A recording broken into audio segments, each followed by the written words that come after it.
Chapter 1. Arabella Comes to Stay. It was in the middle of the Christmas holidays that Mother sprang a surprise on Elizabeth. Christmas was over, and Elizabeth had been to the pantomime and the circus and to 3 parties. Now she was beginning to look forward to going back to boarding school again. It was dull being an only child, now that she had got used to living with so many girls and boys at Whyteleafe school. She missed their laughter and their chatter, the fun and games they had together. "Mother, I love being at home, but I do miss Kathleen and Belinda and Nora and Harry and John and Richard," she said. "Joan has been over here to see me once or twice, but she's got a cousin staying with her now, and I don't expect I'll see her any more these holes." Then Mother gave Elizabeth a surprise. "Well," she said, "I knew you would be lonely, so I have arranged for someone to come and keep you company for the last 2 weeks of these holidays, Elizabeth." "Mother, who?" cried Elizabeth. "Somebody I know?" "No," said Mother. "It is a girl who is to go to Whyteleafe school next term, a girl called Arabella Buckley. I am sure you will like her." "Tell me about her," said Elizabeth, still very surprised. "Why didn't you tell me this before, Mother?" "Well, it has been decided in a hurry," said Mother. "You know Mrs. Peters, don't you? She has a sister who has to go to America, and she does not want to take Arabella with her, so she wanted to put the child into a boarding school for a year, perhaps longer." "And she chose Whyteleafe school," said Elizabeth. "Well, it's the best school in the world, I think." "That's what I told Mrs. Peters," said Mother. And she told her sister, and Mrs. Buckley at once went to see the headmistresses, Miss Bell and Miss Best. "The Beauty and the Beast," said Elizabeth with a grin.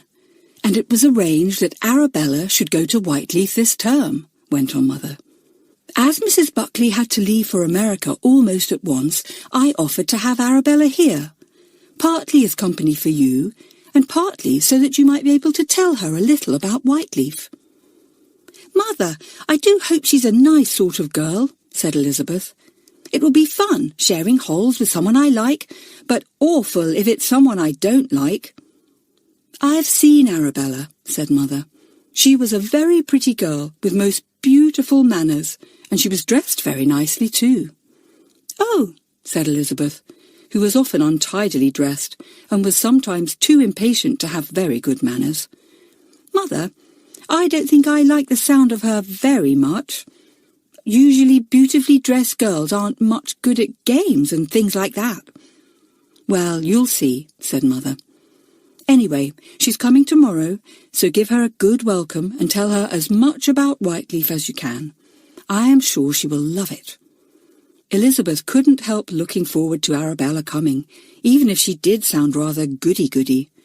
She put flowers into the room her new friend was to have, and put beside the bed some of her own favourite books.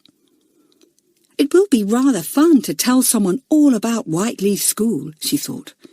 "I'm so proud of Whyteleafe. I think it's marvellous. And oh, I'm to be a monitor next term." Impatient, hot-tempered Elizabeth had actually been chosen to be a monitor for the coming term. It had been a great surprise to her, and she had been happier about that than about anything else in her life. She had often thought about it in the holidays, and planned how good and trustworthy and wise she would be next term. "No quarrels with anyone, no bad tempers, no silly flare-ups," said Elizabeth to herself. She knew her own faults very well. Indeed, all the children at Whyteleafe knew their faults, for it was part of the rule of the school that every child should be helped with his faults, and how could anyone be helped if his faults were not known? The next day Elizabeth watched from the window for Arabella to come. In the afternoon a rather grand car drew up at the front door. The chauffeur got out and opened the car door, and out stepped someone who looked more like a little princess than a schoolgirl. "Golly," said Elizabeth to herself, and thought of her own school tunic of navy blue with its bright yellow badge.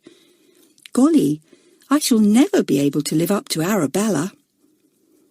Arabella was dressed in a beautiful blue coat with a white fur collar. She wore white fur gloves and a round white fur hat on her fair curls. Her eyes were very blue indeed, and had dark lashes that curled up. She had a rather haughty look on her pink and white face as she stepped out of the car. She looked at Elizabeth's house as if she didn't like it very much. The chauffeur rang the bell and put a trunk and a bag down on the step. Elizabeth had meant to rush down and give Arabella a hearty welcome. She had decided to call her Bella because she thought Arabella rather a stupid name. Like a doll's name, thought Elizabeth. But somehow she didn't feel like calling her Bella now. Arabella suits her better after all, thought Elizabeth. She is rather like a doll, with her golden curls and blue eyes and lovely coat and hat. I don't think I like her. In fact, I think I feel a bit afraid of her. This was strange, because Elizabeth was rarely afraid of anything or anyone, but she had never before met anyone quite like Arabella Buckley. Although she's not much older than I am, she looks rather grown up, and she walks like a grown-up, all proper, and I'm sure she talks like a grown-up too, thought Elizabeth. Oh dear, I don't want to go down and talk to her. So she didn't go down. The maid opened the door, and then Mrs. Allen, Elizabeth's mother, came hurrying forward to welcome the visitor. She kissed Arabella and asked her if she had had a tiring journey. "Oh, no, thank you," said Arabella in a clear, smooth voice. "Our car is very comfortable, and I had plenty of sandwiches to eat halfway here. It is so kind of you to have me here, Mrs. Allen. I hear you have a girl about my age." "Yes," said Mrs. Allen. "She ought to be down here giving you a welcome. She said she would be. Elizabeth! Elizabeth, where are you? Arabella is here." So Elizabeth had to go down. She ran down the stairs in her usual manner, 2 at a time, landing with a bump at the bottom. She held out her hand to Arabella, who seemed a little surprised at her very sudden appearance. "Do come down the stairs properly," said Mrs. Allen. It was a thing she said at least 12 times a day. Elizabeth never seemed able to remember to go anywhere quietly. Mrs. Allen hoped that this nice, well-mannered Arabella would teach Elizabeth some of her own quietness and politeness. "Hello," said Elizabeth, and Arabella held out a limp hand for her to shake. "Good afternoon," she said. "How do you do?" Gracious, thought Elizabeth. I feel as if she's Princess High and Mighty, come to pay a call on one of her poor subjects. In a minute she'll be offering me a bowl of hot soup or a warm shawl. Still, it might be that Arabella was only feeling shy. Some people did go all stiff and proper when they felt shy. Elizabeth thought she had better give Arabella a chance before making up her mind about her. After all, I'm always making up my mind about people and then having to unmake it because I'm wrong, thought the little girl. I've made an awful lot of mistakes about people at Whyteleafe School in the last 2 terms. I'll be careful now. So she smiled at Arabella and took her up to her room to wash and have a talk. I expect you didn't like saying goodbye to your mother when she went to America, said Elizabeth in a pleasant voice. That was bad luck. But it's good luck for you to be going to Whyteleafe School. I can tell you that. I shall be able to judge whether it is or not when I get there, said Arabella. I hope to goodness there are decent children there. Of course there are. And if they are horrid when they first come, we soon make them all right, said Elizabeth. We had 1 or 2 boys who were awful, but now they are my best friends. Boys? Did you say boys? Said Arabella in the greatest horror. I thought this was a girls' school I was going to. I hate boys. It's a mixed school, boys and girls together, said Elizabeth. It's fun. You won't hate boys after a bit. You soon get used to them. If my mother had known there were boys at the school, I'm sure she would not have sent me, said Arabella in a tight, prim little voice. Rough, ill-mannered creatures, dirty and untidy, with shouting voices. Oh, well, even the girls get dirty and untidy sometimes, said Elizabeth patiently. And as for shouting, you should just hear me when I'm watching a school match. "It sounds a terrible school to me," said Arabella. "I had hoped Mother would send me to Grey Towers, where two of my friends had gone. It's such a nice school. They all have their own pretty bedrooms and wonderful food. In fact, the girls are treated like princesses." "Well, if you think you'll be treated like a princess at Whyteleafe, you'll jolly well find out you're wrong," said Elizabeth sharply. "You'll be treated as what you are, a little girl like me, with lots of things to learn. And if you put on any airs there, you'll soon be sorry, let me tell you that, Miss High and Mighty." "I think you are very rude, considering that I am a visitor and have only just come," said Arabella, looking down her nose in a way that made Elizabeth feel very angry. "If that's the sort of manners they teach you at Whyteleafe, I am quite sure I shan't want to stay there more than a term." "I jolly well hope you don't stay a week," said hot-tempered Elizabeth at once. She was sorry the moment after. "Oh dear," she said to herself, "what a bad beginning. I really must be careful." Chapter 2. Off to Whyteleafe School again. Arabella and Elizabeth did not mix well at all. There was nothing that Elizabeth liked about Arabella, and it seemed that Elizabeth was everything that Arabella most despised and hated. Unfortunately, Mother liked Arabella, and certainly the little girl had most beautiful manners. She always stood up when Mrs. Allen came into the room. She opened and shut the door for her, and fetched and carried for her in a very kind and polite manner.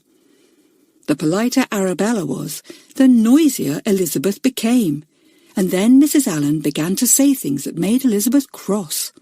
"If only you had as nice manners as Arabella, dear. I do wish you would come into a room more quietly, and I wish you would wait till I have finished speaking before you interrupt." All this made Elizabeth rather sulky. Arabella saw it, and in her smooth, polite way, she enjoyed making the differences between her and Elizabeth show up very clearly. A week went by.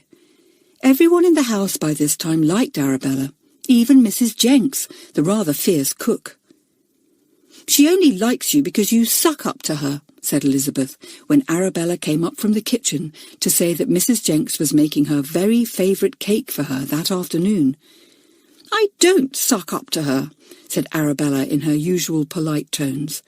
"And I do wish, Elizabeth, that you wouldn't use such unladylike words. Suck up. I think it's a very ugly saying." "Oh, shut up," said Elizabeth rudely. Arabella sighed. "I wish I wasn't going to Whyteleafe. If you're the sort of girl they have there, I'm not going to like it at all." Elizabeth sat up. "Look here, Arabella," she said. "I'm just going to tell you a bit about my school, then you'll know exactly what you're in for. You won't like it, and the school won't like you, so it's only fair to prepare you a bit, so that you don't feel too awful when you get there." "All right, tell me," said Arabella, looking rather scared. "Well, what I'm going to tell you would please most children," said Elizabeth. "It's all so sensible and fair and kind. But I dare say a Miss High and Mighty like you will think it's all dreadful." "Don't call me that," said Arabella crossly. "Well, listen. At Whyteleafe we have a head boy and a head girl. They are called William and Rita, and they are fine," said Elizabeth. "Then there are 12 monitors." "Whatever are they?" asked Arabella, wrinkling up her nose as if monitors had a nasty smell. "They are boys and girls chosen by the whole school as leaders," said Elizabeth.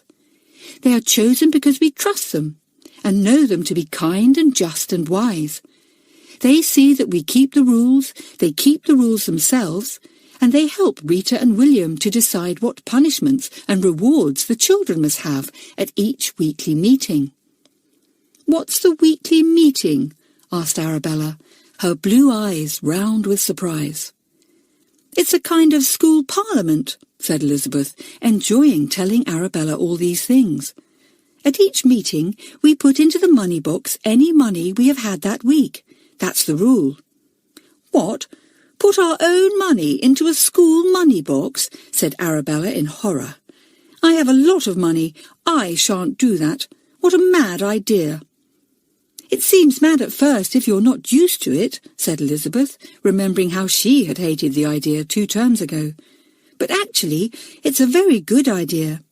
You see, Arabella, it doesn't do for 1 or 2 of us to have pounds and pounds to spend at school, and the rest of us only a few. That's not fair." "I think it's quite fair," said Arabella, knowing that she would be one of the few very rich ones. "Well, it isn't," said Elizabeth. "What we do is, we all put our money in, and then we are each given £2 out of the box, to spend as we like. So we all have the same." "Only £2?" said Arabella, looking quite horrified. "Well, if you badly want some more, you have to tell the head boy and girl, and they will decide whether you can have it or not," said Elizabeth. "What else do you do at the meeting?" asked Arabella. "I think it all sounds dreadful. Don't the headmistresses have a say in anything?" "Only if we ask them," said Elizabeth. "You see, they like us to make our own rules, plan our own punishments, and give our own rewards. For instance, Arabella, suppose you are too high and mighty for anything. Well, we would try to cure you by—" "You won't try to cure me of anything," said Arabella in a very stiff tone. "You're the one that ought to be cured of a lot of things. I wonder the monitors haven't tried to cure you before now. Perhaps they will this term." "I've been chosen to be a monitor," said Elizabeth proudly. "I shall be one of the 12 jurymen sitting up on the platform. If a complaint is made about you by anyone, I shall have power to judge it and say what ought to be done with you." Arabella went very red. "The very idea of a tomboy like you judging me," she said. "You don't know how to walk properly, you don't know your manners, and you laugh much too loudly." "Oh, be quiet," said Elizabeth. "I'm not prim and proper like you. I don't suck up to every grown-up I meet. I don't pretend and put on airs and graces and try to look like a silly, beautifully dressed doll who says, 'Mama,' when you pull a string." "Elizabeth Allen, if I were like you, I'd throw something at your head for saying that," said Arabella, standing up in a rage. "Well, throw it then," said Elizabeth. "Anything would be better than being such a good little girl, Mummy's precious darling." Arabella went out of the room and so far forgot her manners as to slam the door, a thing she had never done in her life before. Elizabeth grinned. Then she looked thoughtful. "Now," she said to herself, "you be careful, Elizabeth Allen. You're very good at making enemies, but you know quite well that leads to nothing but rows and unhappiness. Arabella's an idiot, a conceited, silly, empty-headed doll. You let Whyteleafe deal with her, and don't try to cure her all at once by yourself. Try to be friends and help her." So Elizabeth tried to forget how much she disliked vain little Arabella and her doll-like clothes and manners, and treated her in as friendly a manner as she could. But she was very glad indeed when the day came for her to return to school. It was dreadful to have no other companion but Arabella. At Whyteleafe she would have dozens of others round her, all talking and laughing. She need never speak to Arabella unless she wanted to. "She's older than I am, and perhaps she will be in a higher form," she thought, as she put on her school uniform with delight. It was a nice uniform. The coat was dark blue with a yellow edge to the collar and cuffs. The hat was also dark blue and had a yellow band. On her legs, Elizabeth wore long brown stockings and brown laced shoes on her feet. "How I hate these dark school clothes," said Arabella in disgust. "What a dreadful uniform. Now, at Grey Towers, the school I wanted to go to, the girls are allowed to wear anything that suits them."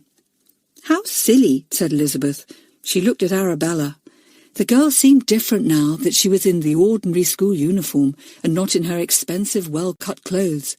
She looked more like a schoolgirl and less like a pink-faced doll.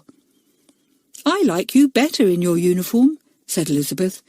"You look more real, somehow." "Elizabeth, you do say extraordinary things," said Arabella in surprise. "I'm as real as you are." "I don't think you are," said Elizabeth, looking hard at Arabella. "You're all hidden away behind airs and graces, and good manners and sweet speeches, and I don't know if there is a real you at all." "I think you're silly," said Arabella. "Girls, are you ready?" called Mrs. Allen. "The car is at the door." They went downstairs, carrying their small night bags. Each girl had to take a small bag with the things in it that she would need for the first night, such as a nightdress, a toothbrush, and so on, for their big trunks were not unpacked till the next day. They carried lacrosse and hockey sticks, though Arabella had said she hoped she wouldn't have to play either game. She hated games. They caught the train up to London, and at the big station there they met the girls and boys returning to their school. Miss Ranger, Elizabeth's form mistress, was there, and she welcomed Elizabeth. "This is Arabella Buckley," said Elizabeth. All the boys and girls turned round to look at Arabella. How new and spick and span she looked. Not a hair out of place, no wrinkles in her brown stockings, no smut on her cheek. "Hello, Elizabeth!" cried Joan, and put her arm through her friend's. "Hello, Elizabeth! Hello, Elizabeth!" One by one, all her friends came up, smiling, delighted to see the girl who had once been the naughtiest in the school. Harry clapped her on the back, and so did Robert. John asked her if she had done any gardening.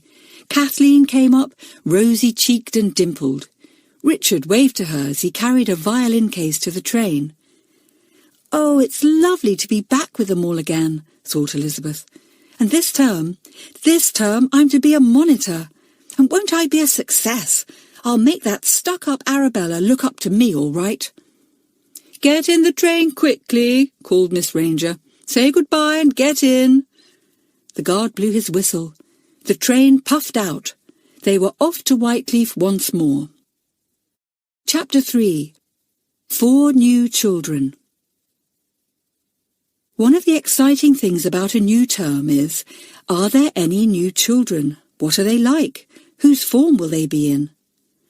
All the old children looked to see who was new. Arabella was, of course. Then there were 3 more, 2 of them boys and 1 a girl. Elizabeth, as a monitor, made it her business to make the new children feel at home. As soon as they arrived at Whyteleafe, she set things going. "Kathleen, show Arabella her dormitory and tell her the rules. I'll help the other 3. Robert, will you give a hand too? You will have 2 new boys to see to today." "Right," said Robert, grinning. He had grown in the holidays and was tall and burly now. He was glad to be back at school, for at Whyteleafe were the horses he loved so much. He hoped that he would be allowed to take charge of some of them, as he had been the term before. Elizabeth turned to the new children. Arabella had already gone off with Kathleen, looking rather scared. The other 3 new ones stood together. One boy making rather a curious noise, like a hen clucking. "That's just like a hen clucking," said Elizabeth. "You sound as if you've laid an egg." The boy grinned. "I can imitate most animals," he said. "My name's Julian Holland. What's yours?" "Elizabeth Allen," said Elizabeth. She looked at the new boy with interest. He was the untidiest person she had ever seen. He had long black hair that fell in a wild lock over his forehead, and his eyes were a deep green and brilliant like a cat's. "He looks jolly clever," said Elizabeth to herself. "I bet he'll be top of the class if he's with Miss Ranger." The boy made a noise like a turkey gobbling. Mr. Lewis, the music master, was passing by and looked round, startled. Julian at once made a noise like a violin being tuned, which made Mr. Lewis hurry into the nearest music practice room, thinking that someone must be there with a violin. Elizabeth gave a squeal of laughter. "Oh, you are clever. I hope you're in my form." The other boy, Martin, was quite different. He looked very clean and neat and tidy. His hair was well brushed back from his forehead, and his eyes were a very clear blue. They were set a little close together, but they had a very wide and innocent expression. Elizabeth liked him. "I'm Martin Follett," he said in a pleasant voice. "And I'm Rosemary Wing," said the new girl rather shyly. She had a pretty little face, with a smiling mouth, but her eyes were rather small, and she did not seem to like to look anyone full in the face. Elizabeth thought she must be very shy. Well, she would soon get over that. "Robert, you take Julian and Martin to the boys' dormitories," she said, "and I'll take Rosemary to hers. Hang on to them till they know their way about, won't you? And show them where they have their meals and things like that." "Right, Monitor," said Robert, with another grin. Elizabeth felt proud. It was grand to be a monitor. "Oh, are you a monitor?" asked Rosemary, trotting after Elizabeth. "That's something very special, isn't it?" "It is rather," said Elizabeth. "I'm your monitor, Rosemary, so if you ever are in any difficulty or trouble, you must come to me and tell me, and I'll try and help you." "I thought we had to bring our troubles or complaints to the weekly meeting," said Rosemary. She had heard about this in the train that day. "Oh, yes, but at first you'd better tell me what you'd like to bring before the meeting," said Elizabeth, "because, you see, we are only allowed to bring proper difficulties or complaints to the meeting, not just tales. You might not know the difference between just telling tales and bringing a real complaint." "I see," said Rosemary. "That's a very good idea. I'll do that." "She's a nice little thing," thought Elizabeth, as she showed Rosemary where to put her things and told her to put out her toothbrush, hairbrush and nightdress. "By the way, Rosemary, we are only allowed to have 6 things out on our dressing tables, not more. You can choose what you like." It was fun to give out the rules like this. Elizabeth remembered how Nora, her own monitor 2 terms ago, had told her the rules, and how she had disobeyed them at once by putting out 11 things. She wondered now how she could have been so silly, how she could have dared. "Yes, Elizabeth," said Rosemary obediently, and she counted the things to put out. In the next dormitory, Kathleen was having trouble with Arabella, who was very scornful about all the rules told her. "Well, there are not many," said Kathleen, "and after all, we make the rules ourselves, so we ought to obey them, Arabella. I'll fetch Elizabeth here if you like. She is the monitor and can tell you the rules properly." "I don't want to see Elizabeth," said Arabella at once. "I saw quite enough of her in the holidays. I only hope I'm not in the same form." Kathleen had a great admiration for Elizabeth, although she had hated her part of the term before. She spoke up at once. "You'd better not say things like that about our monitors. We choose them ourselves because we like and admire them. Anyway, it's bad manners to talk like that about somebody whose guest you've just been." Arabella had never in her life been accused of bad manners before. She went quite pale and could think of nothing to say. She looked at Kathleen and decided that she didn't like her. In fact, she didn't think she liked anyone at all so far, except that little pretty girl called Rosemary, the one who was new. Perhaps she could make friends with her. Arabella felt sure that Rosemary would be most impressed with her tales of wealth, rich clothes and marvellous holidays. The next few days everyone settled down. A few were homesick, but Whyteleafe was such a sensible school, and the children were so jolly and friendly, that even new boys and girls found it hard to miss their homes. There was laughter and chatter to be heard everywhere. All the new children were in Elizabeth's class. Good. It was fun to have new children, and now that Elizabeth was a monitor, it was nice to impress Julian and the others. Joan had gone up into the next class, so Elizabeth was the only monitor in hers. Miss Ranger, the form mistress, soon sized up the new children and talked them over with Mamselle. "Julian is a lazy boy," she said. "A pity, because I am sure he has a wonderful brain. He thinks of plenty of clever things to do outside lessons. He can make simply anything with his hands. I saw him showing the others a little aeroplane he had made. It flies beautifully.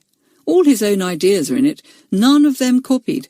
He'll spend hours thinking out things like that, but not 1 minute will he spend on learning his geography or history." "Ah, that Julian," said Mamselle in a tone of great disgust. "I do not like him. Always he makes some extraordinary noise." Noise? Said Miss Ranger in surprise. Well, I must say he hasn't tried out any extraordinary noises on me yet, but I dare say he will. Yesterday in my class there was a noise like a lost kitten, said Mademoiselle. Ah, the poor thing, I said. It has come into our big classroom and got lost, and for 10 minutes I looked for it, but it was that boy Julian doing his mews. Really? Said Miss Ranger, making up her mind that Julian would not do any mews or barks or whines in her class. Well, thanks for the tip. I'll look out for Julian's noises. The talk passed on to Arabella. A silly, empty-headed doll, said Miss Ranger. I hope we can make something out of her. She really ought to be in the next class, but she's rather backward, so I must push her on a bit before she goes up. She seems to have a very high opinion of herself. She's always doing her hair or smoothing down her dress, or else trying to show us what perfect manners she has. She is not bad, that one, said Mademoiselle, who was quite pleased with Arabella because the girl had lived for a year in France and could speak French well. In my country, Miss Ranger, the children have better manners than the children here, and it is pleasant to see one with manners as good as Arabella's.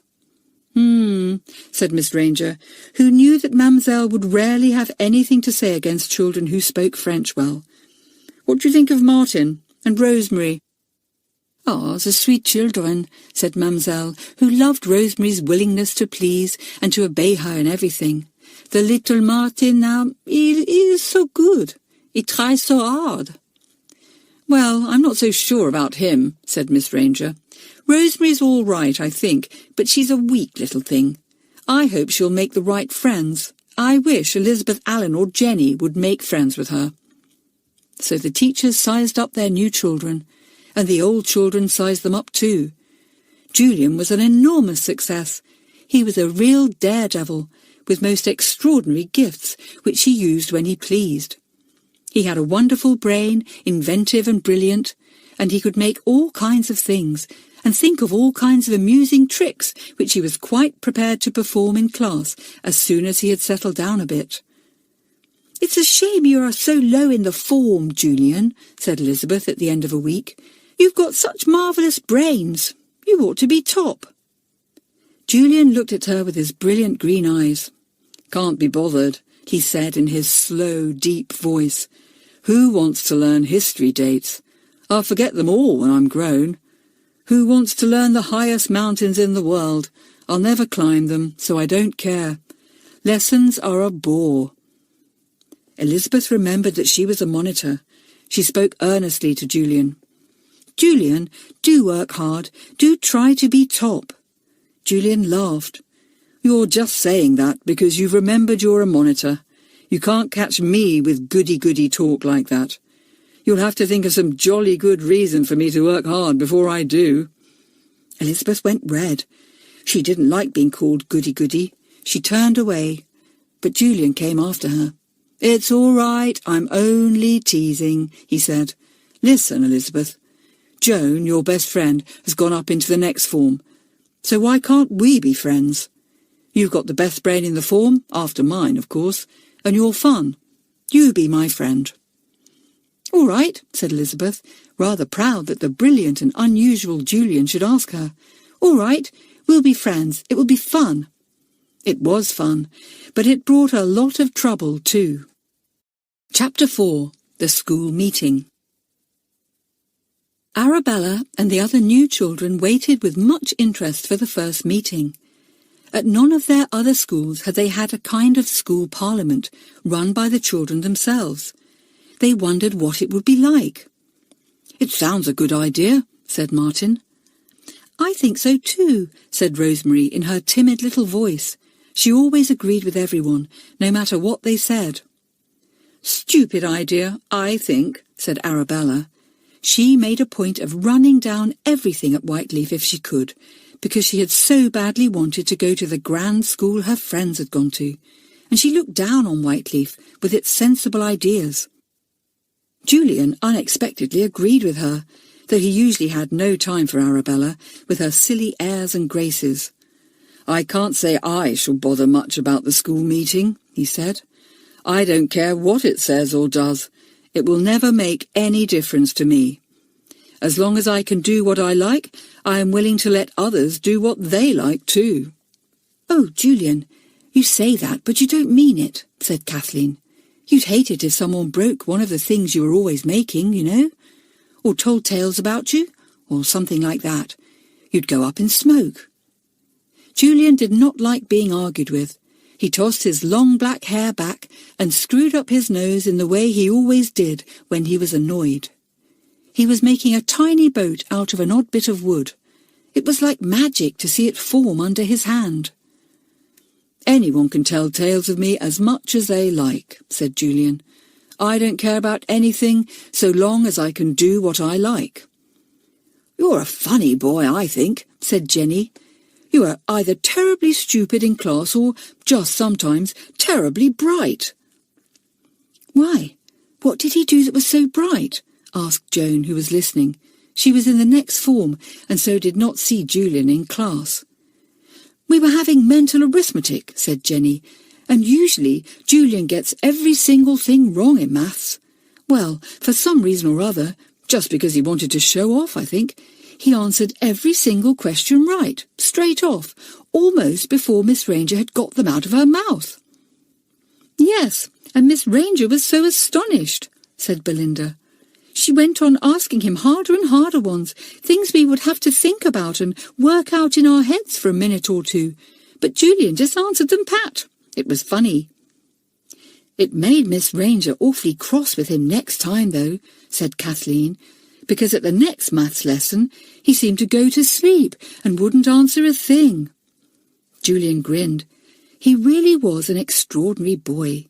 The others couldn't help liking him. He was so exciting.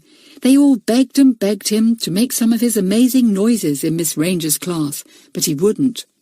"She's watching out for them, I know she is," he said. "It's no fun doing them if people know it's me. It's really fun when people honestly think there's a kitten in the room, or something like that, like Mamselle did the other day. You wait, I'll give you some fun one day soon, but I'd like to choose the person myself to try my tricks on."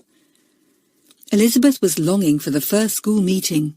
She wanted to go and sit up on the platform with the other monitors, in front of the whole school. She was not vain about being made a monitor, but she was rightly proud of it. "It really is an honour," she said to herself. "It does mean that the school trusts me and thinks I'm worthwhile. Oh, I do hope this term will go well, without any upsets or troubles." The children filed into the big hall for the first meeting. Then in came the 12 monitors, serious-faced. They took their places and sat like a thoughtful jury in front of all the children. Arabella gazed at Elizabeth with dislike. Fancy that tomboy, with her bad manners, being made a monitor. Then in came William and Rita, the head boy and girl, the judges of the whole meeting. All the children rose to their feet as they came in. At the back sat Miss Bell and Miss Best, the 2 headmistresses, with Mr. Johns, one of the masters. They were always interested in the meetings, but unless the head boy and girl asked them to, they did not enter into it in any way. This was the children's own parliament, where they made their own laws, their own rules, and where they themselves rewarded or punished any child who deserved it. There was very little to talk about at that first meeting. Every child was told to put what money it had into the big school money box. Elizabeth looked with interest at Arabella when she was sent round with the box. Would Arabella do as she had said, and refuse to put in her money? Arabella sat looking as if butter would not melt in her mouth. When the box came to her, she put in a £10 note and 2 separate pound coins. She did not look at Elizabeth. Most of the children had quite a lot of money to put into the box at the beginning of term. Parents, uncles and aunts had given them pounds, pennies, and even notes to go back to school with, and the box felt nice and heavy when Elizabeth took it back to William and Rita. "Thank you," said William. The children were all talking together, and William knocked on the table with his little hammer. At once there was silence, except for a curious bubbling noise, like a saucepan boiling over. It seemed to come from somewhere near Jenny, Julian and Kathleen, William looked rather astonished. He knocked again with his hammer, but still the noise went on, a little louder if anything. Elizabeth knew at once that it was one of Julian's extraordinary noises. She looked at him.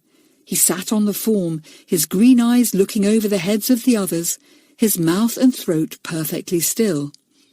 How could he do noises like that? Elizabeth felt a tremendous giggle coming, and she swallowed it down quickly. I mustn't giggle when I'm sitting up here as a monitor, she thought. Oh dear, I wish Julian would stop. It's just like a saucepan boiling over, but louder. By this time, 1 or 2 children were giggling, and William knocked sharply with his hammer again. Elizabeth wondered if she ought to say that it was Julian who was making the noise and holding up the meeting. But I can't. He's my friend, and I'm not going to get him into trouble, even if I am a monitor, she thought. She tried to make Julian look at her, and he suddenly did. She glared at him, then frowned. Julian made one last loud bubbling noise and then stopped. William had no idea at all who had made the noise. He gazed round the meeting. It may be funny to hold up the school meeting once, he said, but it would not be funny a second time. We will now get on with the money sharing. Each child came up to take £2 from the monitors out of the school box. William had brought plenty of change with him, which he put into the box, taking out the notes instead. When each child had its £2 for spending, William spoke again.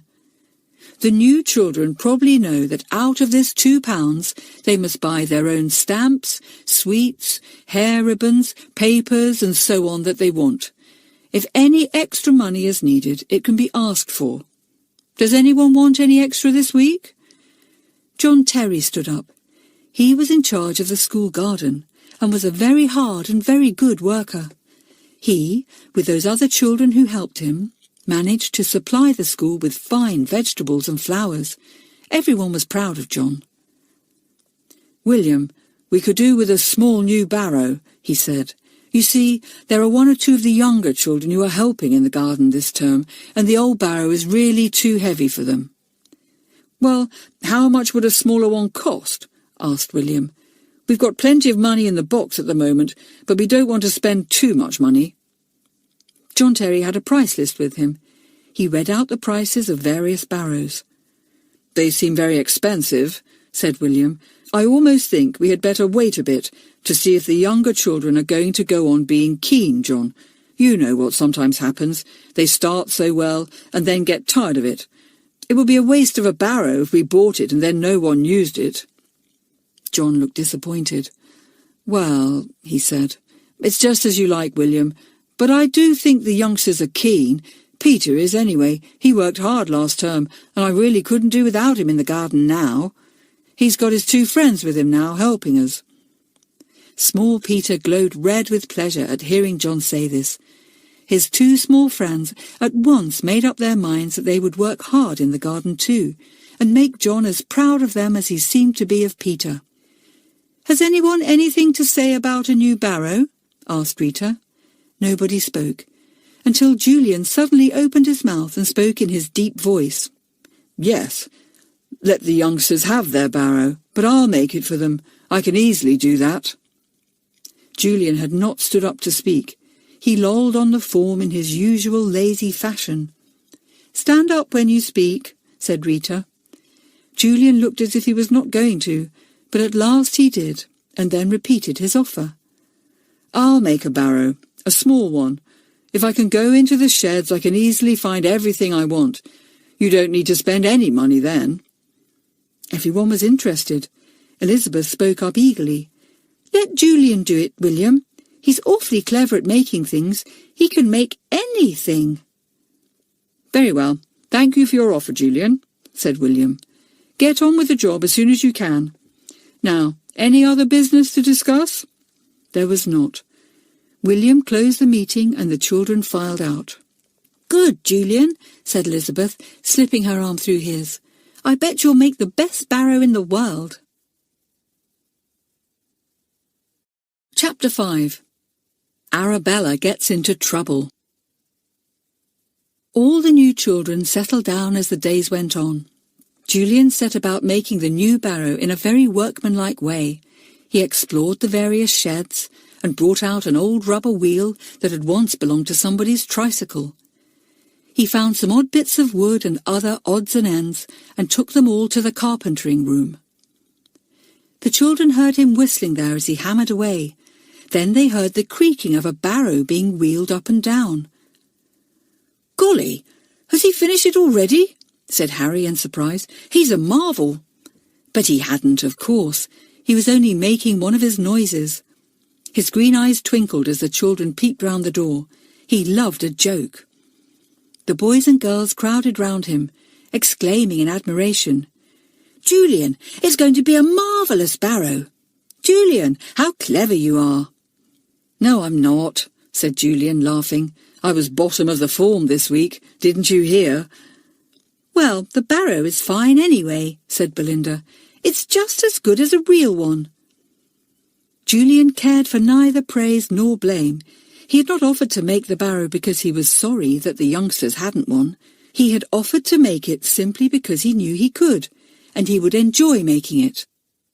Julian was very well liked for all his don't-care ways, but Arabella was not. She would make friends with no one but the little meek Rosemary. Rosemary thought the lovely, well-mannered girl was like a princess. She followed her everywhere, listened eagerly to all she said, and agreed with everything. "I think this is a stupid school," Arabella said to Rosemary many times. "Think of the silly rules it has, all the sillier because they are made by the children themselves." Up till then, Rosemary had thought that the reason the rules were so good was because they had been made by the boys and girls. But now she agreed with Arabella at once. "Yes, they are silly." "Especially the one about putting all our money into the school money box," said Arabella. This had not mattered much to Rosemary, who had only had £2.50 to put in. Her parents were not very well off, and she had not been given much money at any time. Still, she agreed with Arabella, of course. "Yes, that's a very silly rule," she said, "especially for people like you, Arabella, who have to give up so much money. It's a shame. I saw you put in the £10 note and the £2 coins." Arabella looked at Rosemary and wondered if she could trust her, for Arabella had a secret. She had not put in all her money. She had kept a £5 note for herself, so that, with the £2 she had been allowed, she had £7. She was not going to give that up for anyone. It was hidden in her handkerchief case, neatly folded up in a hanky. "No," she thought, "I won't tell Rosemary yet.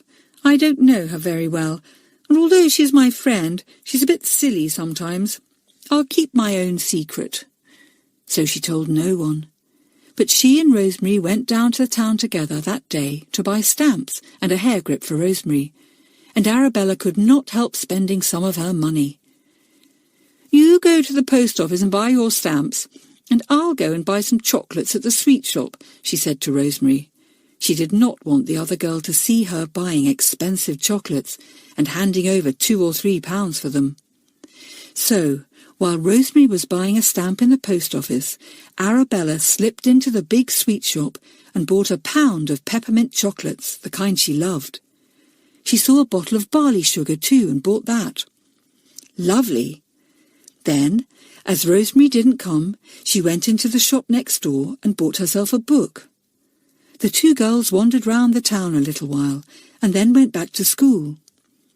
"You know," said Arabella, linking her arm in Rosemary's, "you know that's another silly Whyteleafe rule, that no one is allowed to go down to the town alone unless she's a monitor or in the higher forms."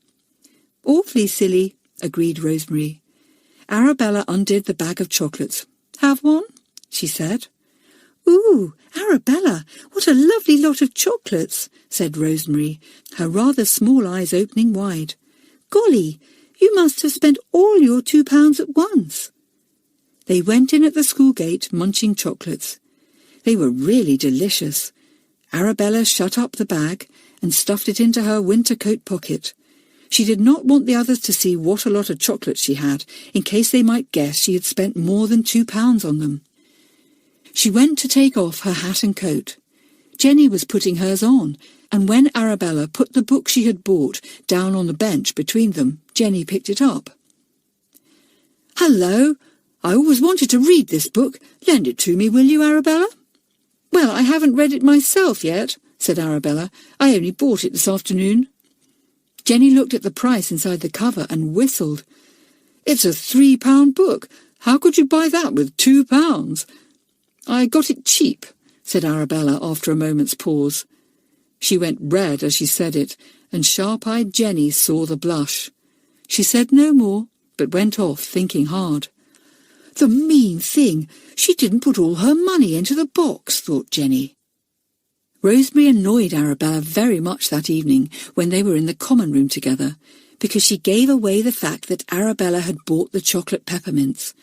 She did not mean to, of course, but she did it all the same. The children were talking about the sweet shop, which they all loved, and where they all spent money each week. "I think those boiled sweets are the best bargain," said Jenny. "Oh no, those clear gums last much the longest," said Belinda. "Not if you chew them," said Harry. "I bet if you sucked a boiled sweet properly, right to the end without crunching it up, and after that sucked a clear gum without chewing at all, there wouldn't be much to choose between them." "Let's have a competition and see," said John. "It's no good me trying," said Jenny. "I always crunch everything, and it goes like lightning down my throat." "I think the best bargain of all is chocolate peppermints," suddenly said Rosemary's meek little voice. Everyone laughed scornfully. "Idiot," said Julian.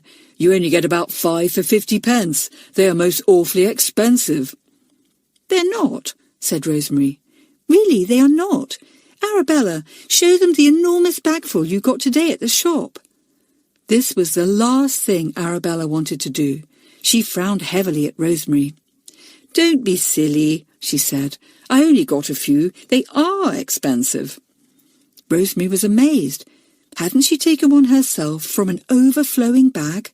She opened her mouth to say so, but caught sight of Arabella's warning face and stopped. The others had listened to all this with much interest. They felt perfectly certain that Arabella had spent a lot of money on the chocolates, and Jenny remembered the book too. She looked sharply at Arabella. But Arabella was now looking her usual calm self, rather haughty. "You're a deceitful person, in spite of your grand, high and mighty ways," thought Jenny to herself.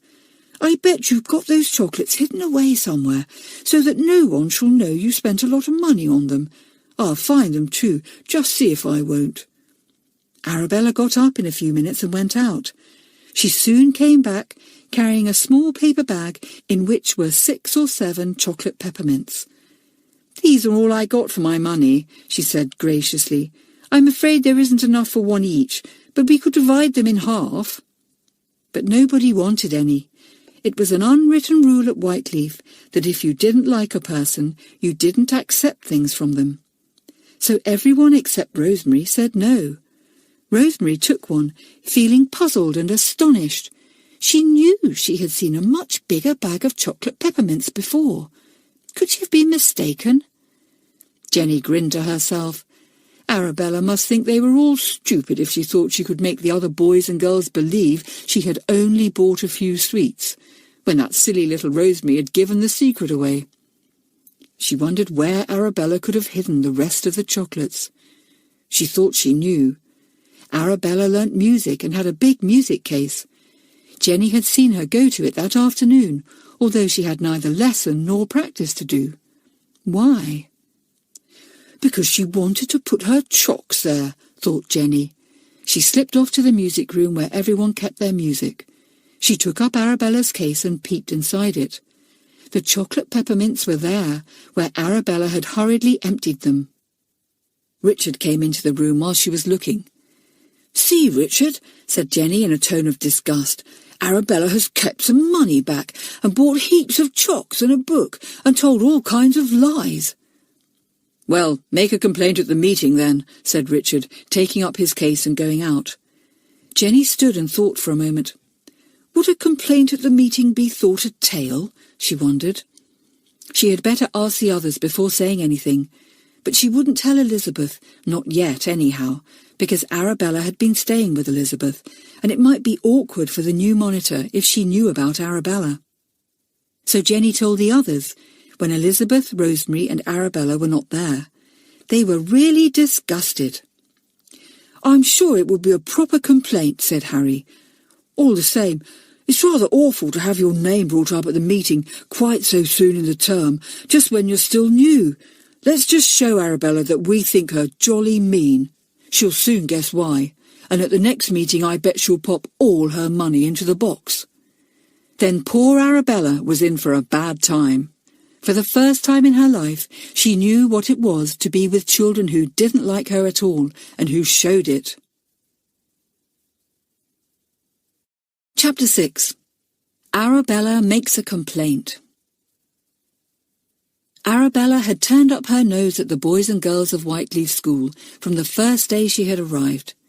She had told Rosemary that she didn't care whether they liked her or whether they didn't. But it was difficult not to mind when everyone seemed to turn up their noses at her. It gave Arabella a very important, superior sort of feeling to despise all her class except Rosemary. But it gave her quite a different kind of feeling when she felt she was despised. The children would not have been so thorough about it if Arabella had not behaved so stupidly from the beginning. Now they couldn't help feeling they were getting a bit of their own back. They treat me as if I was a bad smell, Arabella complained to the faithful Rosemary. Why, that horrid boy Julian actually holds his nose when he passes me. This was quite true. Julian did hold his nose with his finger and thumb every time he came near Arabella. It annoyed her dreadfully. She was so used to being looked up to and admired by children, and to being praised by grown-ups, that she simply didn't understand this sort of behaviour. It made her very angry indeed. Arabella did not guess why the children were treating her like this. She had no idea that it was because they thought she had been dishonest and deceitful over her money. She felt sure she had been so clever about that no one knew about it. She did not know that Jenny had peeked into her music case and seen the chocolates there. Jenny entered into the fun of teasing Arabella too. Her way of teasing her was to talk in a very smooth, polite voice, exactly like Arabella's, of amazing riches and wonderful holidays, in the very same way that Arabella loved to talk. Jenny was a very good mimic. She could imitate anyone's voice and anyone's laugh. It made the children giggle to hear her talking just like Arabella, when Arabella was there. "And my dears," Jenny would say, "last holes were the most marvellous of all. We actually took 3 cars with us when we went away, and the last one held nothing but my party clothes. Oh, and I really must tell you of the time when I went to stay with my grandmother. She allowed me to stay up to dinner every night, and we had 15 different courses to eat, and 4 different sorts of ginger beer." Shrieks of laughter followed all this. Only Arabella did not laugh. She did not think it was at all funny. She thought it was simply horrid. At her old school everyone had loved hearing her tales. Why did they make fun of them at this nasty school? Another very annoying thing happened to Arabella too. She would be sitting in the common room sewing or writing, and suddenly Jenny or someone would say, "Oh, look, is that an aeroplane?" Or, "I say, is that a moth?" pointing at the same time out of the window or up to the ceiling. Everyone would at once turn their heads, Arabella as well, and when poor Arabella turned back to her sewing or her writing, she would find her pen gone or her scissors. She would hunt on the floor for them until she suddenly heard a giggle. Then she would know that someone had quickly snatched them up and put them on the windowsill or on a desk in the corner just to tease her. She told Rosemary about all the teasing, and the other girl listened with sympathy. "It's too bad, Arabella," she said. "I don't know why they do it." "Well, you ask them and find out," said Arabella. "See? Now, don't forget, and don't say I asked you to find out." So when Arabella was next out of the room, Rosemary found courage enough to speak to Jenny. "Why are you so beastly to Arabella?" "Because she deserves it," said Jenny shortly. "Why does she deserve it?" asked Rosemary. "Well, don't you think she's a stuck-up, deceitful creature?" said Jenny. "I know you're always hanging round her like a little dog, but you must surely know it's dishonest to keep back money from the school box and spend it on herself, and then tell lies about it." Jenny's sharp eyes were fixed on timid Rosemary. The other girl dropped her eyes and did not look at Jenny. She was too weak to stick up for her friend, or even to say that she did not know that what Jenny said was true. Though now Jenny had said it, it did seem to Rosemary that Arabella had been deceitful. "Yes, that was bad," said Rosemary at last. "Oh dear, is that why you are so horrid to her?" "Well, she must know why we are," said Jenny impatiently. "She's not so stupid as all that, surely." Rosemary did not like to say that Arabella had no idea why everyone was horrid to her. Neither did she like to tell Arabella why the others were annoying her so. She was like a leaf in the wind, blown this way and that. "Shall I tell her? I'd better. No, I can't. She'd be angry. Well, I won't tell her then. Or perhaps I'd better. No, I really can't." So in the end, Rosemary did not tell Arabella, and when Arabella asked her what the others had said, she shook her head. They're just teasing you because they think it's fun," she said. "Just because they're horrid." "Oh," said Arabella, red with anger. "Well, I shall complain to the meeting. I just won't have this happen." "Oh, Arabella, don't do that," said Rosemary in alarm. "They might say it was telling tales, and you'd get into worse trouble. Tell your monitor first, and see if she thinks it would be telling tales to tell the meeting." "I certainly shan't say anything to Elizabeth," said Arabella. "Go and ask advice from her? No, thank you." And so silly Arabella, not guessing the trouble that would come to her, boiled away inside all week, hating the others and longing for the meeting to come. It came at last. Arabella's lips were tightly pressed together as she looked round at the children of her form. "Just wait," her eyes seemed to say. "Just wait and see how I will show you up."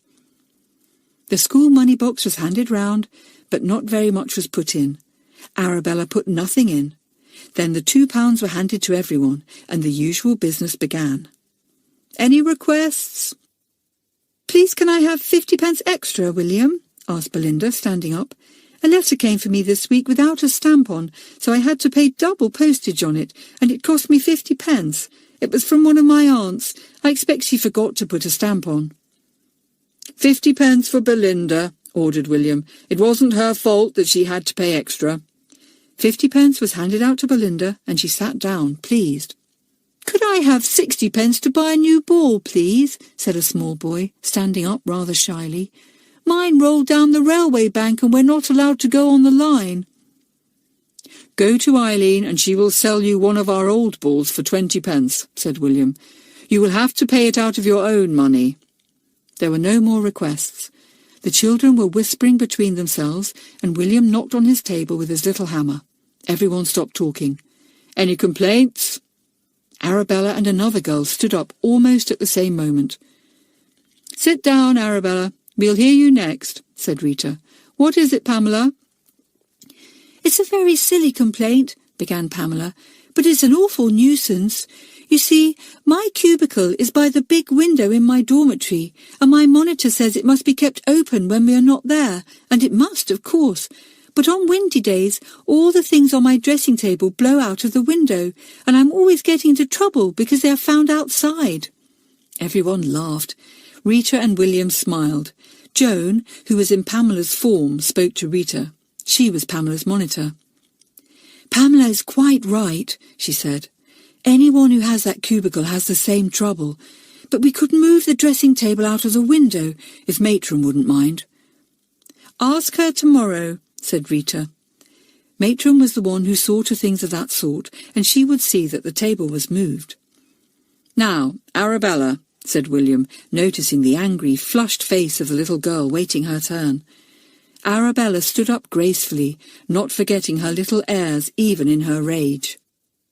"Please, William," she said in her smooth, polite voice, a little shaken now by nervousness and anger. "Please, I have a very serious complaint to make."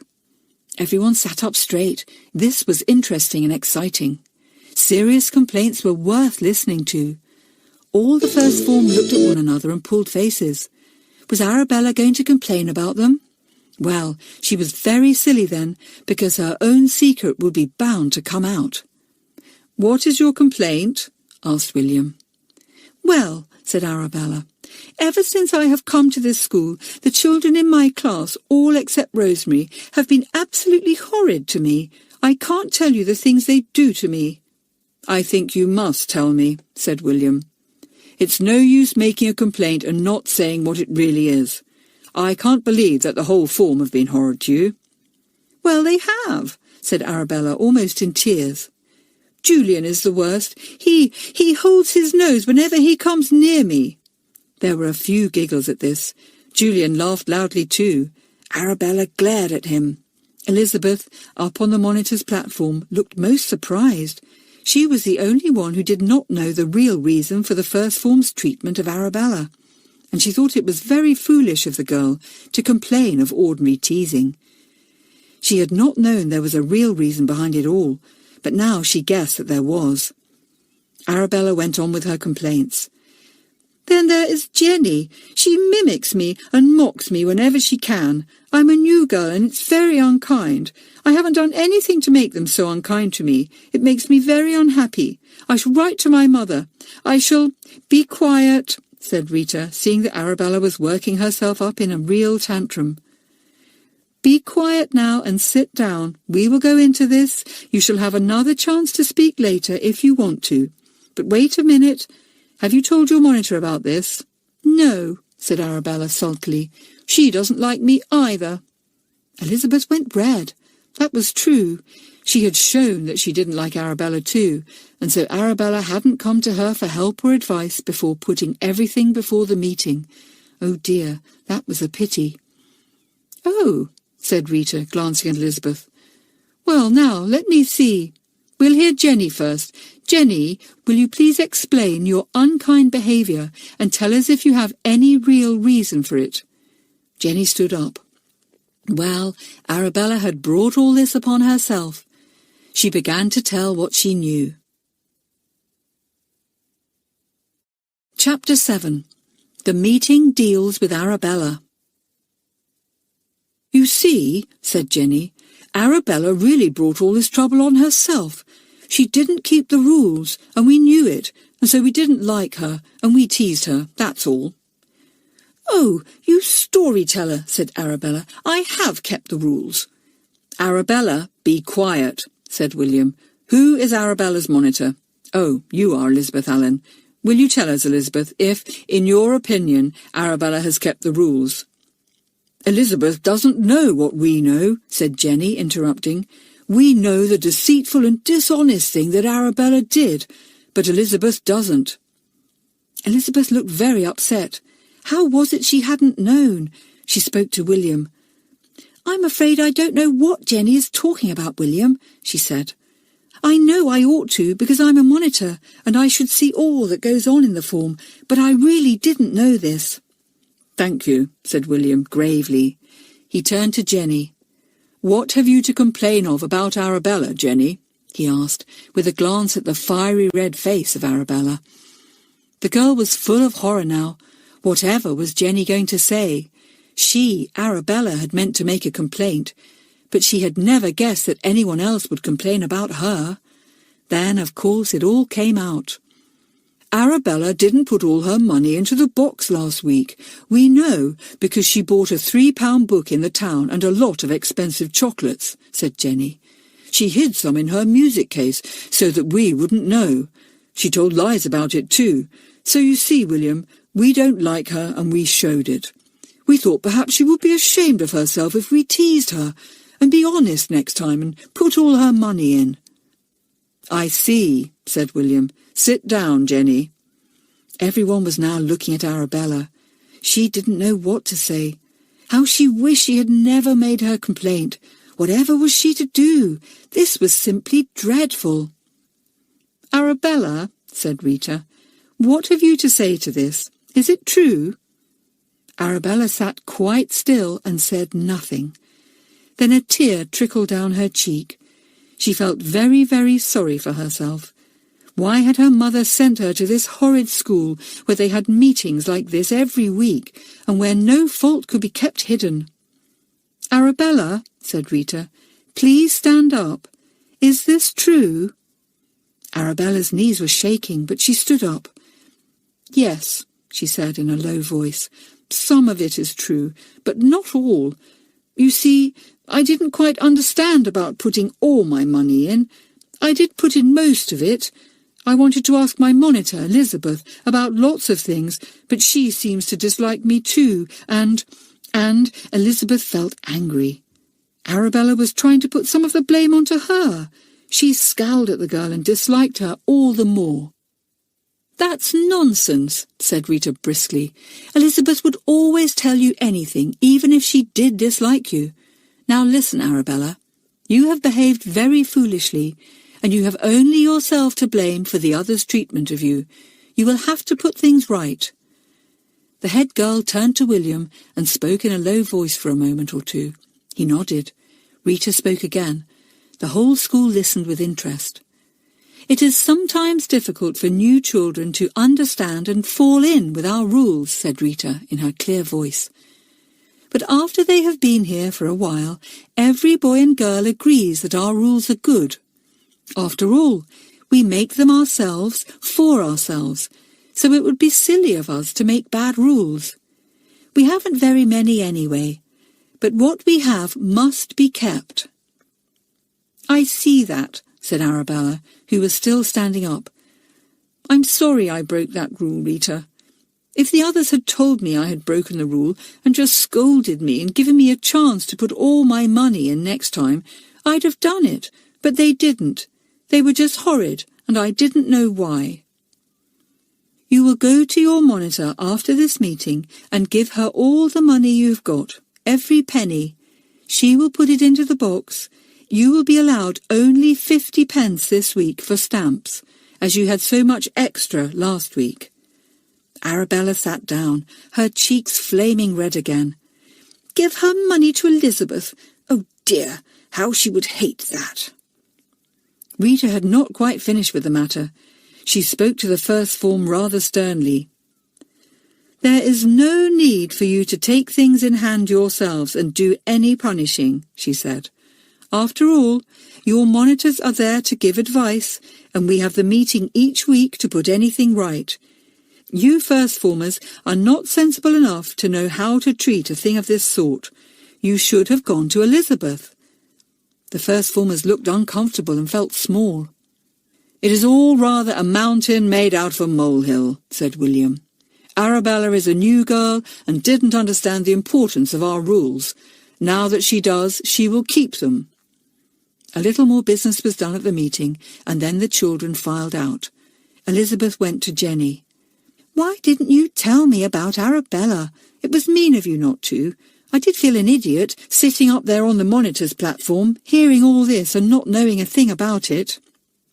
"Yes, we ought to have told you," said Jenny. "I'm sorry, but you see, we knew Arabella had been staying with you, and we thought it might be rather awkward if she was a friend of yours." "Well, she's not," said Elizabeth in a fierce tone. "I can't bear her. She quite spoilt the last 2 weeks of my holidays for me." "Shh! You idiot," said Kathleen, giving her a nudge. Arabella was coming by and must have overheard what was said. "Arabella, you'd better get your money now and give it to me," said Elizabeth hastily, hoping that Arabella hadn't overheard what she had just said. "I'd like it now, whilst the school box is out." Arabella was rather white. She said nothing but went to her dormitory. She took out all the money she had hidden in various places. She went downstairs again and found Elizabeth. Elizabeth, feeling rather awkward, held out her hand. Arabella crashed all the money into her palm, making Elizabeth cry out in pain. Some of the money went onto the floor. "There you are, you horrid thing," said Arabella, her voice full of anger and tears. "I suppose you were pleased to see me made fun of at the meeting. Well, you didn't come out of it so well yourself, did you? The only person who didn't know anything. I'm sorry I spoilt your holidays. You may as well know that you spoilt mine too. I hated your home and everything in it, you most of all." Elizabeth was shocked and angry. She stared at Arabella and spoke sharply. "Pick up the money you've dropped. Pull yourself together and don't talk to your monitor like that. Even if we don't like one another, we can at least be civil." "I can't imagine why anyone made you a monitor," said Arabella in a scornful voice. "Ill-mannered tomboy, I hate you." Arabella went quickly to the door, went through it and slammed it after her. Elizabeth was left alone to pick up the money and put it into the box. She was astonished at Arabella's fierceness, and worried too. "Oh dear, it's going to be very difficult to be a monitor in the first form if this sort of thing is going to happen," thought Elizabeth, rattling the money into the box. As she went down the passage, Arabella met Rita. The head girl saw her tear-stained face and stopped her kindly. "Arabella, we all make mistakes at first, so don't take things too much to heart. And do go to your monitor for advice and help," said Rita. "Elizabeth is a very wise little person and very fair and just. I am sure she can always help you." This was not at all what Arabella wanted to hear at that moment. She was glad to have Rita's kind word, but she did not want to hear praise of Elizabeth. As for going to Elizabeth for advice, well, she would never, never do that. Rita went on her way, rather worried about Arabella, for she did not really feel that she was sorry for her mistake. If a person was really sorry, it was all right. They did try to do better. But if they were not sorry, only angry at being found out, then things went from bad to worse. Elizabeth went to find Julian. "I say, you might have warned me about Arabella," she said. "You really might. Why didn't you?" "Couldn't be bothered," said Julian. "I don't care whether she puts the money into the box or not, and I certainly don't care if she's teased or not. I like to do as I like, and I'm not interfering with other people. Let them do as they like." "But Julian," said Elizabeth earnestly, "you must see that we can't all do as we like. When we live so many together, we—" "Now, don't start that goody-goody monster talk," said Julian at once. "That's the only thing I don't like about you, Elizabeth. That you're a monitor. You seem to think it gives you a right to lecture me and make me into a good boy and put everything right the way you think it should be." Elizabeth stared at Julian in dismay. "Julian, how horrid of you. I'm very proud of being a monitor. It's mean of you to say it's the one thing you don't like about me. It's the thing I'm proudest of." "I wish I'd known you when you were the naughtiest girl in the school," said Julian. "I'd have liked you better then, I'm sure." "You wouldn't," said Elizabeth crossly. "I was silly then. Anyway, I'm just the same girl now as I was then, only I'm more sensible and a monitor." "There you go again," said Julian, heaving an enormous sigh. "You simply can't forget for one moment that you are one of those grand, marvellous, and altogether wonderful beings, a monitor." He stalked away and left Elizabeth looking after him angrily. How stupid it was to have a friend who didn't like the thing you were proudest of. Really, Julian was most annoying at times. Chapter 8. Elizabeth Lays a Trap. School life went on its jolly way in that Easter term. Games were played and matches were won and lost. Many of the children who liked riding rode out every morning before breakfast. Robert always rode with Elizabeth, and the little girl chattered away to him as they rode. "Do you like being a monitor, Elizabeth?" asked Robert one morning, not long after the second meeting of the school. "Well," said Elizabeth, and stopped to think. "It's funny, Robert. I felt terribly proud when I was made a monitor, and I do still, but somehow it's set me a bit apart from the others, and I don't like that. And Julian will keep saying I'm goody-goody, and you know I'm not." "No, that's the very last thing you are," said Robert with a grin.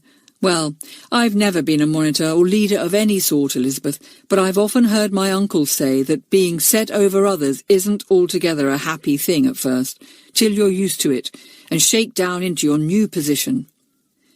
I didn't like not being told about that Arabella business, said Elizabeth. I felt left out. Last term I'd have been in the middle of it and heard everything. I think someone might have told me. Well, we will, next time, I expect, said Robert. Elizabeth worked in the school garden as hard as ever with John Terry. The crocuses they had planted together came up by the 100 and looked wonderful in the early spring.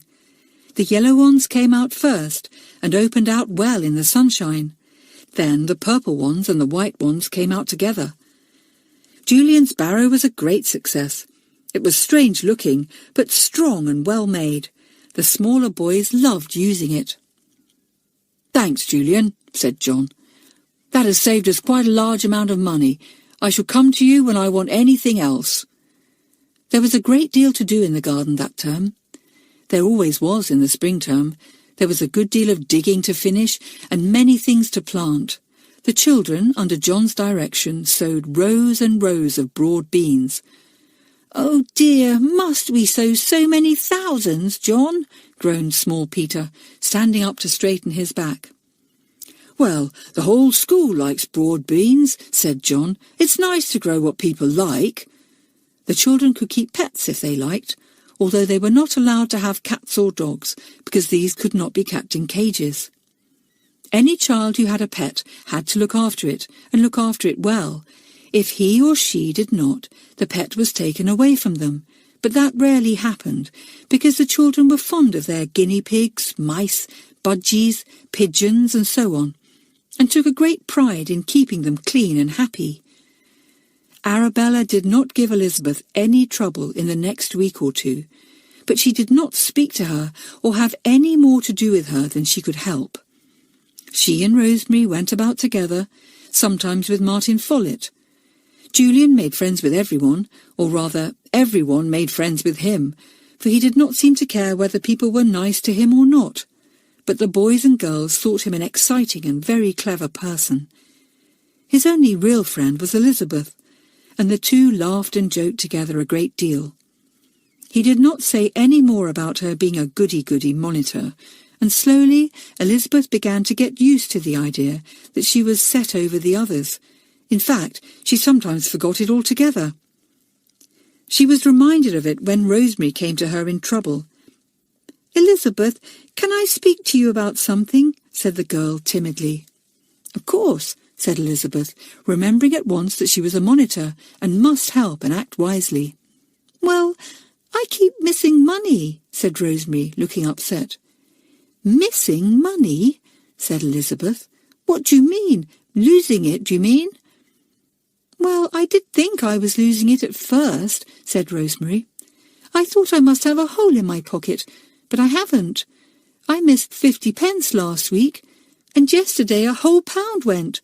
And you know what a lot that is out of £2, Elizabeth. And today 20 pence has gone out of my desk." Elizabeth was very astonished. She stared at Rosemary and could hardly believe her ears. "But Rosemary," she said at last, "Rosemary, you don't think anybody took your money?" "Well, I do," said Rosemary. "I hate to say anything, Elizabeth, really, I do. But I haven't any money left now except 30 pence, and that has to last me till the next meeting, and I really must buy some stamps." "This is awful," said Elizabeth. It's stealing, Rosemary. Are you quite sure of what you say?" "Yes," said Rosemary. "Shall I make a complaint at the next meeting?" "No," said Elizabeth grandly. "I may be able to settle it myself. Then we can bring it before the meeting and we can tell them we settled the matter between us." "All right," said Rosemary, who had no wish to get up and say anything before the meeting. She was far too timid and weak. "How will you settle it?" "We'll lay a trap," said Elizabeth. "I'll think about it, Rosemary, and tell you. Don't tell anyone else." "Well, I did tell Martin Follett," said Rosemary. "I couldn't very well help it, because I was looking all over the place for my pound yesterday, and feeling very miserable at losing it, and he came in and was awfully kind. He helped me hunt for ages, and he offered me 50 pence of his own. So then I told him that I couldn't understand what was happening to my money, but I haven't told anyone else." "Well, don't," said Elizabeth. "We don't want to put anyone on their guard. I must say it was kind of Martin to offer you 50 pence, though." "He's very generous," said Rosemary. "He bought John Terry a packet of very special dwarf beans for the garden, you know. He said he wasn't keen on gardening himself, so that was his only way of doing his bit." I do wonder who could possibly be mean enough to take anyone's money, thought Elizabeth, as Rosemary went out of the room. What a horrible thing to do. Now, this really is a problem for me, and I must think about it. I'm a monitor, and I must try to put it right. She sat down and thought hard. She must find out the thief. Then she could deal with her, or him, and prove to everyone what a fine, sensible monitor she was. But how could she catch him? "I know what I'll do," said Elizabeth to herself. "I'll show everyone the fine new £1 I got out of the school box last week, and then I'll put it in my desk. But I'll mark it first, so that I shall be able to know it again, and then watch to see if it disappears." So the next day, when the children were playing in the gym at break, because it was raining out of doors, Elizabeth took out her brand new £1 and showed it round. "Look," she said. "It must have come out of the mint only last week, I should think. Isn't it bright and new?" Ruth had a new £1 as bright as gold, and she brought that out of her purse too. Robert had a new 50-pence bit. "I shan't keep my shiny £1 in my pocket in case I get a hole there," said Elizabeth. "I shall put it in my desk, just under the ink hole. It will be safe there." Before she put it there, she marked a little cross on it with black Indian ink. Then she placed it under the ink hole in front of everyone, just before Miss Ranger came to take the class. She glanced at Rosemary. The girl nodded her head slightly to tell Elizabeth that she knew why she had shown off her £1 and put it into a safe place in front of everyone. "Now we'll just see," thought Elizabeth, glancing round the class and wondering for the 100th time which boy or girl could possibly be mean enough to take it. The children left the schoolroom after morning lessons were finished and went to have a quick run and play in the garden. Then they had to come in to wash before dinner.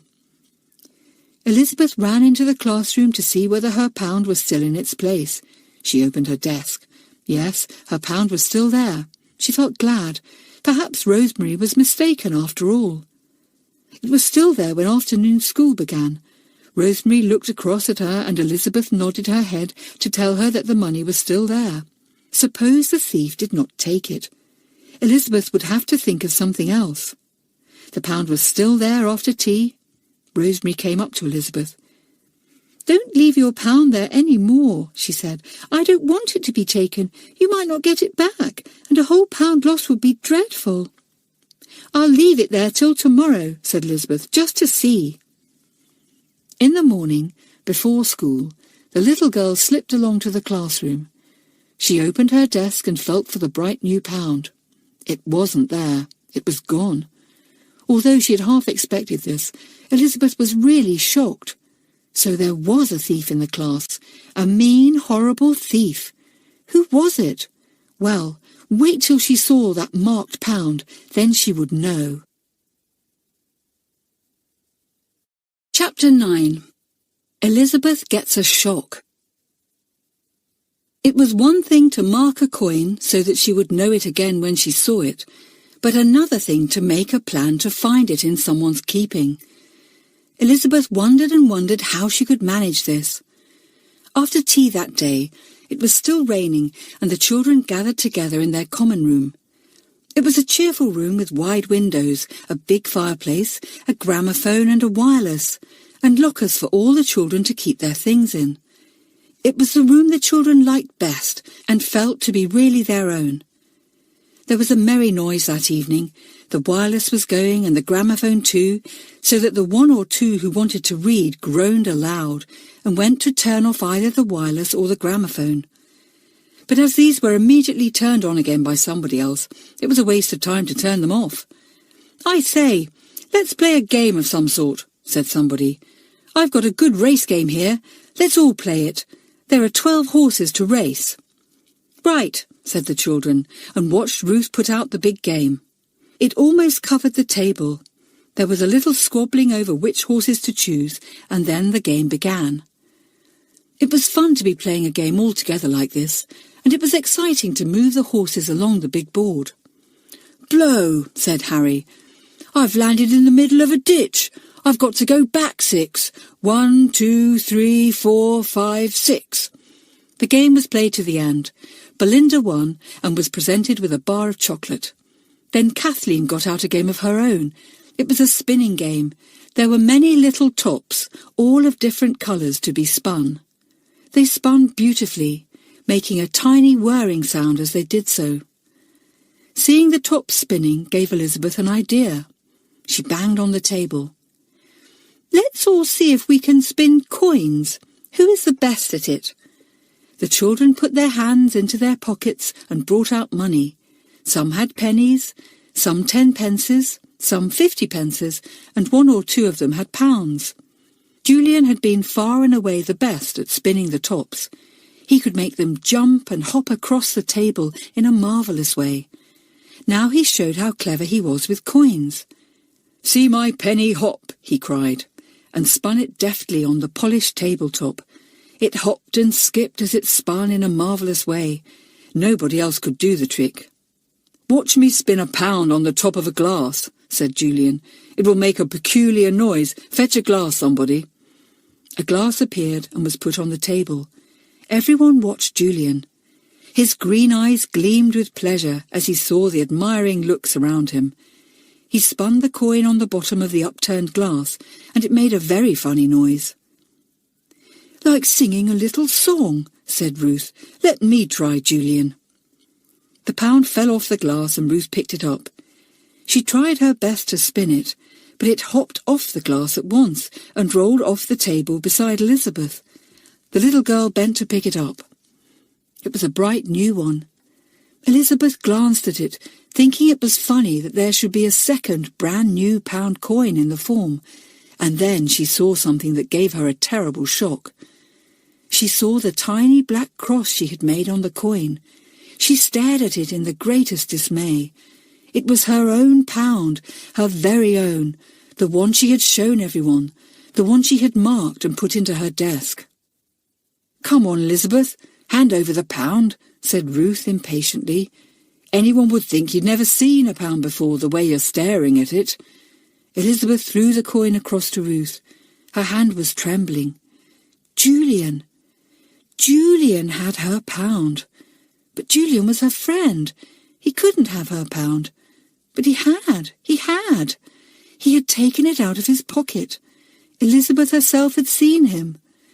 The little girl stared miserably across at Julian, who was watching Ruth with his deep-set eyes, a lock of black hair over his forehead as usual. Rosemary had noticed Elizabeth's face. She had seen her staring at the pound. She knew that it must be the same one that the little girl had marked. She, too, looked in amazement at Julian. Elizabeth was not going to say anything to Julian just then, but she could hardly wait for a chance to speak to him alone. She waited about that evening, hoping that she would find a chance. She thought and thought about the whole affair. "Of course, I know Julian does just as he likes and says so," thought Elizabeth. "He just doesn't care about anything or anybody. But after all, I am his friend, and he should care about what he does to me. He could have had my pound if he had asked me. How could he do such a thing?" Then another thought came into her mind. "I mustn't judge him till I hear what he says. Somebody may have lent it to him, or he may have given someone change for a pound. I must be careful what I say. I really must." Just before bedtime, her chance came to speak to Julian alone. He went to get a book from the library, and Elizabeth met him in the passage as he came back. "Julian," she said, "where did you get your nice bright pound from?" "From the school box last week," said Julian at once. "Why?" "Are you sure?" said Elizabeth. "Oh, Julian, are you quite sure?" "Of course I am, idiot. Where else can we get money from?" said Julian, puzzled. "What are you looking so upset about? What's the matter with my pound?" Elizabeth was about to say that it was her pound when she stopped. No, she mustn't say that, or Julian would know she was accusing him of taking it from her. He was her friend. She couldn't accuse him of anything so dreadful. She must think about it. "Nothing's the matter with the pound," she answered at last, thinking that something must be dreadfully the matter with Julian. "All right then, don't look so peculiar," said Julian, getting impatient. "It's my pound, out of the school box, and that's that." He stalked off, looking puzzled and annoyed. Elizabeth stared after him. Her mind was in a complete muddle. Of all the people in the form, the one she had never even thought of for one moment as the thief was Julian. She slipped into a music room by herself and began to play a sad and gloomy piece on the piano. Richard, who was passing, looked in surprise. "Gracious, Elizabeth, why are you playing like that? Anyone would think you had lost a pound and found a penny." This old saying was half true at the moment, and Elizabeth gave a choky laugh. "Well, I have lost a pound, but I haven't found a penny," she said. "Golly, Elizabeth, you're not making yourself miserable over a pound, are you?" said Richard. "I've never heard you playing so dolefully before. Cheer up." "Richard, listen. I'm not silly enough to be miserable over a pound," said Elizabeth. "It's something else." "Well, tell me then," said Richard. "I shan't tell anyone else, you know that." This was true. Elizabeth looked at Richard and thought perhaps he could help her. "Suppose you had a friend, and suppose he did something simply terribly mean to you. What would you do?" she asked. Richard laughed. "If it really was my friend, well, I wouldn't believe it," he said. "I'd know there was some mistake." "Oh, Richard, I think you're right," said Elizabeth. "I just won't believe it." She began to play the piano again, a happier tune. Richard grinned and left Elizabeth. He was used to her troubles by now. She was always getting into some difficulty or bother. "Richard is right," thought Elizabeth. "I shan't believe it. It's some accident that Julian has got that pound. I'll have to begin all over again and find some way to catch the real thief." So she was just as friendly to Julian as ever, though Rosemary, who knew what had happened, was very puzzled to see it.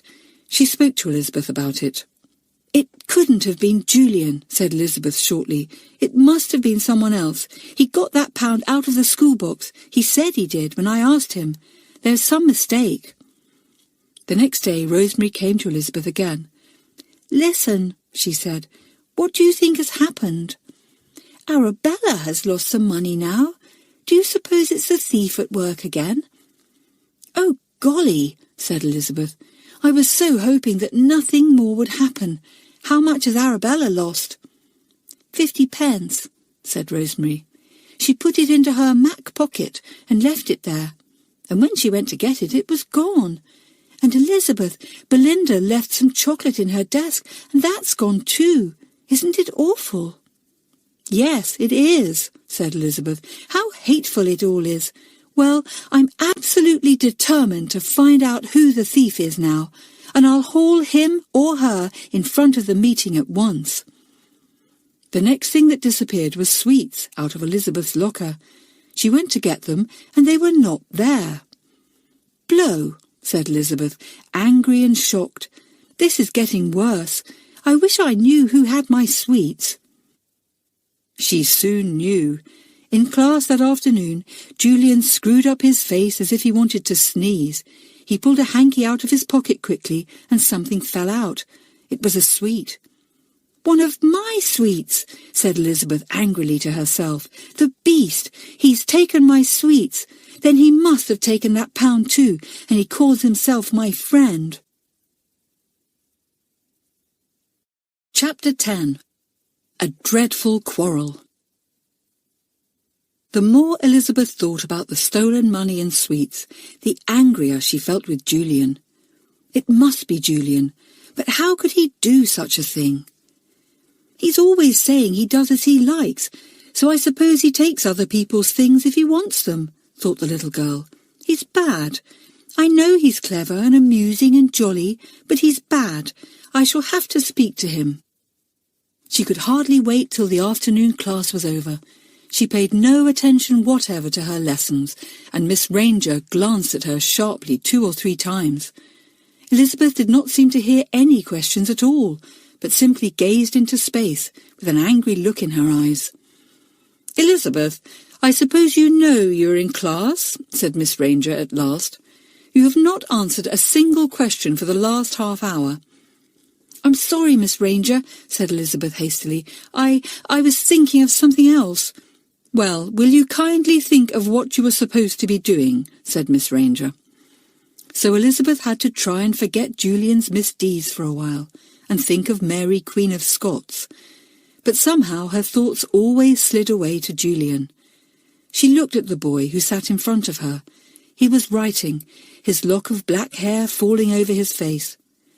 He brushed it impatiently away from time to time. Elizabeth wondered why he didn't have his hair cut shorter. Then it wouldn't worry him so.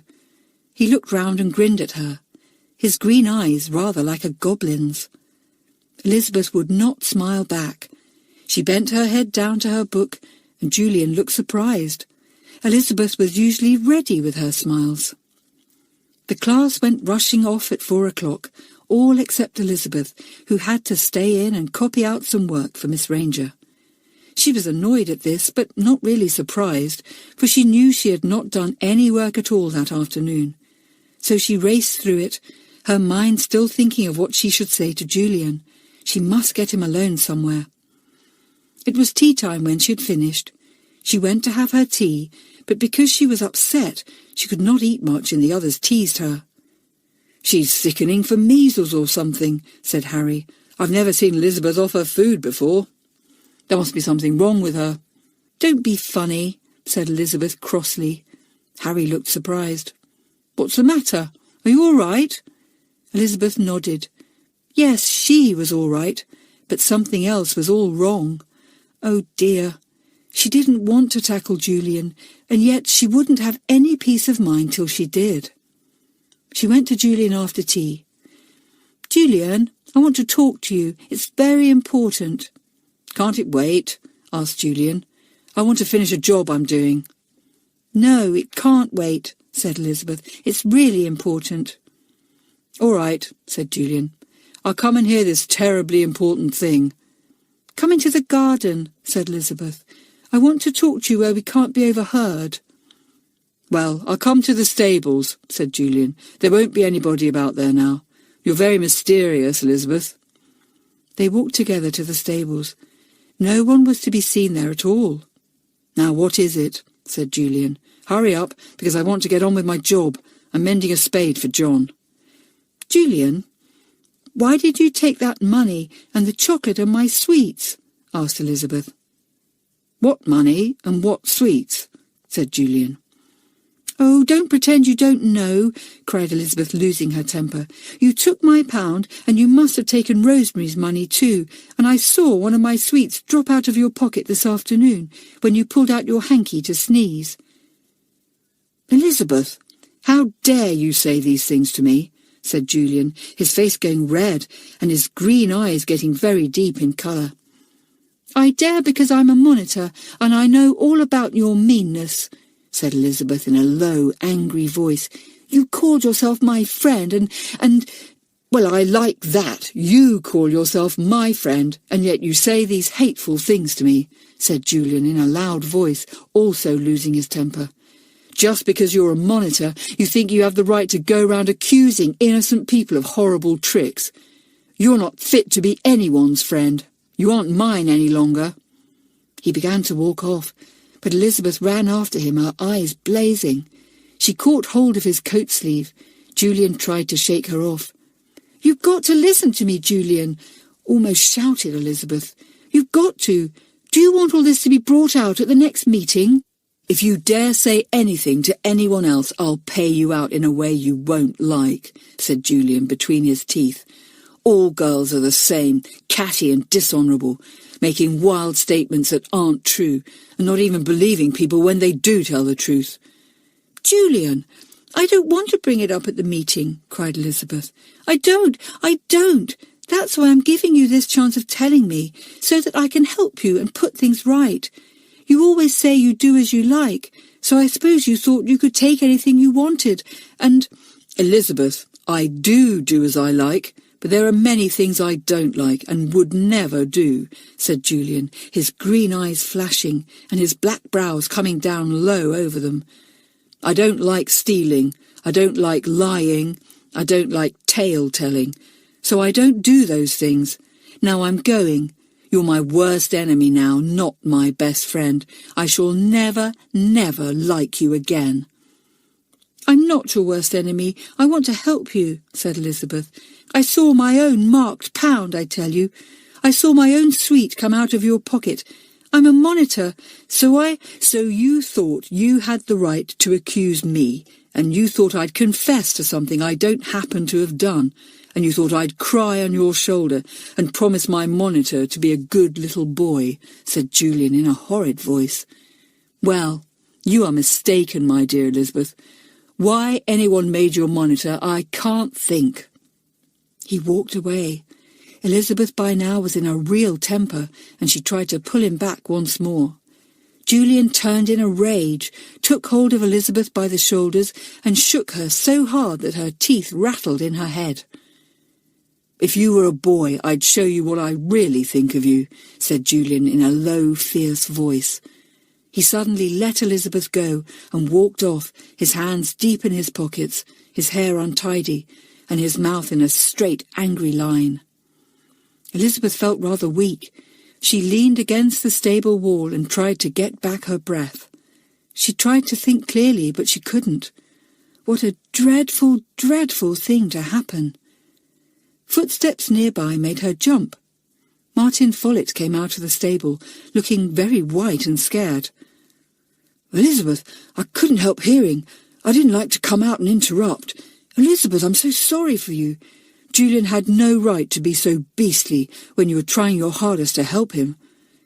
Elizabeth felt grateful for Martin's friendly words, but she was sorry he had overheard everything. "Martin, you're not to say a word to anyone about this," she said, standing up straight again and pushing back her curls. "It's very private and secret. Do you promise?" "Course," said Martin. "But Elizabeth, let me help a bit.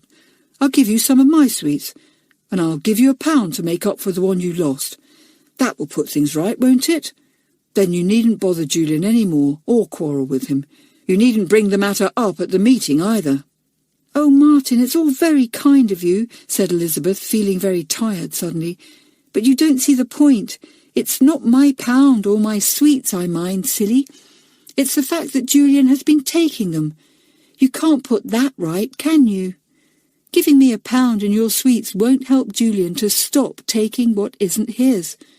I should have thought you could have seen that."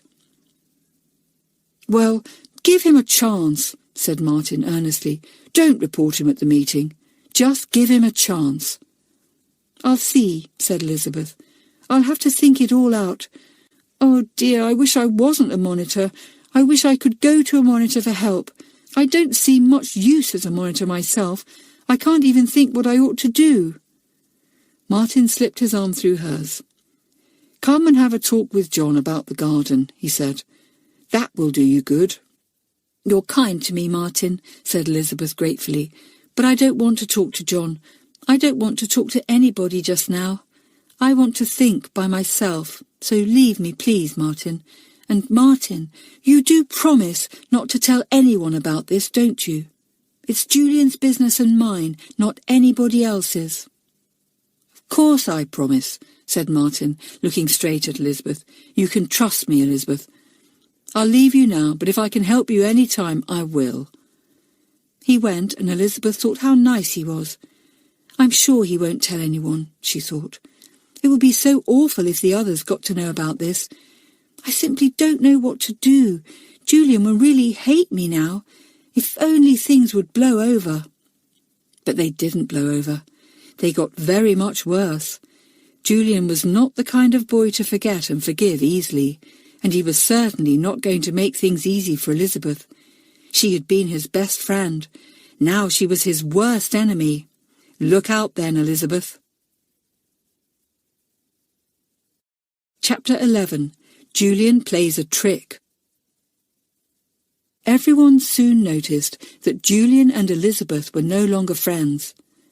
Elizabeth looked thoroughly miserable and upset, and Julian took no notice of her at all. Arabella was pleased. She liked and admired Julian tremendously for all his careless, untidy ways.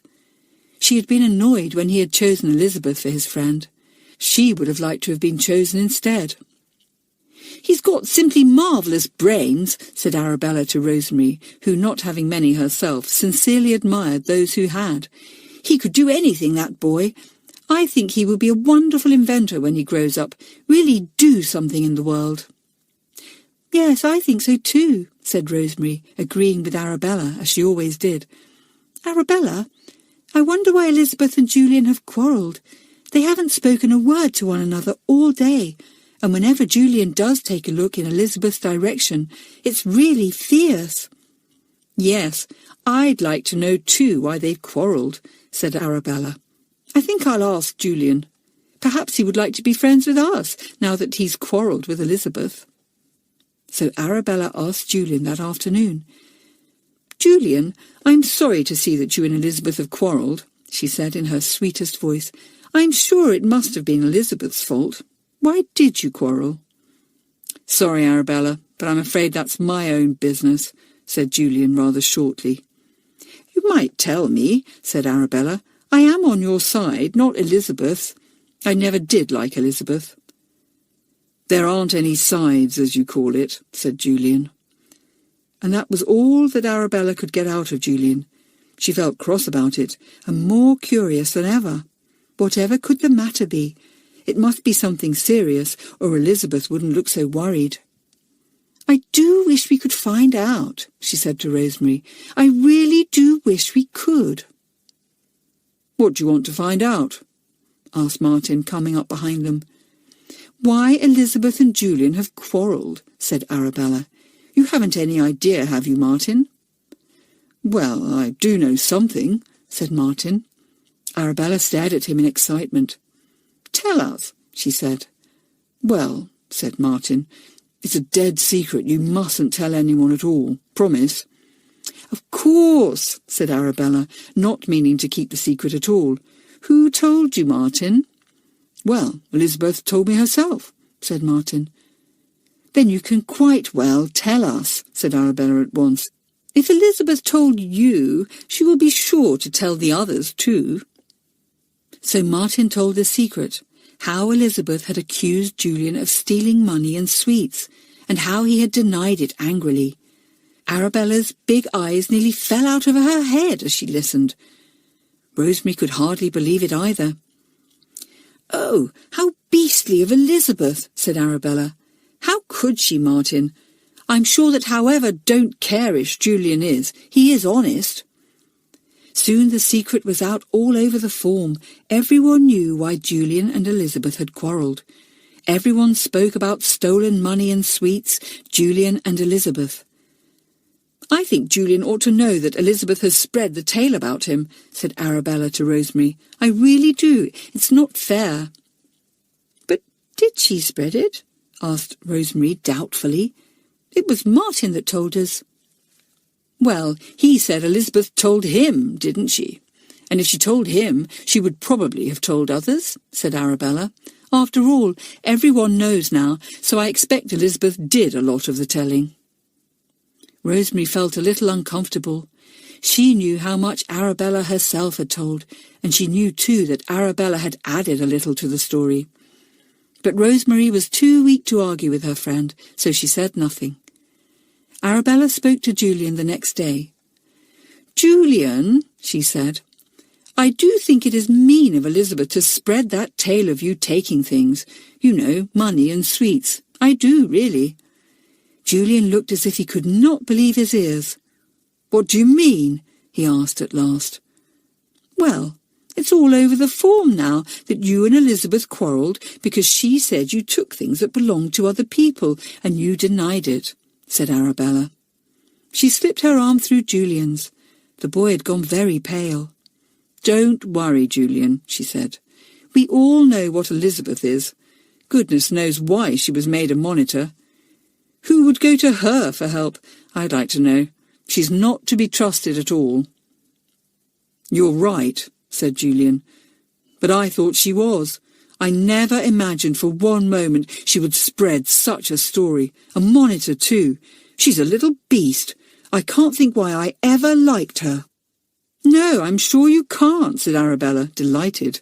"Fancy her going all round the form, whispering these horrible things about you, and you haven't said a word about her." Of course, Elizabeth had not said a word either. But Julian did not know that. He had not known that Martin had overheard everything, and he thought that if the story got round, it could only have been told to the others by Elizabeth herself. He thought very bitterly of her indeed. "I'll pay her back for that," he said to Arabella. "I should," said Arabella eagerly. "As I told you before, Julian, I'm on your side, and so is Rosemary. I expect lots of others are too."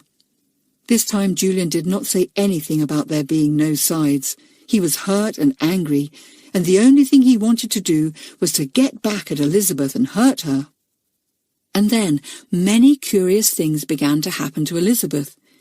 Julian used all his clever brains to think out tricks that would get her into trouble, and when Julian really used his brains, things began to happen.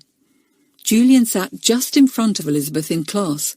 In one lesson, history, the children had to have out a good many books, which they put in a neat pile on the back of their desks, so that they might refer quickly to them when they needed to.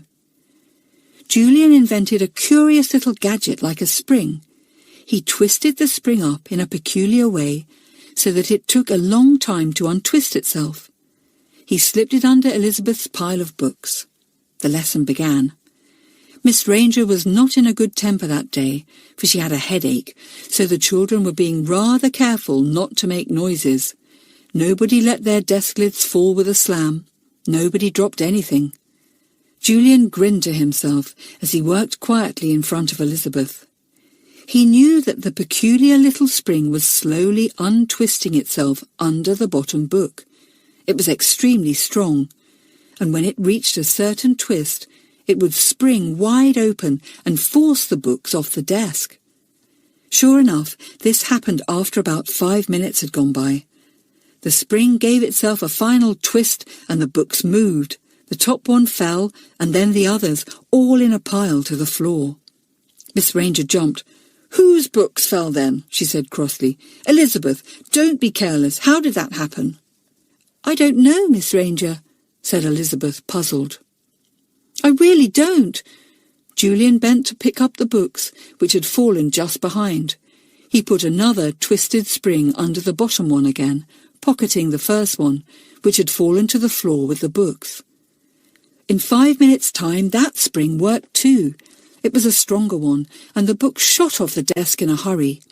Crash, crash, crash, crash, crash. Miss Ranger jumped violently, and her fountain pen, which she was using, made a blot on the book she was correcting. "Elizabeth, are you doing this on purpose?" she cried. "If it happens again, you will go out of the room. I will not have you disturbing the class like this." Elizabeth was extremely puzzled. "Oh, I'm very sorry, Miss Ranger," she said. "Honestly, the books seemed to jump off my desk by themselves." "Don't be childish, Elizabeth," said Miss Ranger. "That's the kind of thing a child in the lower school might say to me." Julian picked up the books, grinning. Elizabeth gave him a furious look. She had no idea that he was playing a trick on her, but she didn't like the grin. Once more Julian placed one of his curious springs under the bottom book, and once again all the books jumped off the desk in a hurry. This time Miss Ranger lost her temper. "Go out of the room," she snapped at Elizabeth. "Once might have been an accident, even twice, but not 3 times. I'm ashamed of you. You're a monitor and should know how to behave." With scarlet cheeks, Elizabeth went out of the room. In her first term she had tried to be sent out of the room, but now she felt it to be a great disgrace. She hated it. She stood outside the door, almost ready to cry for shame and anger. It wasn't my fault. My books really did seem to jump off by themselves. I never even touched the beastly things, she thought. And then, how dreadful, who should come by but Rita, the head girl herself. She looked in the greatest surprise at Elizabeth, standing red-faced outside the door. "Why are you here, Elizabeth?" she asked gravely. Chapter 12. Elizabeth in Disgrace. "I was sent out of the room, Rita," said Elizabeth, "but it was for something that wasn't my fault. Please believe me." "Don't let it happen again, Elizabeth," said Rita.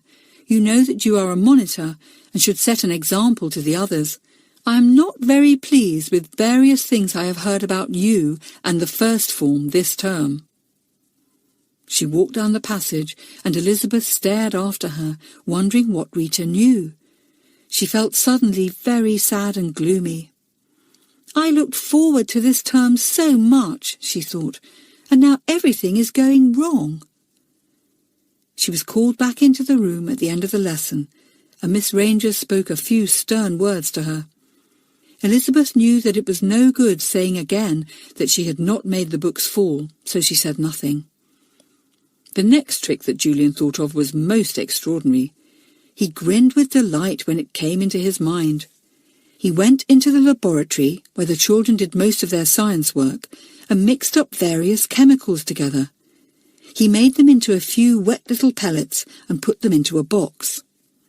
Then, before afternoon school, he slipped into the empty classroom, moved Elizabeth's desk, and put a table in its place. He stood a chair on top of the table, and then climbed up and stood on it. He could reach the ceiling then. He arranged the little wet pellets close together on the white ceiling. He brushed them quickly over with a queer-smelling liquid. This would have the effect of making the little pellets gradually swell and burst, letting out a large drop of water which would fall straight downwards. "This is a good trick," thought Julian, as he jumped down from the chair, put it back in its place, and pulled the table away. He put Elizabeth's desk back, arranging it exactly under the pellets on the ceiling. They were white and hardly noticeable. That afternoon, Mamselle came to take French. Elizabeth and the others had learnt French verbs and some French poetry. Mamselle was to hear it. All the children gabbled it over to themselves just before the lesson, making sure they knew it.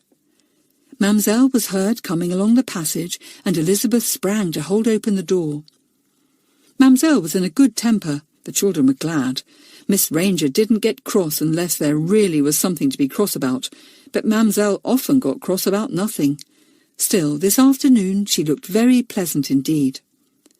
"And now we will have a very nice afternoon," she said, beaming round. "You will all say your verbs without one single mistake, and you will say your poetry most beautifully, and I shall be very pleased with you." No one made any reply to this. It would be nice if nobody made any mistake, but that was too much to be hoped for. Someone always came to grief in the French class. Julian chose that afternoon to use his brains in the proper way. He rattled off his verbs without a single mistake. He addressed Mamselle in excellent French, so that she beamed all over her face with pleasure.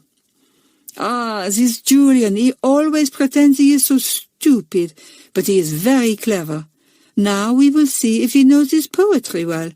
Speak it to me, Julian."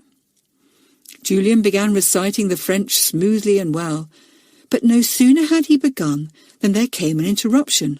It was Elizabeth. She had been sitting down, her head bent over her French book, and right on the top of her head had come a big drop of water. Elizabeth was most astonished. She gave a small cry and rubbed the top of her head. It was wet. "What is the matter, Elizabeth?" asked Mamselle impatiently. "A drop of water fell on my head," said Elizabeth, puzzled. She looked up at the ceiling, but there did not seem anything to be seen there. "You are silly, Elizabeth," said Mamselle. "You do not expect me to believe that." "But a drop of water did fall on my head," said Elizabeth. "I felt it." Jenny and Robert began to giggle. They thought Elizabeth was making it up in order to have a bit of fun. Mamselle rapped sharply on her desk. "Silence," she said. "Julian, go on with your poetry. Begin again." Julian began again, knowing that another drop or two would fall on Elizabeth's head shortly. He wanted to laugh. "Oh, oh," said Elizabeth suddenly from behind him. 2 drops had fallen splash onto her hair. The little girl simply couldn't understand it. She rubbed her head. "Elizabeth, once more you interrupt," said Mamselle angrily. "Are you trying to spoil Julian's work? He is doing it so well. What is the matter now? Do not tell me again that it is raining on your head." "Well, Mamselle, it is," said Elizabeth, and she rubbed her hand in her wet hair. Everyone roared with laughter. Mamselle began to get really angry. "Silence, everybody," she cried. "I will not have this noise. Elizabeth, I am surprised at you. A monitor should not behave like this." "But, Mamselle, honestly, it's very odd," began Elizabeth again, and then another drop fell on her hair. She gave a jump and looked up at the ceiling. She really felt very puzzled indeed. "Ah, you look at the ceiling as if it was the sky. You think it is raining on you. You think you will play me a silly joke," cried Mamselle, her eyes beginning to flash. Everyone sat up, enjoying the fun. It was exciting when Mamselle lost her temper. "Well, can I sit somewhere else?" asked Elizabeth in despair. "Something does keep dropping on my head, and I don't like it."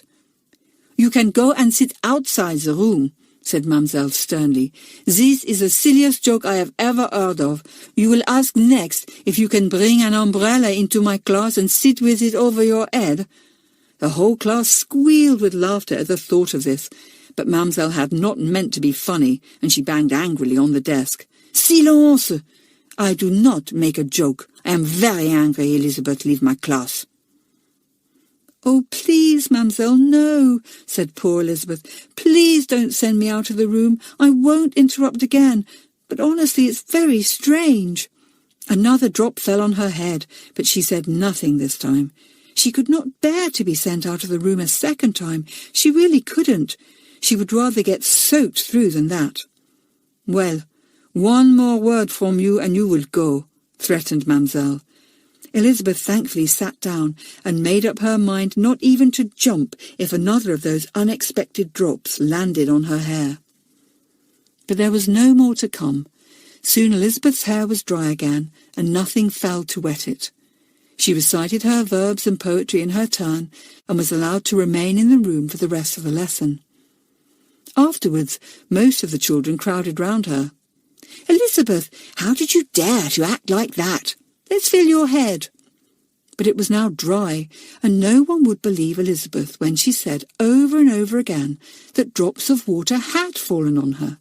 They rubbed their hands over her hair, but not a bit of wetness was left. "Why don't you own up to us and say it was a good joke?" asked Harry. "You might just as well."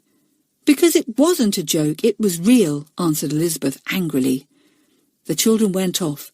They all thought Elizabeth had played a joke, but they also thought it wasn't right not to own up to it afterwards. "She's telling untruths," said Arabella to Rosemary. "Well, all I can say is she's a funny sort of monitor to have." 1 or 2 of the others agreed. They had enjoyed the joke, but they really did think that Elizabeth had made up the story of the falling drops, and they felt rather disgusted with her when she denied it. Mamselle related the story to Miss Ranger in the mistress's common room that day. "It is not like Elizabeth to be so silly," she said. Miss Ranger looked puzzled. "I don't understand her," she said. "She's not behaving like herself lately. She was very stupid in my class too, kept pushing piles of books over. So childish." "I really thought she would make a good monitor," said Mamselle. "I am disappointed in Elizabeth."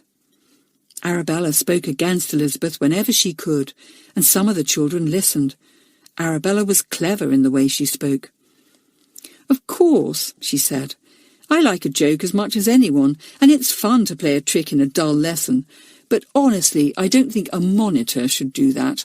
I mean, I don't see why any of us shouldn't play the fool a bit if we like, but not a monitor. You do expect a monitor to behave, or why make them monitors? She was called the naughtiest girl in the school 2 terms ago, wasn't she? Said Martin. Well, it must be difficult to stop being that, really. I think it was silly to make her a monitor. She couldn't have been ready to be one. Look at the beastly stories she spread about poor Julian, too, said Arabella. A monitor should be the first to stop a thing like that, not start it. Well, I always did say I couldn't imagine why Elizabeth was a monitor. Perhaps she won't be for long, said Martin. I don't see why we should put up with someone who behaves like Elizabeth. How can we look up to her, or go to her for advice? She oughtn't to be a monitor. Poor Elizabeth. She knew the children were whispering about her, and she couldn't do anything about it. Chapter 13. Arabella's Secret. The next school meeting came and went without anything being said by Elizabeth. The girl was so miserable and so puzzled as to what she should do for the best that she made up her mind to say nothing, at least for the present. Meanwhile, Arabella was soon going to have a birthday. Her mother had promised to send her a big birthday cake and whatever else she liked to ask for to eat or drink. Mrs. Buckley was now in America, but Arabella could order what she liked from one of the big London stores. Arabella talked about it a good deal. She loved to boast, and she talked of all the good things she would order. Then she had an idea. She told it to Rosemary. "What about a midnight feast, Rosemary? We had one once at my old school, and it was such fun. We should have plenty to eat and drink, and think how exciting it would be to have it in the middle of the night." Rosemary agreed. "Should we have it at midnight?" she asked. "We couldn't very well have it earlier, because some of the mistresses and masters might be up." "Yes, we'll have it just after midnight," said Arabella. "But we won't ask Elizabeth. She's such a horrid thing she might give the secret away and spoil the feast." "All right," said Rosemary. "Well, who will you ask then?" "Everyone, except just a few who are Elizabeth's old friends," said Arabella. "We won't ask Kathleen or Harry or Robert. They still stick up for Elizabeth. Anyway, I suppose Elizabeth wouldn't come even if we did ask her, because she might think a midnight feast was against the silly rules, and she's a monitor." So the first form once more had a secret that was whispered from one to the other. Elizabeth heard the talking, and noticed that it died down when she passed. She thought they must be whispering about her again, and she was angry and sad. Julian was asked, of course, and Martin. Julian's green eyes gleamed when he heard of the midnight feast. This was just the sort of daring thing he liked. The children discussed where they should hide the food and drink. They did not want the mistresses to guess what they were going to do. "We'll show the birthday cake round and have some of it for tea," said Arabella, "but we won't say anything about the other things." "Hide the ginger beers in one of the garden sheds," said Martin. "I know a good place. I'll put them there. I can fetch them on the night." "And put the biscuits in the old games locker in the passage," said Julian. "It's never used, and no one will see it there. I'll take them along." So the goodies were hidden here and there, and the children began to feel most excited. The few that were left out did not know what was happening. They only knew that it was Arabella's secret, and that a great fuss was being made of it. Arabella always made a point of talking in a low voice about the party whenever she saw Elizabeth coming near. Then she would give a jump when she looked up and saw Elizabeth, nudge the person she was talking to, and change the subject quickly and loudly. This annoyed Elizabeth very much. "You need not think I want to hear your stupid secret," she said to Arabella. "I don't. So talk all you like about it. I'll shut my ears." All the same, it was not pleasant to be left out. Neither was it pleasant to see Julian talking and laughing to Arabella and Rosemary. She did not know that he did it sometimes to annoy her. He could not bring himself to like the boastful, vain little Arabella very much. But if his friendship with her annoyed Elizabeth, Then he would certainly go on with it. Arabella's birthday came. The children wished her many happy returns of the day and gave her little presents, which she accepted graciously with pretty words of thanks. There was no doubt that Arabella knew how to behave when she was getting her own way. Elizabeth gave Arabella nothing. Neither did she wish her a happy birthday. She saw Julian give her a beautiful little brooch he had made with his own clever hands. Arabella pinned it on joyfully. "Oh, Julian," she said loudly, knowing that Elizabeth could hear, "you are a good friend. Thank you ever so much." The midnight feast was to be held in the common room. This room was well away from any of the mistress's bedrooms, and the children felt they would be safe there. They all felt excited that day, and Miss Ranger wondered what could be the matter with her class. Quite by chance, Elizabeth opened the old games locker in the passage. She was hunting for a ball to practice catching with on the lacrosse field, and she thought there might possibly be one there. She stared in surprise at the bag of biscuits. "I suppose Miss Ranger put them there," she thought. "Perhaps she's forgotten them. I must tell her. She may want them for the biscuits to give out at break." But Elizabeth forgot all about them and didn't say anything to Miss Ranger. She had no idea that they belonged to Arabella and were going to be eaten at the feast. Arabella's secret was well kept. The children who had been asked really were afraid that if Elizabeth got to know it, she might try to stop it, as she was a monitor, so they carefully said nothing at all to her. She and a few others were quite in the dark about it. When midnight came, all the children but Arabella were asleep. She had said she would keep awake and tell everyone when it was time. She was so excited that she had no difficulty at all in keeping her eyes wide open until she heard the clock strike midnight from its tower. She sat up in bed and groped for her dressing gown. She put on her slippers. Then, taking a small torch, she went to wake her friends, giving them little nudges. They awoke with jumps. "Shh," whispered Arabella to each one. "Don't make a noise. It's time for the midnight feast." Elizabeth was sound asleep, and so was Kathleen. They did not wake when the others padded out of their room to meet the boys, who were now coming from their own part of the school to the common room. There was a lot of whispering, and choked-back giggles could be heard all the way down the passages. The children crowded into the common room and lighted candles. They were afraid to put on the electric light in case the strong light showed through the blinds. "Anyway, it's more fun to have candles," said Arabella gleefully. This was the kind of thing she liked. She was queen of the party. She wore a beautiful silk dressing gown and blue silk slippers to match. She really looked lovely, and she knew it. The children set out the food and drink. What a lovely lot there was! "Sardines, I love those," said Ruth. "Tinned peaches, ooh, how lovely! Bag's eye some of those chocolate buns. They look as if they would melt in my mouth." "Pass that spoon, someone. I'll ladle out the peaches." "Don't make such a noise, Belinda. That's twice you've dropped a fork. You'll have Miss Ranger here if you don't look out." Pop! A ginger beer bottle was opened, and another. Pop, pop! The children looked at one another, delighted. This was really fun. It was past midnight, and they were eating and drinking all kinds of lovely things. "Where are the biscuits?" said Arabella. "I feel as if I'd like a biscuit to eat with these peaches. I can't see the biscuits. Where are they?" "Oh, I forgot to get them," said Julian, getting up. "I'll fetch them now, Arabella. I won't be a minute. They're in that games locker."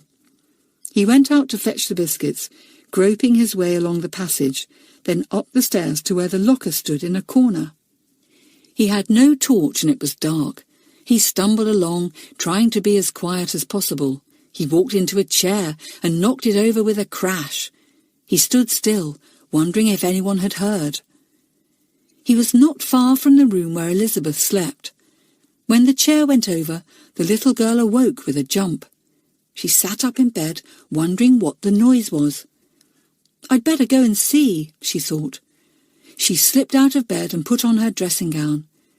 She did not notice that half the beds were empty in the dormitory.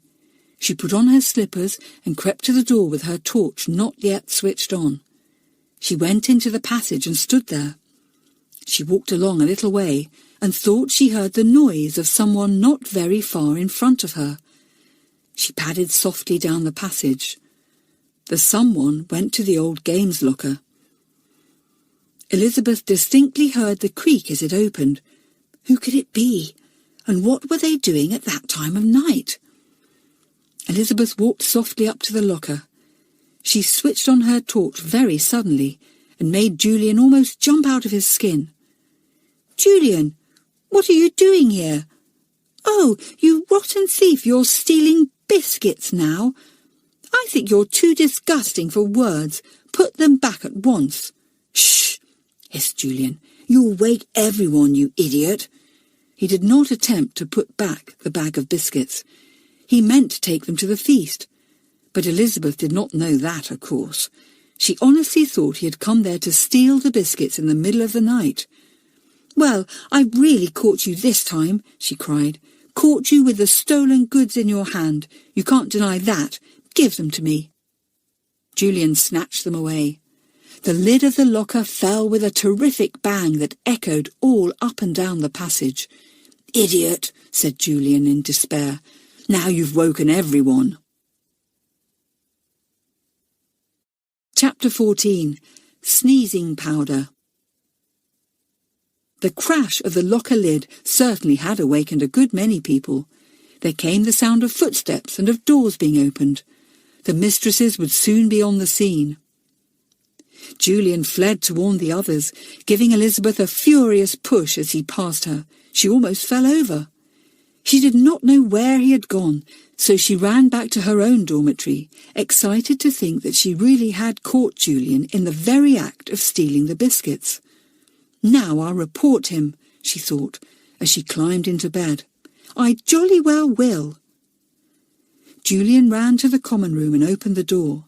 "Quick," he said. "Get back to your beds. Elizabeth caught me as I was getting the biscuits and made an awful noise. If you don't get back quickly, we'll all be caught." Hastily, the children stuffed everything into their lockers round the wall or into empty desks. Then they blew out the candles and fled, hoping that they had not left too many crumbs about. The boys raced for their own dormitories. The girls rushed to theirs.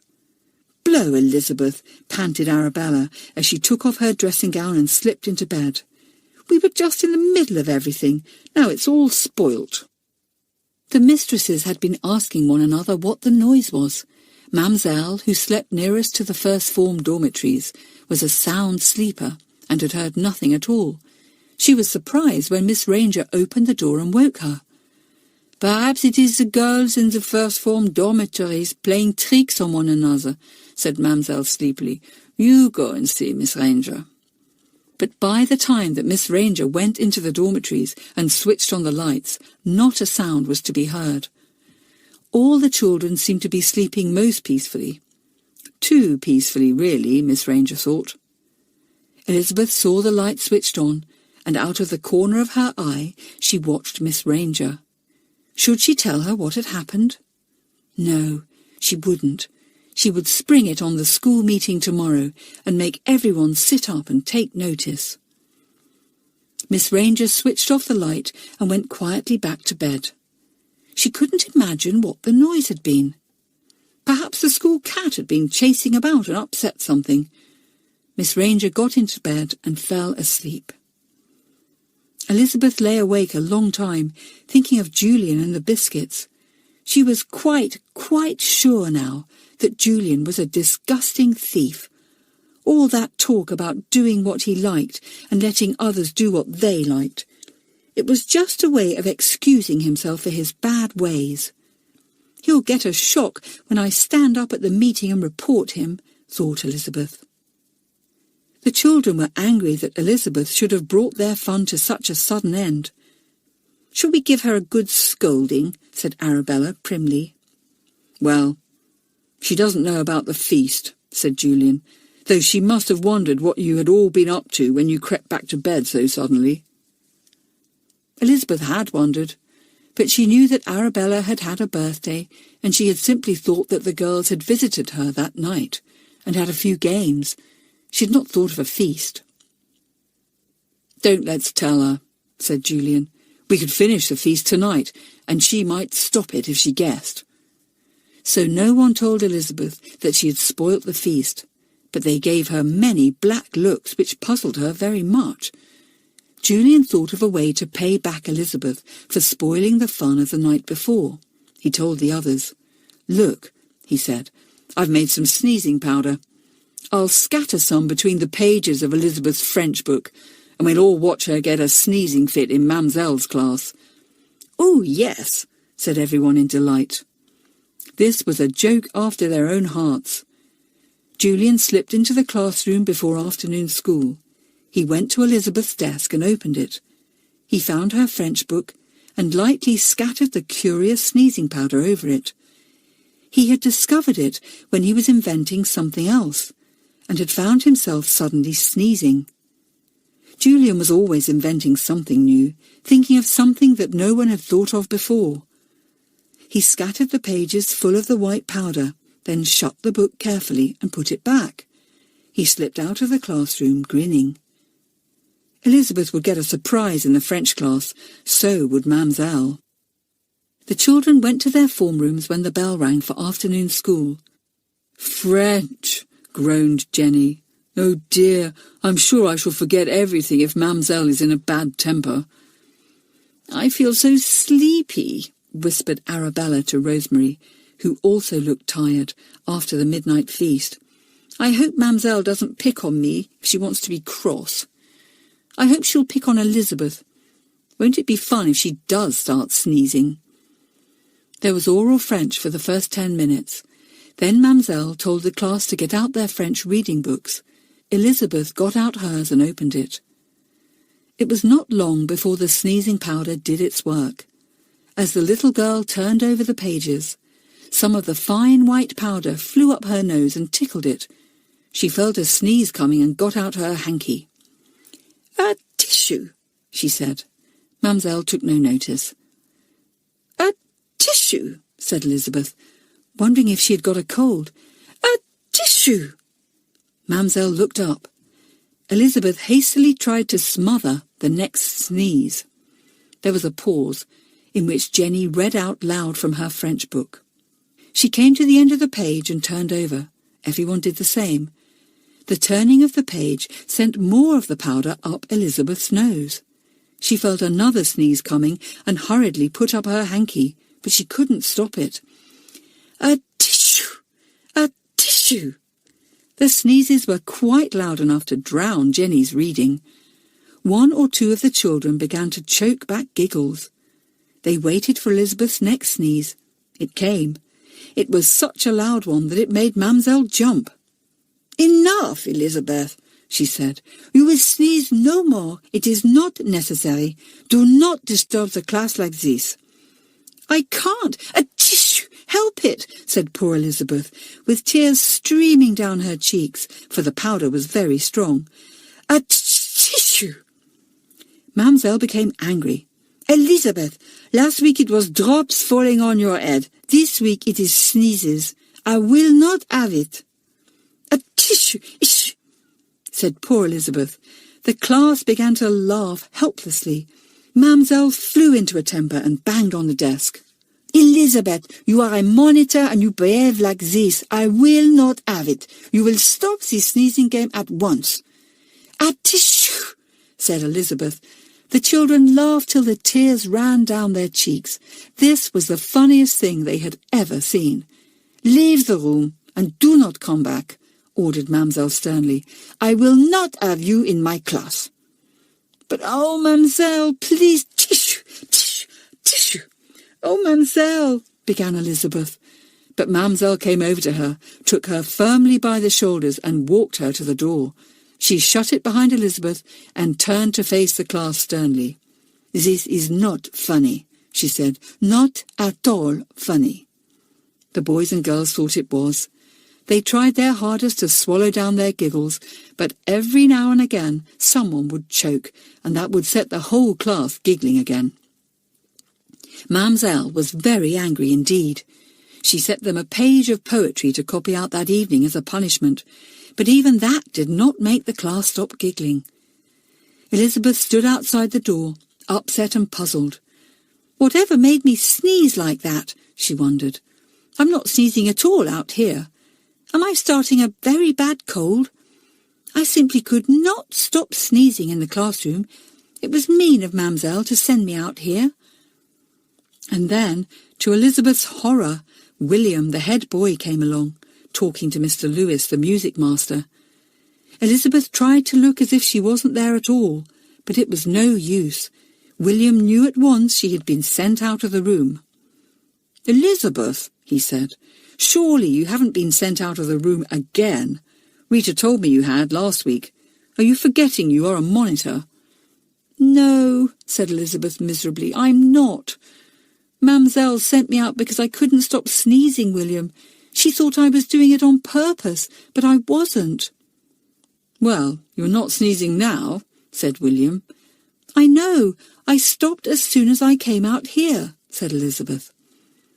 William walked on, thinking that Elizabeth must have been playing a silly joke. He would have to speak to Rita about it. They could not have monitors being sent out of the room like that. It was not right to have monitors setting a bad example. Elizabeth had no idea that Julian had played a joke on her. She really thought she'd been sneezing because she was beginning a cold. She was surprised when no cold came. "Well, I shall go to the meeting tonight," she thought, "and it will serve Julian right to be shown up in front of everyone. I know they will believe me because I am a monitor." Chapter 15. A Stormy Meeting. The children filed into the big hall for the usual school meeting that night. Elizabeth was excited and strung up. She longed to get the meeting over and have everything settled. "Any money for the box?" said William as usual. £10 came in from a boy who had had a postal order from an uncle. Arabella put in £2, her birthday money. She had learnt her lesson about that. She was not going to be reported for keeping back money again. £2 was given to everyone. Then William and Rita dealt with requests for more money.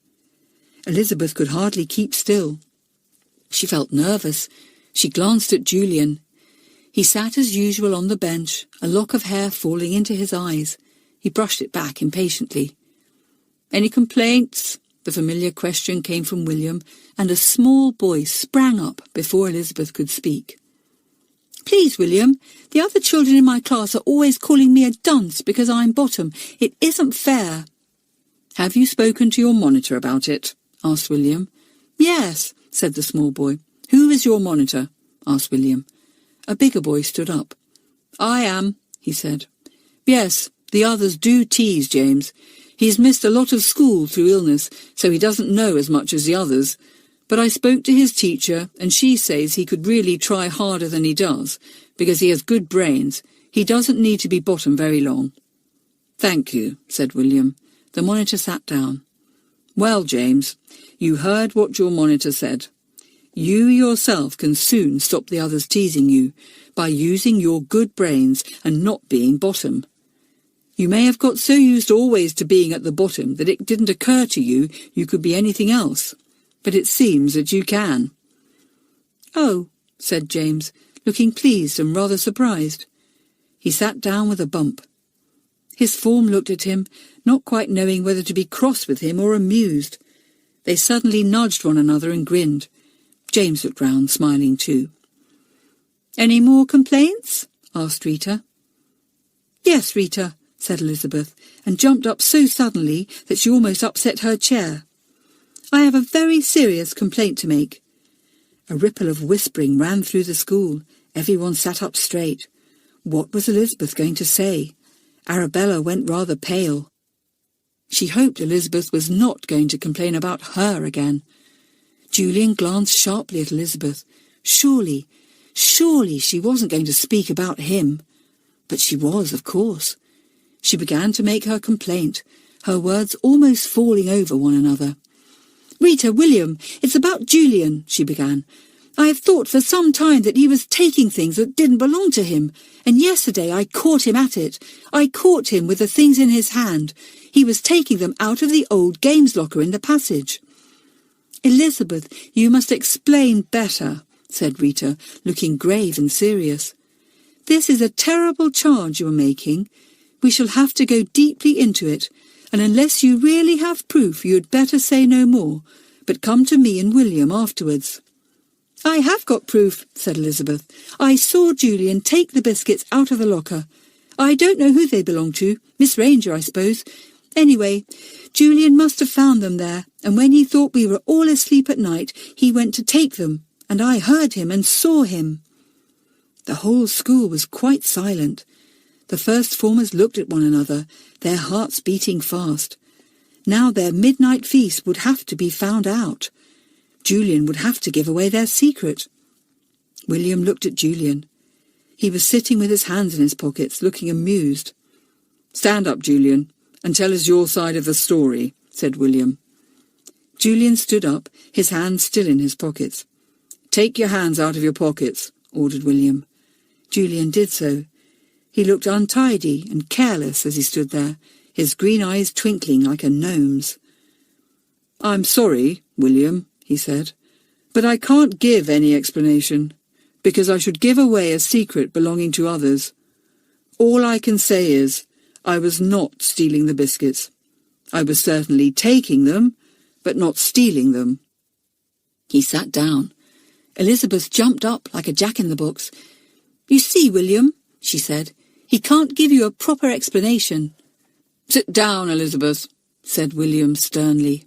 He looked at the first formers, who all sat silent and uncomfortable, not daring to glance at one another. How good of Julian not to give them away! How awful all this was! "First formers," said William gravely, "I hope that if any one of you can help to clear Julian of this very serious charge, you will do so, whether it means giving away some secret or not. If Julian, out of loyalty to one or more of you, cannot stick up for himself, then you must be loyal to him and tell what you know." There was a silence after this. Rosemary sat trembling, not daring to move. Belinda half got up, then sat down again. Martin looked straight ahead, rather pale. It was Arabella who gave the first former great surprise. She suddenly stood up and spoke in a low voice. "William, I'd better say something, I think. We did have a secret, and it's decent of Julian not to give it away. You see, it was my birthday yesterday, and we thought we'd have a midnight feast." She stopped, so nervous that she could hardly go on. The whole school was listening with the greatest interest. "Go on," said Rita gently. Well, you see, we had to hide the things here and there," said Arabella. "It was all such fun. We didn't tell Elizabeth, because she's a monitor, and might have tried to stop us. Well, Julian hid my biscuits in the old games locker, and he went to get them after midnight, when the feast had begun. I suppose that's when Elizabeth means, but they were my biscuits, and I asked him to get them, and he brought them back to the common room where we were. And I think it's unfair of Elizabeth to accuse Julian of stealing them. She's done that before. The whole form knows she's been saying that he takes money and sweets that don't belong to him." This was a very long speech. Arabella finished it suddenly and sat down, almost panting. Julian looked at her gratefully. He knew that she would not at all like telling the secret of the midnight party, but she had done it to save him. His opinion of the vain little girl went up sky high, and so did everyone else's. William and Rita had listened closely to all that Arabella had said. So had Elizabeth. When she had heard the explanation of Julian's midnight wanderings, she went very white and her knees shook. She knew in a moment that in that one thing, at any rate, she had made a terrible mistake. William turned to Elizabeth, and his eyes were very sharp and stern. "Elizabeth, it seems that you have done a most unforgivable thing. You have accused Julian publicly of something he hasn't done. I suppose you did not even ask him to explain his action to you, but just took it for granted that he was doing wrong." Elizabeth sat glued to her seat. She could not say a word. Arabella says that this is not the only time you have accused Julian. There have been other times too. As this last accusation of yours has been proved to be wrong, it is likely that the other complaints you have made to the first form are wrong too. So we will not hear them in public.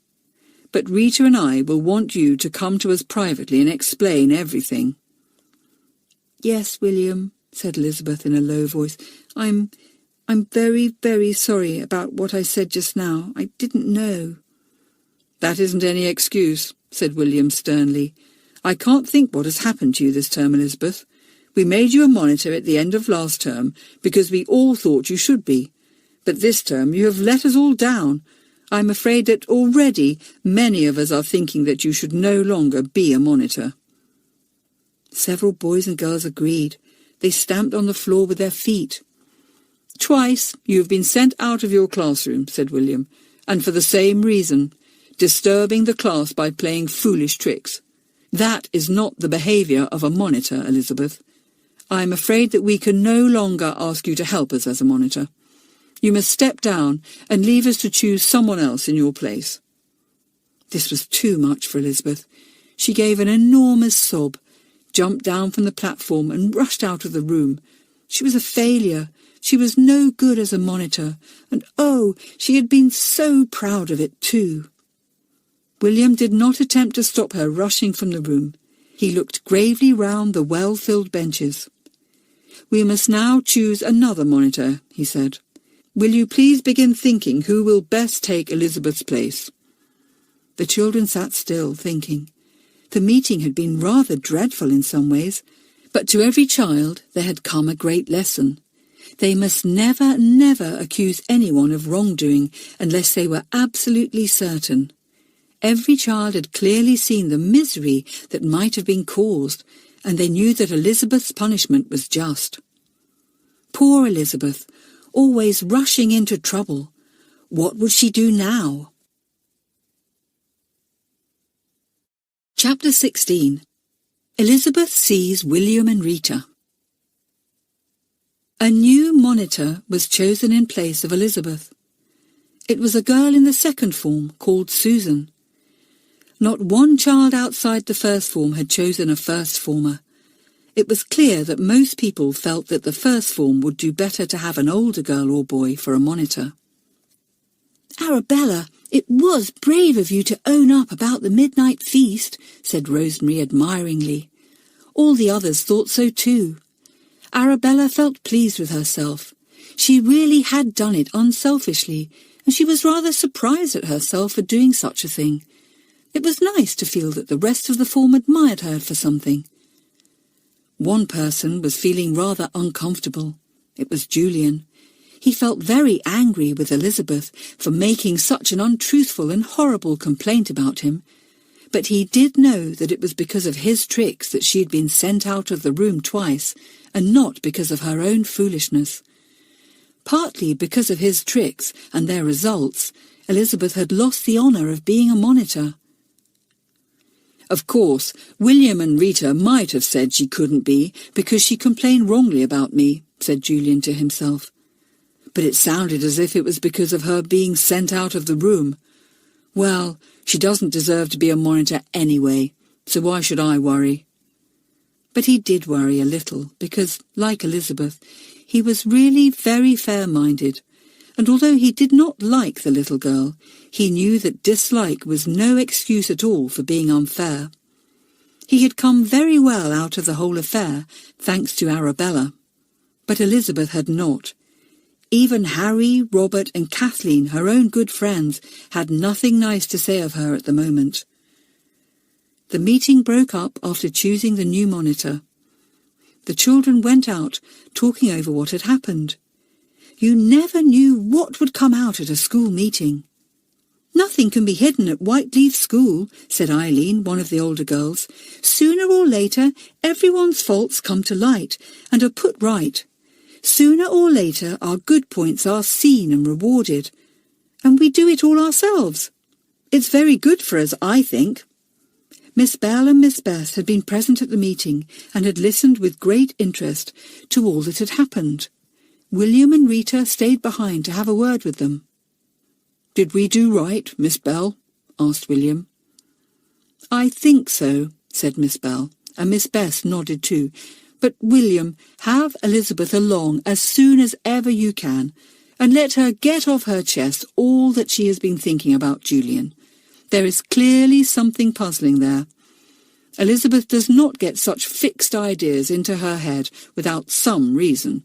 There is still something we don't know." "Yes, we'll send for Elizabeth now," said Rita. "I wonder where she is."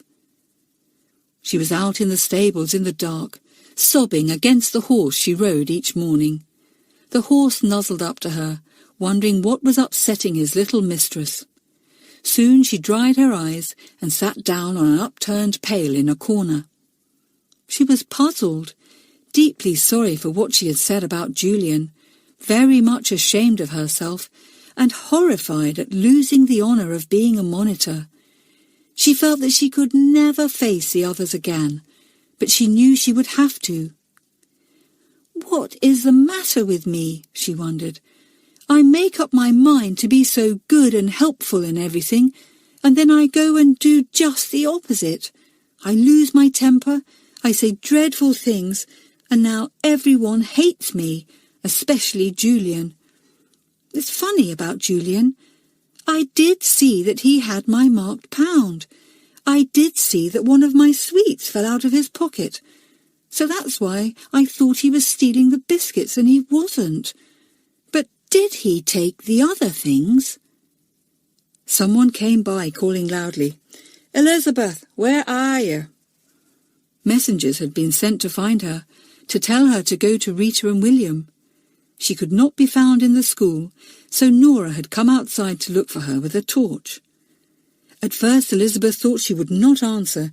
She simply could not go in and face the others just yet. Then a little courage came to her, and she stood up. "I'm not a coward," she thought.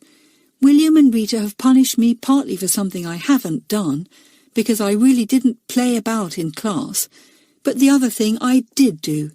I did make an untruthful complaint about Julian, though I thought at the time it was true, so I must just face up to it and not be silly."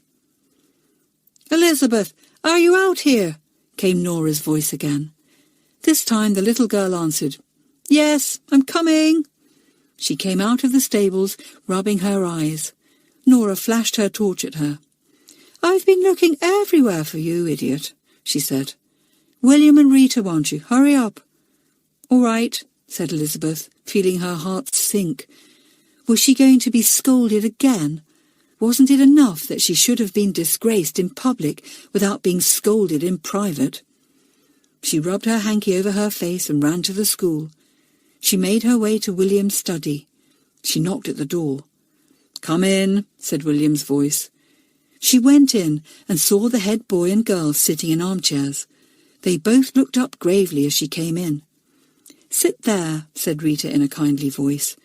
She felt sorry for the headstrong little girl who was so often in trouble. Elizabeth felt glad to hear the kindness in Rita's voice. She sat down.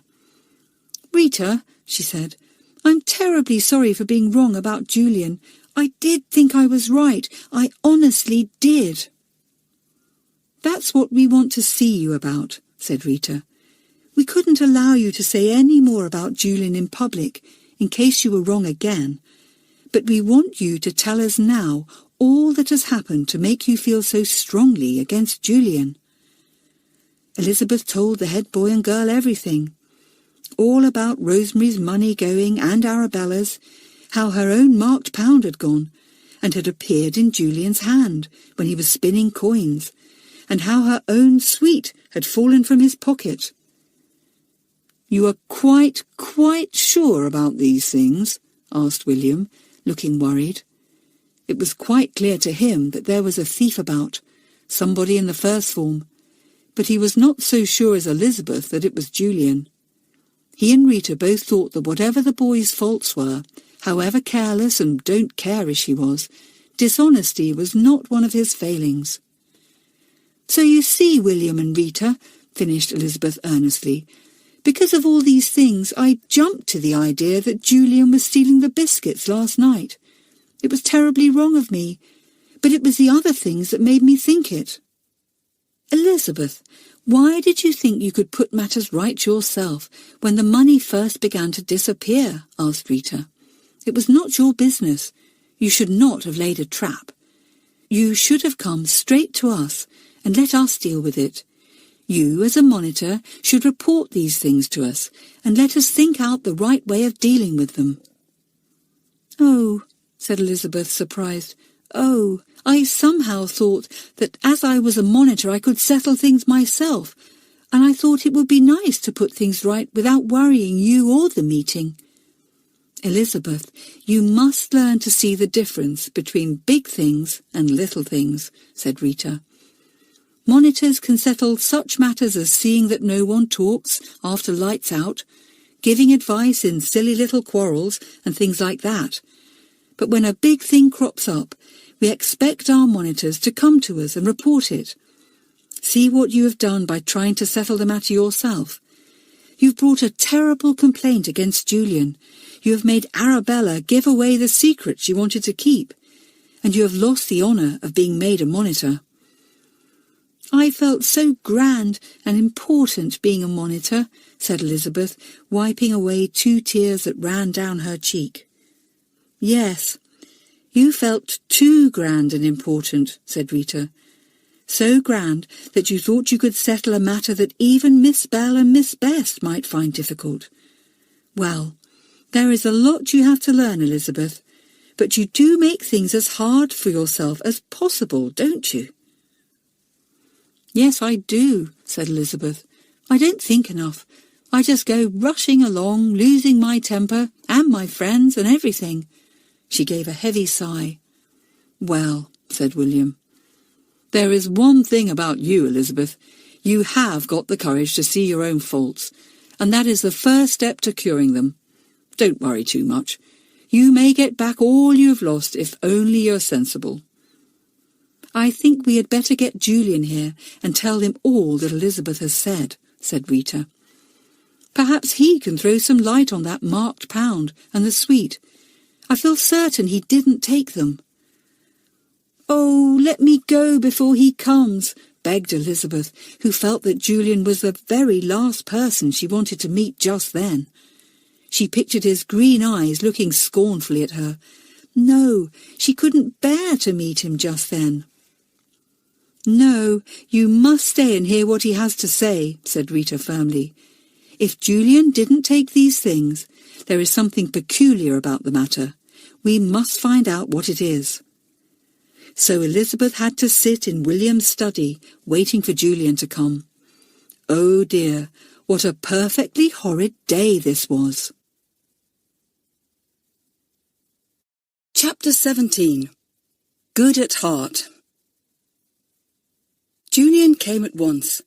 He was surprised to see Elizabeth in the study too. He gave her a look, and then turned politely to William and Rita. "Julian, we have heard a lot of puzzling things from Elizabeth," said William. "We are sure you have an explanation of them. Will you listen to me whilst I tell you them, and then you can tell us what you think?"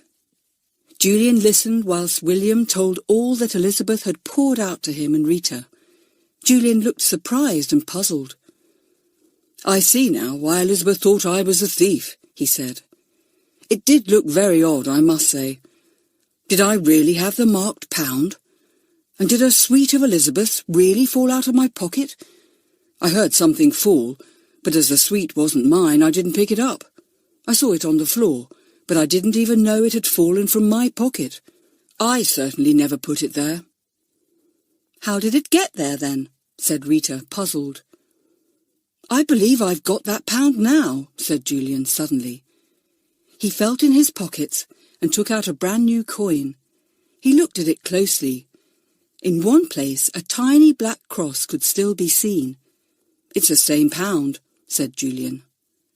"That's the cross I marked," said Elizabeth, pointing to it. Julian stared at it thoughtfully. "You know, I'm sure, now I come to think of it, that I didn't have a bright new pound like this out of the box that week," he said. "I'd have noticed it. I'm sure I got 2 old pounds. So someone must have put this new coin into my pocket and taken out an old one. Why? And someone must have put one of Elizabeth's sweets into your pocket too, said William. Does any boy or girl dislike you very much, Julian? Julian thought hard. Well, no, except of course Elizabeth, he said. Elizabeth suddenly felt dreadfully upset when she heard this. All her dislike for Julian had gone, now that she felt, with Rita and William, that Julian hadn't taken the money or sweets, but that someone had played a horrible trick on him. Elizabeth just hates me, said Julian. But I'm sure she wouldn't do a thing like that.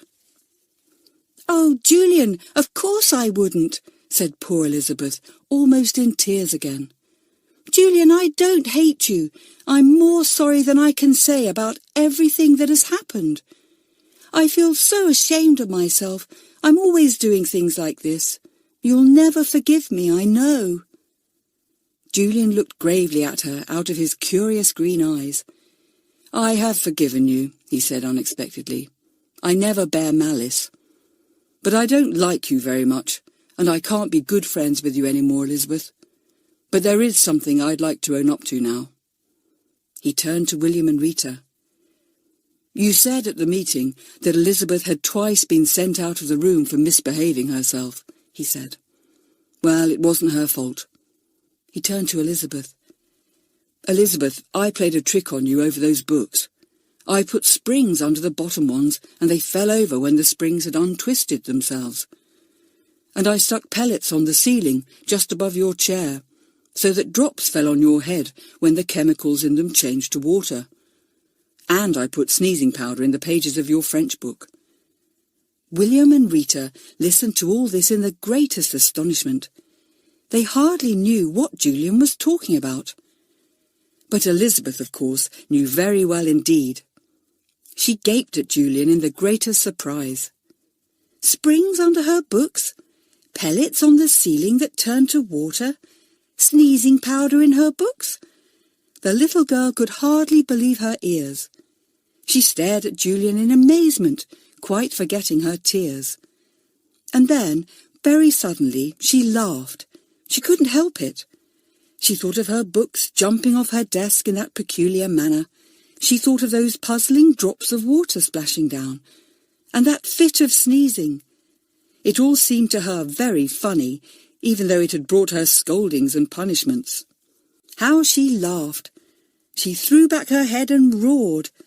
William, Rita, and Julian could not have been more surprised. They stared at the laughing girl, and then they began to laugh too.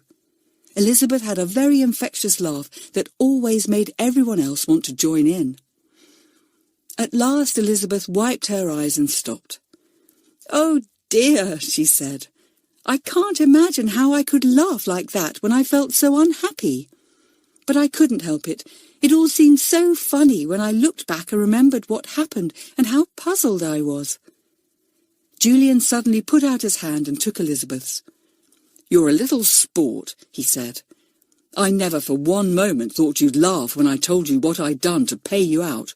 I thought you might cry, or fly into a temper, or sulk, but I never thought you'd laugh. You're a real little sport, Elizabeth, and I like you all over again." "Oh," said Elizabeth, hardly believing her ears. "Oh, Julian, you are nice. But oh, what a funny thing to like me again just because I laughed." "It isn't really funny," said William. "People who can laugh like that when the joke has been against them are, as Julian says, good sports and very lovable. That laugh of yours has made things a lot better, Elizabeth. Now we understand one another a good deal more." Julian squeezed Elizabeth's hand. "I don't mind the silly things you said about me, and you don't mind the silly things I did against you," he said. "So we're quits, and we can begin all over again. Will you be my friend?" "Oh, yes, Julian," said Elizabeth happily. "Yes, I'd love to. And I don't care if you make hail or snow fall on my head, or put any powder you like into my books now. Oh, I do feel happy again." William and Rita looked at one another and smiled. Elizabeth seemed to fall in and out of trouble as easily as a duck splashed in and out of water. She could be very foolish and do silly, hot-tempered, wrong things, but she was all right at heart. "Well," said William, "we have cleared up a lot of things, but we still don't know who the real thief was, or is, for he or she may still be taking other things. We can only hope to find out soon, before any other trouble is made. By the way, Elizabeth, if your first accusation of Julian was made privately and secretly, as you said, how was it that all the first form knew? Surely you did not tell them yourself?" "No, I didn't say a word," said Elizabeth at once. "I said I wouldn't, and I didn't." "Well, I didn't say anything," said Julian, "and yet the whole form knew and came to tell me about it." "Only one other person knew," said Elizabeth, looking troubled, "and that was Martin Follett. He was in the stables, Julian, whilst we were outside. He came out when you'd walked off, and he offered me £1 in place of mine that had gone. I thought it was very nice of him. He promised not to say a word of what he had heard." "Well, he must have told pretty well everyone, the little sneak," said Julian, who, for some reason, had never liked Martin as much as the others had. "Anyway, it doesn't matter. Well, thanks, William and Rita, for having us along and making us see sense." He gave his sudden goblin-like grin, and his green eyes shone. Elizabeth looked at him with a warm liking. How could she ever have thought that Julian would do a really mean thing? How awful she was! She never gave anyone a chance. "He's always saying he does as he likes, and he's not going to bother to work if he doesn't want to, and he doesn't care what trouble he gets into, and he plays the most awful tricks. But I'm certain as certain could be that he's good at heart," said Elizabeth to herself. And Julian grinned at her and thought, "She flies into the most awful tempers and says the silliest things and makes enemies right and left. But I'm certain as certain can be that she's good at heart." "Well, good night, you two troublemakers," said William, and he gave them a friendly push. "Elizabeth, I'm sorry about you not being a monitor anymore, but I think you see yourself that you want to get a bit more common sense before the children will trust you again. You do fly off the handle so when you get an idea into your head." "Yes, I know," said Elizabeth. "I've failed this time, but I'll have another shot and do it properly. You see if I don't." The two went out, and William and Rita looked at one another. "Good stuff in both those kids," said William. "Let's make some cocoa, Rita. It's getting late. Golly, I wonder who's the nasty little thief in the first form. It must be somebody there. He's not only a nasty little thief, but somebody very double-faced, trying to make someone else bear the blame for his own misdeeds by putting the marked £1 into Julian's pocket." "Yes, it must be someone really bad at heart," said Rita. "Someone it will be very difficult to deal with. It might be a girl or a boy. I wonder which." Julian and Elizabeth went down the passage to their own common room. It was almost time for bed. There was about a quarter of an hour left. "I'm coming into the common room with you," said Julian, and Elizabeth squeezed his arm gratefully. He had sensed that she did not want to appear alone in front of all the first form. It was going to be hard to face everyone, now that she had been disgraced and was no longer a monitor. "Thank you, Julian," she said, and opened the door to go in. Chapter 18. Julian is very funny. The first formers had been talking about Elizabeth most of the time, wondering where she was and saying that it served her right to be punished. Everyone was on Julian's side, there was no doubt about that. "I shall tell Julian just what I think of Elizabeth," said Arabella. "I never did like her, not even when I stayed with her in the Halls." "I must say, I think it was a pity that Elizabeth accused Julian without being certain," said Jenny. "I suppose she was feeling annoyed because she'd been left out of my party," said Arabella spitefully. "So she got back at Julian like that." "No, that wouldn't be like Elizabeth," said Robert. "She does do silly things, but she isn't spiteful." "Well, I shan't speak a word to her," said Martin. "I think she's been mean to Julian." "Shh, here she comes," suddenly said Belinda. The door opened, and Elizabeth came in. She expected to see scornful looks and even to hear scornful words, and she did. Some of the children turned their backs on her. Close behind her came Julian. He saw at once that the first formers were going to make things difficult for Elizabeth. "Julian," said Arabella, turning towards him, "we all feel sorry to think of what you had to face at the meeting tonight. It was too bad." "You must feel very sorry about it," said Martin. "I should." "I did," said Julian in his deep and pleasant voice. "But I don't now. Come on, Elizabeth. We've still got about 10 minutes before bedtime. I'll play a game of double patience with you. Where are the cards?" "In my locker," said Elizabeth gratefully. It had been dreadful coming into the room and facing everyone. But how good it was to have Julian sticking up for her like this, her friend once more. She fumbled about for the cards in her locker. Every boy and girl stared in the greatest astonishment at Julian. Had he gone mad? Was he being friendly to the very person who had said such awful things about him? It was impossible. It couldn't be true. But clearly it was true. Julian dealt the cards, and soon he and Elizabeth were in the middle of the game. The others were so surprised that they watched silently, not finding a word to say. Arabella was the most surprised, and it was she who found her tongue first. "Well," she said, "what's come over you, Julian? Don't you know that Elizabeth is your worst enemy?" "You're wrong, Arabella," said Julian in an amiable voice. "She's my best friend. Everything was a silly mistake." There was something in Julian's voice that warned the others to say nothing. They turned to their own games and left Julian and Elizabeth alone. "Thanks, Julian," whispered Elizabeth. His green eyes looked at her with amusement. "That's all right," he said. "Count on me if you want any help, worst enemy." "Oh, Julian," said Elizabeth, half laughing and half crying. Then the bell went for bedtime, and everyone cleared away books and games and went upstairs. Things were not very easy for Elizabeth the next few days.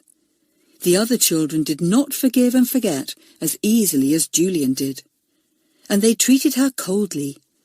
One or two were nice to her, Kathleen was, and Robert, and Harry, but most of them took no notice of her and seemed to be glad she was no longer monitor. Joan, of the second form, who had been Elizabeth's friend in the first term, came to find her. She took Elizabeth's hand and squeezed it. "I don't quite know the rights and wrongs of it all," she said, "but I do know this, Elizabeth, that you wouldn't have said what you did if you hadn't really thought it was true. It will all blow over, and you'll be made monitor again. You'll see." Elizabeth was glad of the kind words that her real friends gave her. "Now I know what it is like when people are kind to others in trouble," she thought. "I shall remember how much I like kindness now, when things have gone wrong, and I shall be the same to others if they get into trouble." Elizabeth looked very serious these days. She worked very hard, was very quiet, and her merry laugh did not sound nearly so often. Julian teased her about it. "You've gone all quiet like Rosemary," he said. "Come on, laugh a bit, Elizabeth. I don't want a gloomy friend." But Elizabeth had had a shock and had to get over it. Julian wondered what he could do to make her her old happy self. He began to think out a few jokes. He told the children what he was going to do. "Listen," he said. "When Mr. Leslie, the science master, takes us for science in the laboratory, I shall make some of my noises, but you must none of you make out that you hear them, see? Pretend that you hear nothing, and we'll have a bit of fun." Science was a bit dull that term. Mr. Leslie was rather boring and very strict. The children did not like him much, so they looked forward with the greatest glee to Julian's idea. They rushed to the lab that morning with much eagerness. "What noises will you make?" asked Belinda. "Wait and see," said Julian, grinning. "We will have a bit of fun, and Mr. Leslie will get a few surprises." He certainly did. He walked stiffly into the room, nodded to the children, and told them to take their places. "Now, this morning," he said, "we are going to test potato slices for starch. I have here—" He went on talking for a while, and then handed out small slices of potato. Soon all the children's heads were bent over their experiment. A curious noise gradually made itself heard. It was like a very high whistle, so high that it might have been the continual squeak of a bat, or a bow drawn over a very highly strung violin string. Went the noise. All the boys and girls stole a look at Julian. He was bending over his work, and there was not a single movement of mouth, lips, or throat to be seen. Yet they all knew he must be making that weird noise. Mr. Leslie looked up sharply. "What is that noise?" he asked at once. "Noise?" said Jenny, with an innocent stare. "What noise, Mr. Leslie?" "That high squeaking noise," said Mr. Leslie impatiently. Jenny put her head on one side like a bird, pretending to listen. All the other children did the same. From outside the window there came the sound of an aeroplane in the sky, and in a moment the plane came in sight. "Oh, it was the aeroplane you heard, Mr. Leslie," said Jenny brightly. Everyone giggled. Mr. Leslie frowned. "Don't be absurd, Jenny. Aeroplanes do not make a high squeaking noise. There it is again." Everyone heard the noise, but pretended not to. They bent their heads over their work, badly wanting to giggle. Julian changed his noise. Into the room came a deep growling noise. Mr. Leslie looked startled. "Is there a dog in the room?" he asked. "A dog, Mr. Leslie?" said Belinda, looking all round. "I can't see one." Elizabeth exploded into a giggle, which she tried to turn into a cough. The growling noise went on, sometimes hardly to be heard, sometimes very loud. Mr. Leslie couldn't understand it. "Can't you hear that noise?" he said to the nearest children. "Like a growl." "You said it was a squeak just now, sir," said Harry, looking surprised. "Is it a squeaky growl or a growly squeak?" Elizabeth exploded again, and Jenny stuffed her hanky into her mouth. Mr. Leslie grew very cross. "There is nothing funny to laugh at," he snapped. "My goodness, what's that now?" Julian had changed his noise, and a curious, muffled boom, boom, boom sound could be heard. It did not seem to come from anywhere particular, least of all from Julian. Mr. Leslie felt scared. He glanced at the children. Not one of them seemed to be hearing this new boom, boom noise. How strange! It must be his ears going wrong. He put his hands up to them. Perhaps he wasn't well. People had noises in their ears then. Boom, boom, boom went the strange, muffled sound. "Can you hear a boom, boom noise?" said Mr. Leslie in a low voice to Harry. Harry put his head on one side and listened. He listened with his hand behind one ear. He listened with it behind the other. He listened with both hands behind both ears. Elizabeth gave a loud giggle. She really couldn't help it. Jenny giggled too. Mr. Leslie glared at them. Then he turned to Harry. "Well, if you can't hear it, there must be something wrong with my ears," he said. "Get on with your work, everyone. Stop giggling, Jenny." The next noise was like a creaking gate. It was too much for poor Mr. Leslie. Muttering something about not feeling very well, he fled out of the classroom, telling the children to get on with their work till he came back. Get on with their work? That was quite impossible. Peals of laughter, roars of mirth, squeals and giggles filled the room from end to end. Tears poured down Jenny's cheeks. Harry rolled on the floor holding his aching sides. Elizabeth sent out peal after peal of infectious laughter. Julian stood in the middle of it all and grinned. "Oh, that has done me good," said Elizabeth, wiping the tears from her eyes. "I've never laughed so much in my life. Oh, Julian, you're marvellous. You must do it again. Oh, it was gorgeous." It did everyone good. Those gusts of laughter had cleared the air of all spitefulness, scorn and enmity. Everyone suddenly felt friendly and warm. It was good to be together, to laugh and to play, to be friends. The first form was suddenly a much nicer place altogether. Chapter 19. Julian has some shocks. Julian's success in Mr. Leslie's class rather went to his head.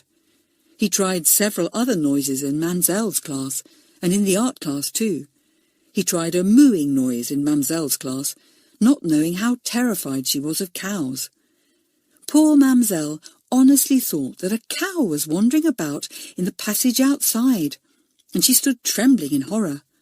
"A cow," she said. "It is nothing but a cow that makes that noise." "Moo," said the cow, and Mamselle shuddered. She could not bear cows and would never go into a field where there was one. "I'll go and shoo the cow away, Mamselle," said Jenny, enjoying herself. She rushed to the door, and there began a great shooing, mooing noise which sent the class into fits of laughter. Then Mamselle suddenly came to the conclusion that cows do not usually wander about school passages, and she looked sharply at Julian. Could that dreadful boy be making one of his famous noises? The first form had a wonderful time with Julian's noises and tricks. There seemed no end to them. His brilliant brains invented trick after trick, and they were so clever that no mistress or master seemed able to guess that they were tricks until it was too late. Julian used the sneezing powder again, this time on Mr. Lewis, the music master, when he was taking a singing lesson. He took 2 or 3 forms together for singing, and the lesson quickly became a gale of laughter as poor Mr. Lewis sneezed time after time, trying in vain to stop himself. Julian was quite a hero in the school for his many extraordinary jokes and tricks. But he was not a hero to the teachers. They often talked of him, sometimes angrily, sometimes sadly. "He's the cleverest boy we've ever had at Whyteleafe," said Miss Ranger. "Far and away the cleverest. If only he would work, he would win every scholarship there is. His brains are marvellous, if only he would use them." "He thinks of nothing but jokes," said Mr. Leslie angrily. He was now firmly convinced that the extraordinary noises he had heard in the science lesson had been made by Julian, and he was angry every time he thought of it. And yet that boy, as if to make up for playing such a trick, had written out a really brilliant essay for Mr. Leslie, an essay that he himself would have been proud to write. He was an odd fellow, there was no doubt about it. At the school meeting, following the one in which Elizabeth had lost her position as monitor, the little girl, now no longer on the platform with the jury, but down in the hall with the others, had got up to speak. "I just want to say that I know now that I was completely wrong about Julian," she said humbly. "I have said so to him, and he has been very nice about it, and we are good friends again. So that shows you how nice he has been. I'm sorry I was such a bad monitor. If ever I am a monitor again, I will do better."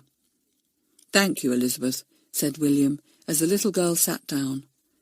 "We are very glad to have Julian absolutely cleared of the charge against him, and glad to know that he has been big enough to forgive you and to be friends so quickly." There was a pause. Julian grinned at Elizabeth, and she smiled back. It was good to be friends once more. Then William spoke again, and a graver note was in his voice. "But I have something else to say to Julian," he said. "Something not quite so pleasant, Julian. All your teachers are displeased with you. It is not so much that you play the fool in class and play tricks and jokes. but that you only use your brains for those things and for nothing else. According to everyone, you have really wonderful brains, inventive and original, brains that could do something for the world later on. But you only use them for nonsense and rubbish, and never for worthwhile work." He stopped. Julian flushed and put his hands deeper into his pockets. He didn't like this at all. "It's all very well to keep your class in fits of laughter, and to be a hero because of your jokes," said William, "but it would be much better to work hard also, and later on become a hero in the world of science, or in the world of inventions." "Oh, I don't care whether I'm famous or not when I'm grown up," said Julian rather rudely. He was always rude when he felt awkward. "I just want to have a good time, do what I like and let others do what they like.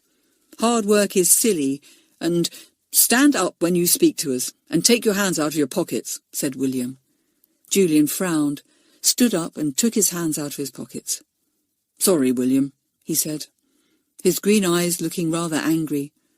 "I haven't any more to say, only that they're my brains, and I can choose how to use them myself, thank you. All this goody-goody talk doesn't mean a thing to me." "I can see that," said William. "It's a pity. It seems you only care for yourself and what you want yourself. One day you will learn differently, but what will teach you, I don't know. I am afraid it will be something that will hurt you badly." Julian sat down, still red. Use his brains for hard work when he could have a good time and laze around, playing tricks and jokes to make his friends laugh? No, thank you. Time enough to use his brains when he had to go out into the world and earn his living. Elizabeth said nothing to him about William's talk. It was a little like she herself had once said to him when she was a monitor. It wasn't goody-goody talk. It was common sense. Julian was silly not to work. He could win marvellous scholarships and do all kinds of fine things when he grew up. It was odd that he didn't want to. The only effect that William's talk had on Julian was to make him even lower in the form than before. He was nearly always bottom, but the next week his marks were so poor that even Julian himself was surprised when they were read out. He grinned round cheerfully. He didn't care if he was bottom or not. The week went on, and soon half-term came near. The children began to talk about their parents coming to see them. Elizabeth spoke to Julian about it. "Will your parents come, Julian?" "I hope so," said the boy. "I'd like you to see my mother. She's simply lovely. She really is, and so pretty and merry and sweet." Julian's eyes shone as he spoke of his mother. It was clear that he loved her better than anything on earth. He loved his father too, but it was his pretty, happy mother who had his heart. "It's because of Mother I wear my hair too long," he said to Elizabeth with a laugh. "She likes this silly haircut of mine, with this annoying lock of hair always tumbling over my forehead, so I keep it like that to please her. And she loves my jokes and tricks and noises." "But isn't she disappointed when she knows you're always bottom of the form?" asked Elizabeth curiously. "My mother would be ashamed of me." "Oh, mine likes me to have a good time," said Julian. "She doesn't mind about places in class or whether I'm top of exams or not." Elizabeth thought that Julian's mother must be rather odd, but then Julian was odd too.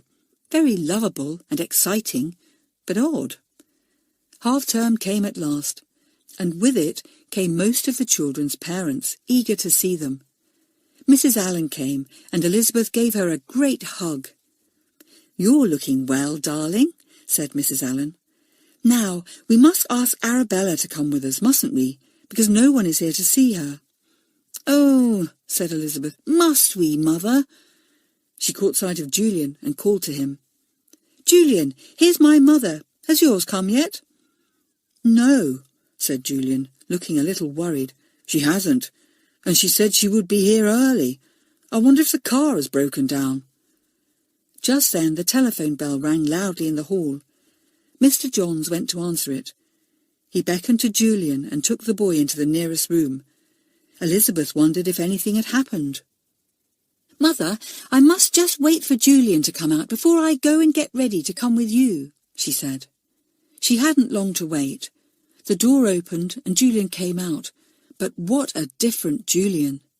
His face was quite white, and his eyes were full of such pain that Elizabeth could hardly bear to look at them.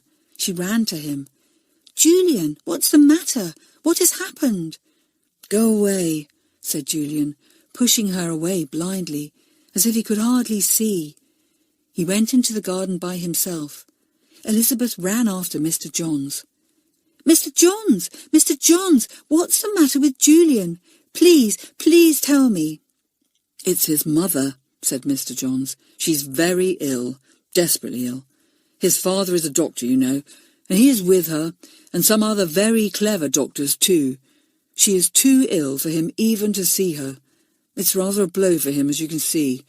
Maybe you can help him, Elizabeth. You're his friend, aren't you?" "Yes," said Elizabeth, all her warm heart longing to comfort the boy. He was so proud of his mother. He loved her so much. She was the most wonderful person on earth to him. Oh, surely, surely she would get better. She ran to her mother. "Mother, listen, I can't come out today, I'm so sorry, but Julian's mother is desperately ill, and I'm his friend, so I must stay with him. Could you just take Arabella out, do you think? I think I really must stay with Julian." "Very well," said her mother, and she went to find Arabella. Elizabeth herself went to hunt for Julian. Goodness knew where he would hide himself. He would be like a wounded animal going to some hole. Poor, poor Julian! What could she say to comfort him? Chapter 20. Julian makes a solemn promise. Julian was nowhere to be seen. Wherever had he gone? Elizabeth called to Harry. "Harry, have you seen Julian anywhere?" "Yes, I saw him tearing down to the gates," said Harry. "What's the matter with him?" Elizabeth didn't answer. She rushed down to the big school gates too. She wondered if Julian had thought of catching a train and going to his mother. She ran out of the gates and stood looking down the road. Some distance away, hurrying fast, was a boy. It must be Julian. Elizabeth tore after him, panting. She must get hold of him somehow. He was in trouble, and she might be able to help him. She ran down the country lane and turned the corner. There was no one in sight. How could Julian have gone so far in such a short time? He couldn't possibly have turned the next corner yet. Elizabeth hurried along, feeling worried. She came to the next corner. There was no one in sight on the main road either. Where could Julian have gone? She went back some way, thinking that he might have gone into a field through a gate a little way back. She passed a red telephone kiosk without thinking of looking inside it, and she was very startled when she suddenly heard the click of the kiosk door and heard Julian's voice calling her urgently. "Elizabeth! Oh, Elizabeth! Have you got any change on you?" Elizabeth turned and saw that Julian was in the telephone box. She ran to him eagerly, fumbling in her pocket for her money. "Yes, here's a 50p and some tens," she said. "What are you doing?" "Telephoning my father," said Julian. "Mr. Johns said I wasn't to at school. He said my father wouldn't want to be worried by phone calls. And I dare say he's right, but I've got to ask him a few questions myself, but I haven't got the right money to put in the box for the call." He took the money Elizabeth offered and shut himself in the telephone box again. Elizabeth waited outside. She had to wait for a long time. It was a quarter of an hour before Julian could get through to his father, and the boy was almost in despair with the delay. He kept brushing his long lock of hair back, and he looked so white and forlorn that it was all Elizabeth could do not to open the kiosk door and go in beside him. But at last he got through to his father, and Elizabeth could see him asking urgent questions, though she could hear nothing. He spoke to his father for about 5 minutes, and then put down the receiver. He came out looking very white. "I think I'm going to be sick," he said, and went pale green. He took Elizabeth's hand and went through the nearby gate into the field. He sat down, still looking green, but he wasn't sick. He slowly lost his green look, and a little colour came back to his cheeks. "I'm an idiot," he said to Elizabeth, not looking at her, "but I can't help it. Nobody knows how much I love my mother, or how sweet and loving she is." Elizabeth saw that he was making a great effort not to cry, and she wanted to cry herself. She didn't know what to do or say. There didn't seem any words that were any use at all. So she just sat close to Julian and squeezed his hand. At last she spoke in a low voice. "What did your father say?" He said, "Mother had just got a tiny chance," said Julian, and he bit his lip hard. "Only a tiny chance. I can't bear to think of it, Elizabeth." "Julian, doctors are so clever nowadays," said Elizabeth. "She will get better. They'll do something to save her, you'll see." "My father said they're trying a new drug, a new medicine on her," said Julian restlessly, pulling up the grass that grew beside him. "He said that he and 2 other doctors have been working on it for years, and it's almost ready. He's getting some today, to try it on Mother. He says it's the last hope. It will give her a tiny chance." "Julian, your father must be very clever," said Elizabeth. "Oh, Julian, it must be marvellous to be as clever as that, and to be able to discover things that can save people's lives. Fancy, just fancy, if your father's clever work should save your mother's life. You must take after him in brains, I think, Julian. You're very clever too. Oh, Julian, one day you might be able to save the life of someone you love by using a great invention of your own." Elizabeth had said these words in order to comfort Julian. But to her dismay and horror, the boy turned over on the grass and began to sob. "What's the matter? Don't do that," begged Elizabeth. But Julian took no notice. After a while he sat up again, looked for a hanky, which he hadn't got, and rubbed his hands over his dirty face. Elizabeth offered him her hanky. He took it and wiped his face. "If my father's new drug does save my mother's life, it will be because of his years of hard work, and it will be because he's used his brains to the utmost," said Julian, almost as if he was speaking to himself. "I thought he was silly to work so hard as he did, and hardly ever have a good time or take long holidays." He rubbed his eyes again. Elizabeth listened, not daring to interrupt. Julian was terribly in earnest. This was perhaps the biggest moment in his life, the moment when he decided which road he was going to tread, the easy, happy-go-lucky road, or the hard, tiring road his father had taken, the road of hard work, of unselfish labour, always for others. Julian went on speaking, still as if he were thinking aloud. "I've been given brains too, and I've wasted them. I deserve to have this happen to me. There's my father using his brains all these years, and maybe he can save my mother because of that. It's the finest reward he could have. Oh, if only I could still have my mother, how hard I'd work. It's a punishment for me. William said something would teach me, sooner or later, and it might be something that would hurt me badly." Julian brushed back his hair and bit his trembling lip. "You have got the most wonderful brain, Ju," said Elizabeth in a low voice. "I've heard the teachers talking about you. They said you could do anything you liked, anything in the world. And you know, I do think if you've got a gift of any sort, or good brains, you can be very, very happy using them, and you can bring happiness to other people too. This isn't goody-goody talk, Julian. Really, it isn't." "I know," said Julian. "It's wise and sensible talk. Oh, why didn't I show Mother what I could do when I had the chance? She would have been so proud of me. She always said she didn't mind what I did or how I fooled about. But she would have been so proud if I'd really done something. Now it's too late." It isn't, said Elizabeth. "You know your mother has a chance. Your father said so.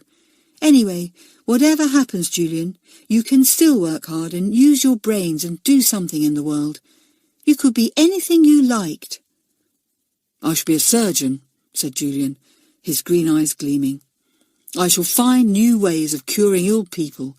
I shall make experiments and discover things that will give millions of people their health again."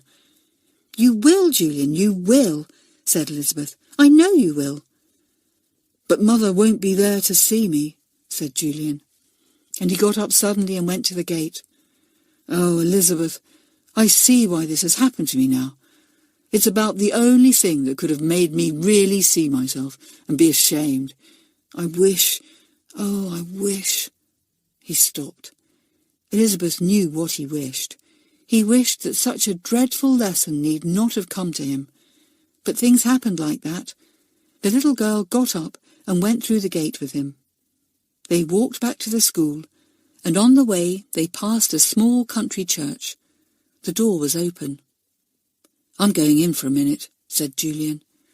"I've got a very solemn promise to make, and I'd better make it here. It's a promise that's going to last all my life. You stay outside, Elizabeth." He went inside the little dim church. Elizabeth sat down on the wooden bench outside, looking at the early daffodils blowing in the wind. "I'd better pray too," she thought. "If only Julian's mother would get better. But I don't somehow think she will. I think poor Julian will have to work hard and do brilliantly without his mother to be proud of him and love him for his big promise." After a short while, Julian came out again, looking more at peace. He had a very steadfast look in his green eyes, and Elizabeth knew that, whatever happened, his promise of a minute ago would never be broken. Julian's brains would no longer be used only to amuse himself. Now, all his life long, he would do as his father had done, and use them for other people. Perhaps, as he had said, he would be a great surgeon, a wonderful doctor. They walked back to the school in silence. There were no boys or girls there, for they had all gone out with friends or parents. Julian gave Elizabeth back her dirty hanky. "Sorry you've had to miss your outing," he said with a crooked little smile. "But I couldn't have done without you." "Let's take some food and go for a picnic," said Elizabeth. Julian shook his head. "No," he said. "I want to be here, in case there's any news. There may not be today, my father said, or even for a day or two. But there might be, you see." "Yes," said Elizabeth. "All right, we'll stay here. Let's go and do some gardening. John won't be there, but I know what to do.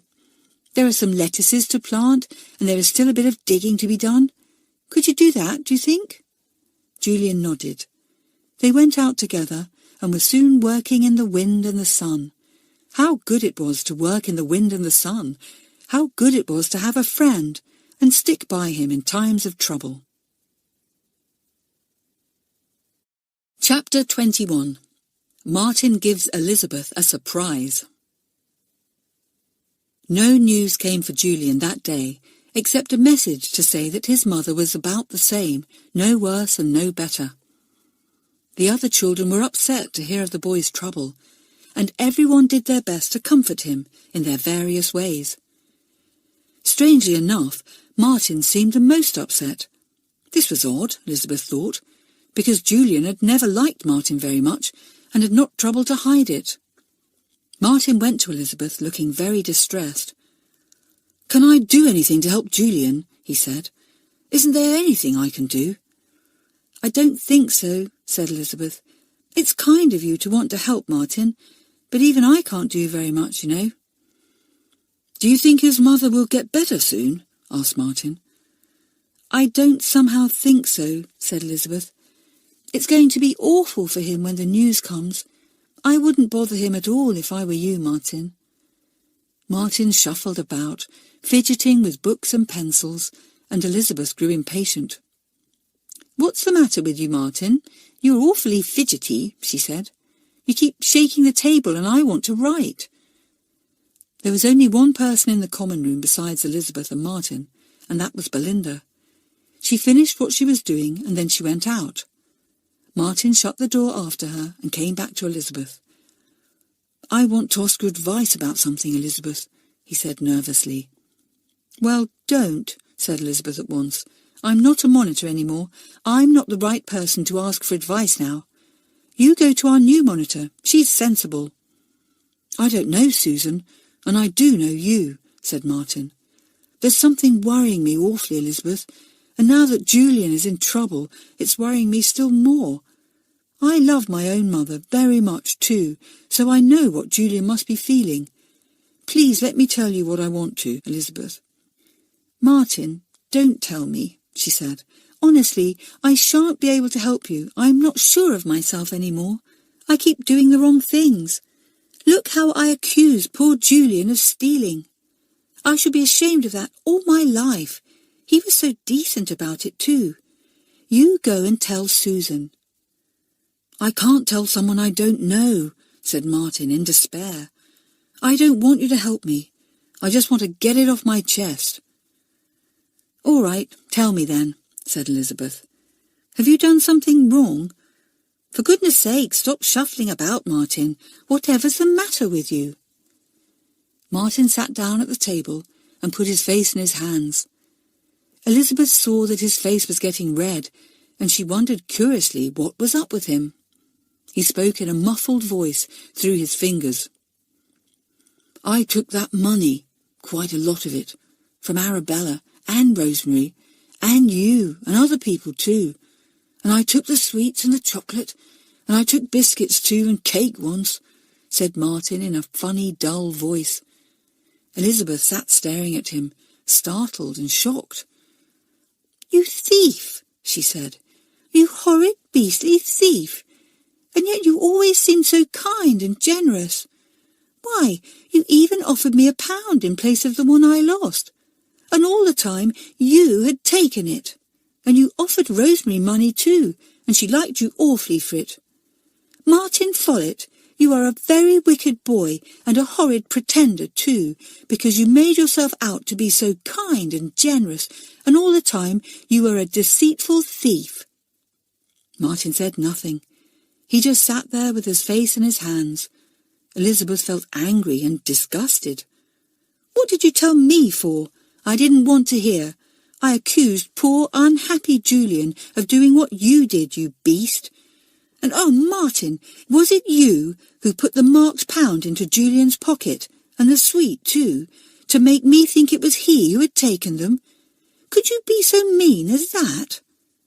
Martin nodded. His face was still hidden. "Yes, I did all that. I was afraid when I found that £1 was marked, and I never liked Julian because he didn't like me. I was afraid that if I was found out, none of you would like me, and I so badly wanted to be liked. Hardly anyone ever likes me." "I don't wonder," said Elizabeth scornfully. "Good gracious, it was mean enough to take the money and the other things, but it was much, much meaner to try and put the blame on somebody else.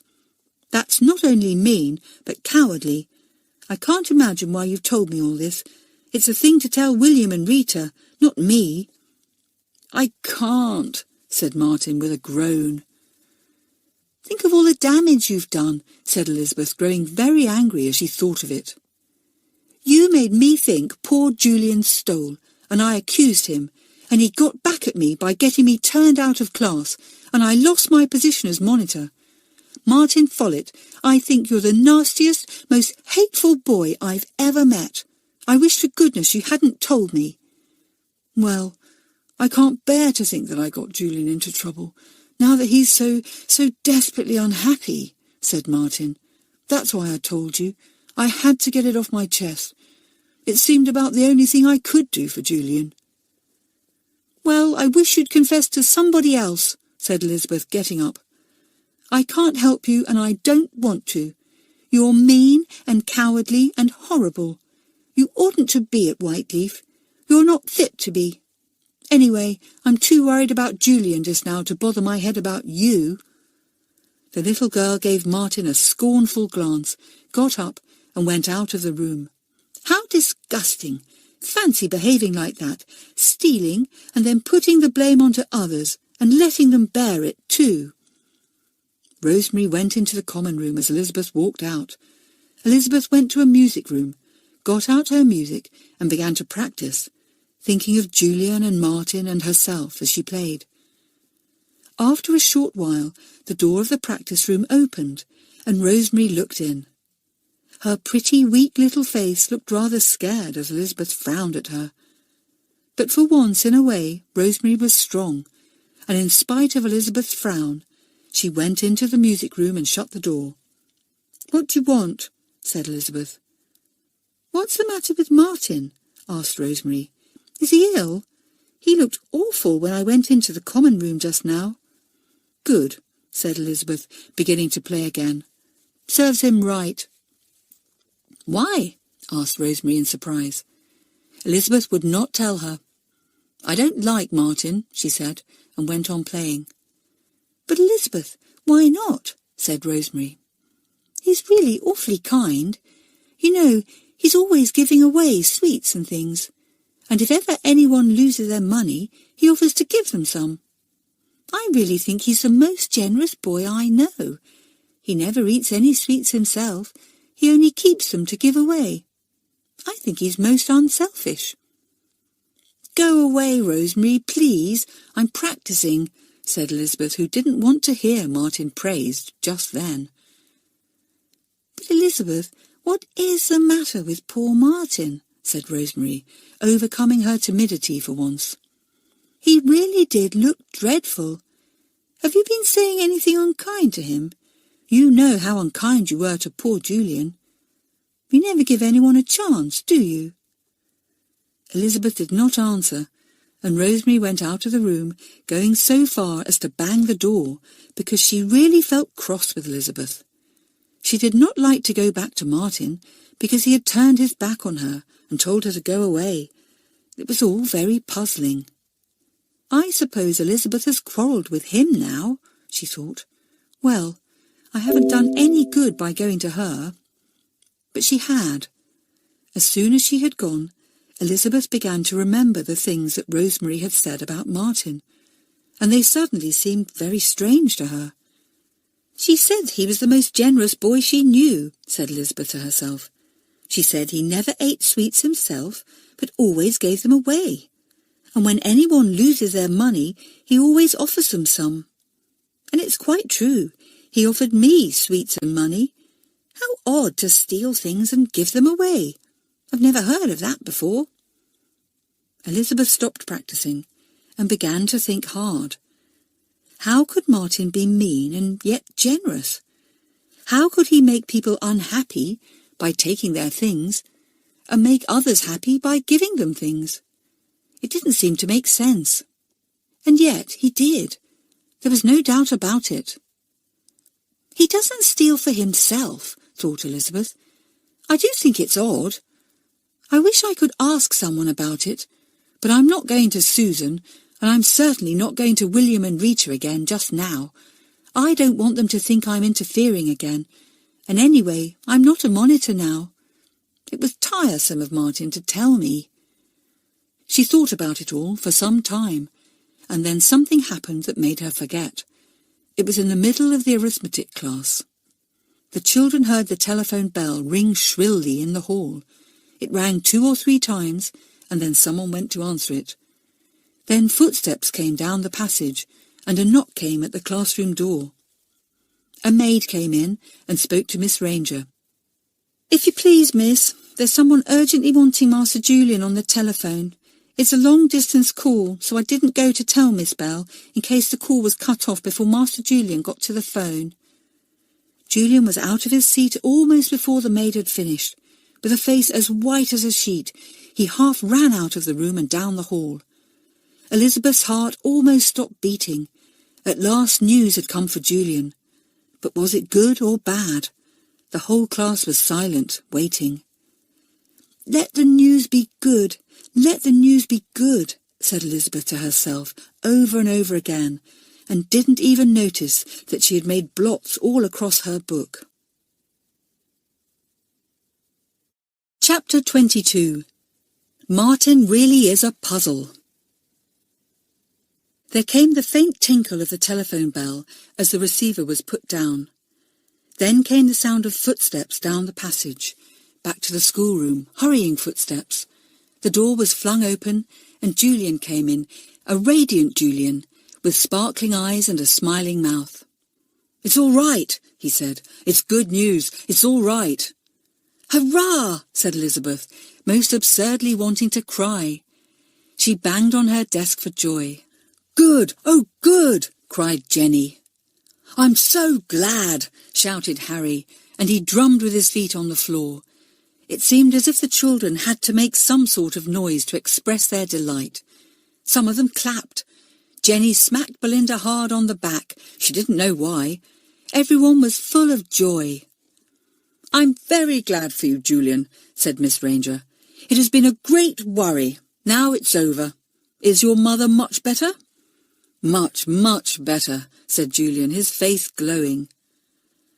"And it was all because of that wonderful new medicine my father and his 2 friends have been working on for so many years. It gave my mother a chance, just a chance. And this morning she suddenly turned the corner and she's going to be all right. Gosh, I don't know how I'm going to do any more lessons this morning." Miss Ranger laughed. "Well, there are only 5 minutes left of this lesson before break. You had better all clear away your books and have 5 minutes extra break, just to work off your high spirits. Everyone is glad for you, Julian."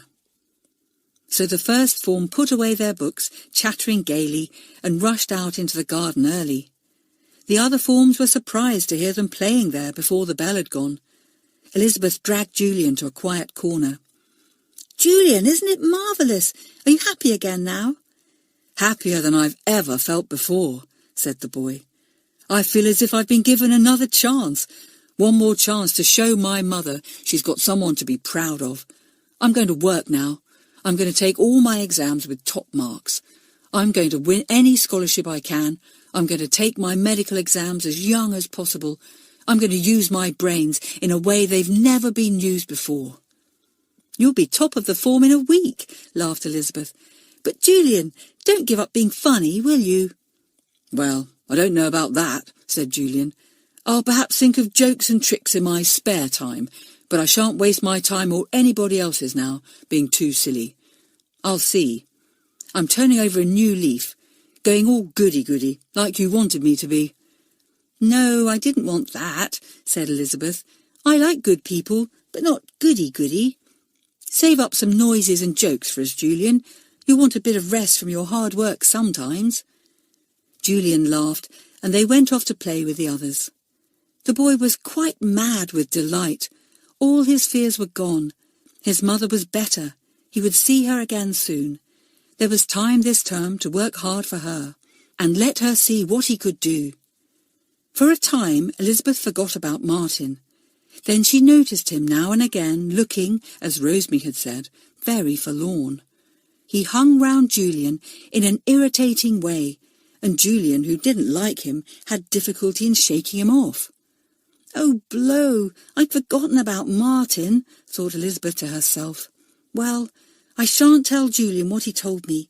He's so happy today, and I won't let Martin's meanness spoil his day. Anyway, I've been ticked off enough for trying to manage things my own way. I shan't bother about this. I should only get into trouble again." So she tried not to think any more about Martin. But soon he stopped trying to hang round Julian and began to hang round Elizabeth instead. He seemed completely lost somehow. Elizabeth was glad when bedtime came and she could get rid of him. The excitements of the day were a bit too much for Elizabeth. She lay in bed that night and could not get to sleep. She turned this way, she turned that way, she punched her pillow, she threw off her eiderdown, she pulled it on again, but she couldn't go to sleep no matter what she did. She began to think about the puzzle of Martin. Again and again she thought, how can a person be 2 different things at one and the same time? How can you be selfish and unselfish, mean and generous, kind and unkind? I wish I knew. She lay and remembered all the school meetings she had been to. She thought of the odd things some children did, and how, when the reason for their actions was found, they could be cured. There was Harry. He was a cheat, but it was only because he was afraid of being bottom of the form and letting his father down, thought Elizabeth. And there was Robert. He was a bully last term, but it was only because he had once been dreadfully jealous of his small brothers, so he got rid of his jealousy by being beastly to other small children. And there's me. I was awful. but I am better now, even though I've been in disgrace this term." She remembered the big book in which William and Rita wrote down the accounts of every school meeting. In it were the stories of many bad or difficult children who, through many a year at Whyteleafe, had had their faults and wrongdoings shown up, discussed kindly and firmly, and in the end been helped to cure themselves. "I don't believe there's any cure for Martin anyway," thought Elizabeth. "I wonder if there's anything in William's big book that would explain Martin's funny behaviour. I'd like to see. Oh dear, I wish it was morning, then I could go and see." The children were allowed to refer to William's big book, as they called it, when they liked. There was so much sound common sense in it. "I'll go and read it now," thought Elizabeth suddenly. "I shall never go to sleep tonight. There won't be anyone about now, so I'll just pop on my dressing gown, go down to the hall and find the book. It will be something to do anyway." She put on her dressing gown and slippers. She crept out of the dormitory, where everyone was sound asleep, and went downstairs to the hall. On the platform was a table, and in the drawer of the table the big book was kept. Elizabeth had a torch with her, for she dared not switch on the light. She opened the drawer and took out the book. It was filled with writing, different writing, for 3 or 4 head boys and head girls had kept the book throughout the time that Whyteleafe School had been running. Elizabeth dipped here and there. She was in the book too. Here it was, "The Bold Bad Girl." That was what Harry had called her 2 terms ago, when she was the naughtiest girl in the school. And here she was again, made a monitor because of fine behaviour. And oh dear, here she was again, disgraced because of bad behaviour. Elizabeth Allen lost her position as monitor because she accused one of her form wrongly of stealing, and because her behaviour in class showed that she was unsuited to be a monitor, she read in William's neat, small handwriting. "I seem to appear in this book rather a lot," said Elizabeth. She turned to the beginning pages of the book and read with interest of other children who had been good or bad, difficult or admirable, children who had left the school long ago. Then the story of a girl began to interest her. It seemed very much like Martin's story. She read it through, then shut the book and thought hard. "What a peculiar story," she thought. "Very like Martin's, really. That girl, Tessie, she took money too, but she didn't spend any of it on herself. She gave it away as fast as she stole it. And she took flowers from the school garden, pretended she had bought them, and gave them to the teachers. And it was all because nobody ever liked her, so she tried to buy their liking and their friendship by giving them things. She stole so that she might appear kind and generous. I do wonder if Martin does the same." She went back to her bed, thinking, "How awful to be so friendless that you've got to do something like that to get friends," she thought. "I wonder if I'd better say something to Martin tomorrow. He did look pretty miserable today. Anyway, I've had enough with interfering with other people. I'll just ask him a few questions and then leave it. He can do what he likes about himself. I don't care." She went to sleep after that, and was so tired in the morning that she could hardly wake up. She went yawning down to breakfast, grinned at Julian, and sat down to eat her porridge. What had she been worrying about the night before? Her French? No, she knew that all right, thank goodness. Julian? No, that worry was gone now. Of course, it was Martin she had been thinking about. She took a look at his pale face and thought that he looked rather small and thin. "He's a horrid boy," she thought, "really horrid. Nobody really likes him, not even Rosemary, though they say he's kind and all that. It's funny he hasn't a single real friend. Horrid as I have sometimes been, I've always had real friends. Somebody has always liked me." A chance came for Elizabeth to speak to Martin soon after breakfast. Elizabeth had rabbits to feed, and Martin had a guinea pig. The cages were side by side, and the 2 children were soon busy. "Martin," said Elizabeth, going straight to the point as she always did. "Martin, why do you give away the sweets and money and things you steal instead of keeping them for yourself? Why steal them if you don't want them?" "Only because I want people to like me, and you can't make people like you unless you're kind and generous," said Martin in a low voice. "My mother has always told me that. It's not really stealing, Elizabeth. Don't say that. I give the things away at once.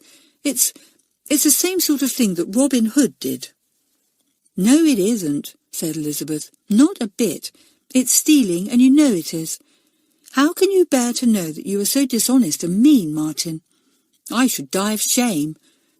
"Well, I feel as if I am dying of shame too, ever since you called me all those awful names yesterday," said Martin in a trembling voice. "I simply don't know what to do." "There's only one thing to do, and a little coward like you would never do it," said Elizabeth. "You ought to own up at the next meeting that you took the things and say that you put the blame on Julian. That's what you ought to do." Chapter 23. A School Match and Other Things. School went happily on. A lacrosse match was played, and Elizabeth was in it. It was a home match, not an away match, so the whole school turned out to watch.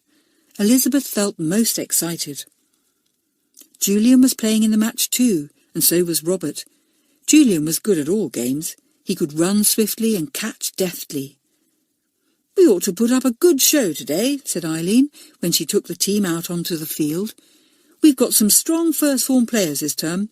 Now, Elizabeth, keep your head, pass when you can, and for goodness sake, don't go up in smoke if one of your enemies kicks you on the ankle. Julian, keep by Elizabeth if you can, and let her pass to you. You catch better than anyone else." It was an exciting match. The other school had brought a strong team, and the two schools were very evenly matched. Elizabeth got a whack on the hand from someone else's lacrosse stick that gave her so much pain she thought she would have to go off the field. Julian saw her screwed-up face. "Bad luck," he called. "You're doing well, Elizabeth. Keep it up. We'll shoot a goal soon, see if we don't." Elizabeth grinned. The pain got better and she played well. The other school shot 3 goals, and Whyteleafe also shot 3. The children who were looking on anxiously consulted their watches. Only 1 minute more to go. Then Elizabeth got the ball and tore for the goal. "Pass! Pass!" yelled Julian. "There's someone behind you!" Elizabeth threw the ball deftly to him, and he caught it, but another enemy was on him at once, trying to knock the ball out of his net. He passed it back quickly to Elizabeth. She saw yet another enemy coming to tackle her, and in despair she flung the ball hard at the goal. It was a wild shot, but somehow or other it got there. It bounced on a tuft of grass and just avoided the waiting lacrosse net of the goalkeeper. It rolled into the corner of the goal net and lay still. Whyteleafe School went quite mad.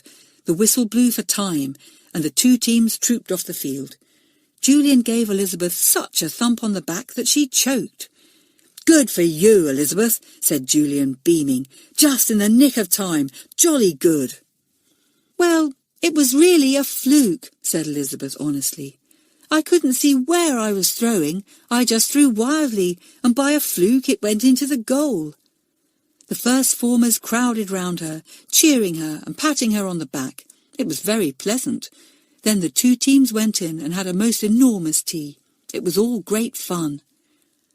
"I think you ought to be a monitor all over again," said Rosemary. "I never felt so thrilled and proud in my life as when you shot that last goal, Elizabeth, just as the whistle blew. I almost forgot to breathe."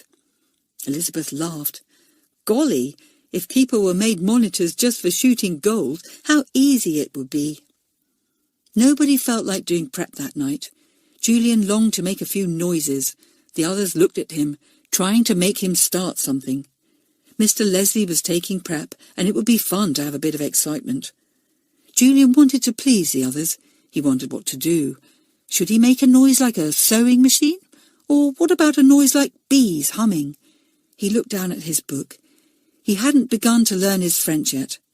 He remembered his promise, made so solemnly in the little country church a few days back. He was never going to forget that. Julian put his hands over his ears and began to work. Maybe if there were a few minutes left at the end of prep, he he would do something funny, but he was going to do his work first. Work was easy to Julian. He had a quick mind and an unusual memory. He had already read a great deal and knew a tremendous lot. He could easily beat the others if he tried. But it was not so easy to try at first, when he had let his mind be lazy for so long. But at the end of the first week of trying, Julian was top of the form. He was 1 mark ahead of Elizabeth, who was also trying hard. Everyone was amazed, especially Miss Ranger. "Julian, it seems that you must either be top or bottom," she said when she read out the marks. "Last week you were so far at the bottom that I am surprised there were any marks to read out at all. This week you are a mark ahead of Elizabeth, who has been working extremely well. I'm proud of you both." Elizabeth flushed with pleasure. Julian looked as if he didn't care a rap, but Miss Ranger knew that was only a pose. Something had changed him, and he cared now. He wanted to use his brains for the right things, not only for silly jokes and tricks. "I think perhaps his mother's illness must have had something to do with it," thought Miss Ranger. "I do hope this great change lasts. Julian is a joy to teach when he really works. I hope he won't be bottom again next week." But Julian would never be bottom again. He was going to keep that promise all his life. He was not going to waste his brains any more. Only Martin did badly that week, even worse than Arabella usually did. He was right at the bottom, and Miss Ranger spoke sharply to him. "You can do better than this, Martin. You have not been bottom before. You seem very dreamy this week." Martin was not really dreamy. He was worried. He wished he had not told Elizabeth his secret now. She had said such hard things to him, things he couldn't forget, and she hadn't helped him at all.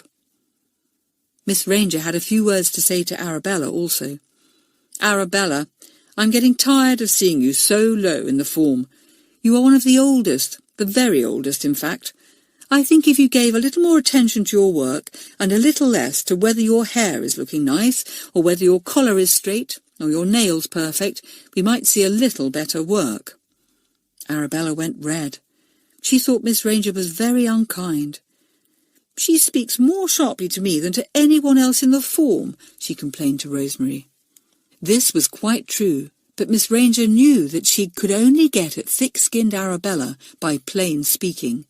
The vain little girl hated to feel small, hated to be scolded or put to shame in front of anyone. Whyteleafe School was very good for her. There was plenty of plain speaking there. Arabella decided not to be bottom the next week. She stopped fussing about her hair and her dress. At least she stopped fussing in class. "You'll soon be quite passably nice, Arabella," said Robert, who hadn't much time for the vain little girl. "I haven't heard you ask Rosemary once today if your hair is tidy. It's simply marvellous." And, for once in a way, Arabella laughed at the joke against herself instead of sulking. Yes, she really was getting passably nice in some ways. The next school meeting came. "It won't last long," said Elizabeth to Julian. "There won't be much business done at it, Julian. Let's slip out quickly afterwards and bag the little table in the common room. I've got a big new jigsaw we can do." "Right," said Julian. But there was more business to be done at that meeting than Elizabeth thought, and there was no time for a jigsaw puzzle that night. It was all quite unexpected, and nobody was more surprised than Elizabeth when it happened. The meeting opened as usual. There was very little money to be put into the box. There were few children had postal orders. Then the money was given out. "Any requests?"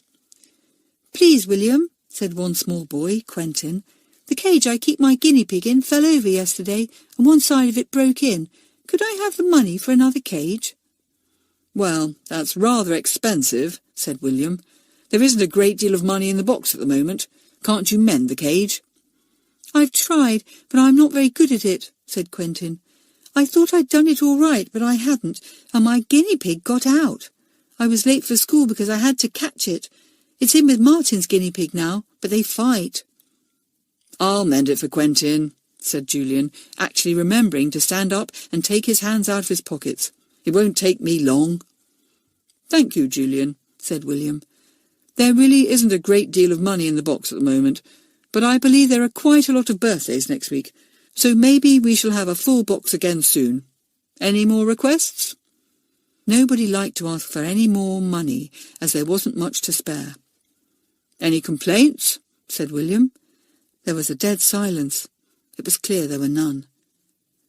"Well, there's nothing much to say this week, except that I am sure the whole school will like to know that Julian is top of his form instead of bottom this week," said William with a sudden smile. "Keep it up, Julian."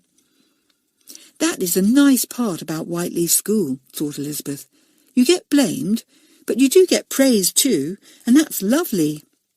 "You may go," said William, and the children got up to go. But in the middle of the noise of feet there came a voice. "Please, William, I've got something to say." "Sit down again," ordered William, and everyone sat in surprise. Who had spoken? Only one boy was on his feet, and that was Martin Follett, looking very green and shaky. "What do you want to say, Martin?" asked William. "Speak up." Chapter 24. Martin Gets a Chance. Elizabeth looked in astonishment at Martin. Surely he could not be going to tell his own secret, that it was he who had stolen the money and tried to put the blame onto Julian. "He's such a mean, deceitful, horrid boy," she thought, "and a real coward. Whatever is he going to say?" Martin swallowed once or twice. He seemed to find it difficult to say a word now. William saw that he was dreadfully nervous, and he spoke more kindly to him. "What is it you want to say, Martin? Don't be afraid of saying it. We are always ready to hear anything at the school meeting, as you know." "Yes, I know," said Martin in a rather loud voice, as if he was trying to get all his courage together at once. "I know. Well, I took that money, and all the other things, and I put that £1 into Julian's pocket, and the sweet too, so that nobody would think it was me. They would think it was Julian." He stopped speaking, but he didn't sit down. Nobody said a word. Martin suddenly spoke again. "I know it's awful.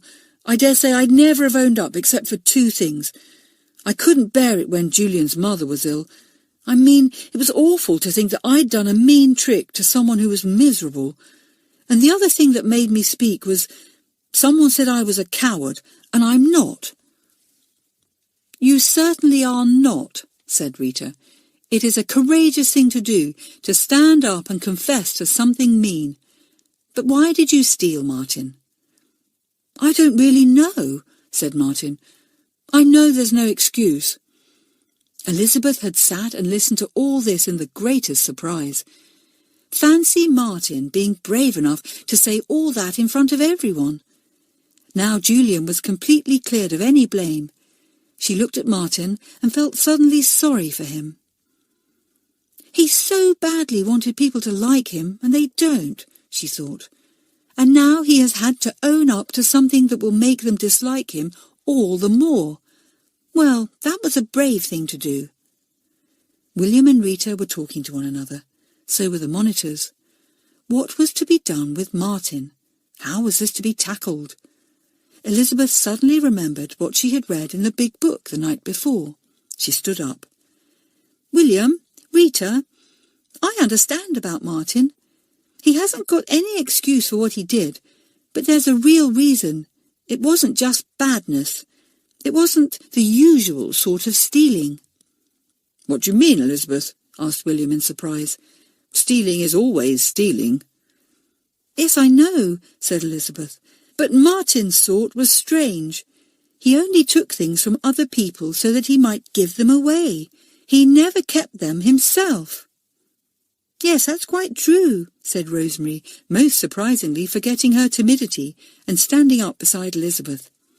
"He gave me money whenever I lost mine, and he's always giving away sweets. He never keeps any for himself." "William, there's a bit about the same sort of thing in our big book, the one on the table in front of you," said Elizabeth eagerly. "I couldn't help wondering why Martin seemed such a funny person. You know, kind and unkind, mean and generous. It seemed so odd to be opposite things at once. And there's a bit about a girl in our book who is just the same." "Where?" asked William, opening the book. Elizabeth walked up to the platform, bent over the book, turned the pages and found the place. "There you are," she said, pointing.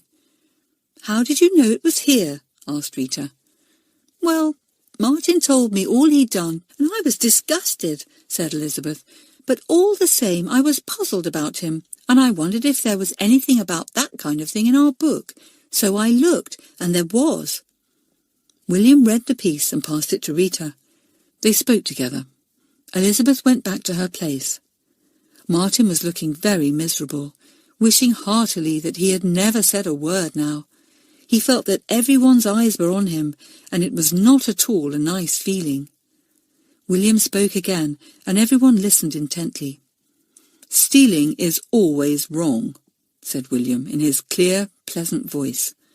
"Always. People do it for many reasons: greed, envy, dishonesty, all bad reasons. But Martin did it for a different reason. He did it because he wanted to buy friendship. He did it because he wanted to buy people's liking and admiration." William paused. "He took things in order to give them away to someone else. He may have thought to himself that because it is good to give to others, it was therefore not bad to take them away from someone else. But they were not his to give. It was stealing just the same." A tear trickled down Martin's cheek and fell on the floor. "I want to go away from Whyteleafe," he said in a low voice, without standing up. "I shall never do any good here now. I've never done any good anywhere." "You can't run away like that," said William. "What's the good of trying to run away from yourself? You've got courage, or you wouldn't have stood up and said what you did. We all make silly mistakes. We all have bad faults. But what really matters is, are we decent enough to try and put them right? You did have a reason for what you did, a silly reason. Now you see it was silly, and you see that what you did was bad. All right, that's the end of it."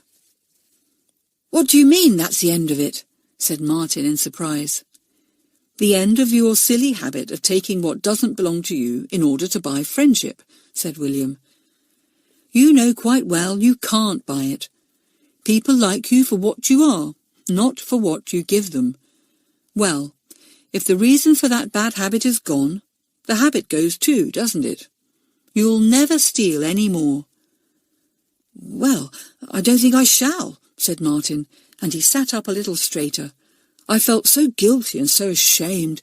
I'll take another chance." "Good," said William. "Come and see me this evening and we'll get things a bit straighter. But I think you must pay back each week any money you have taken from different children, and you must also buy sweets to give back to those you took them from. That's only fair." "Yes, I will," said Martin.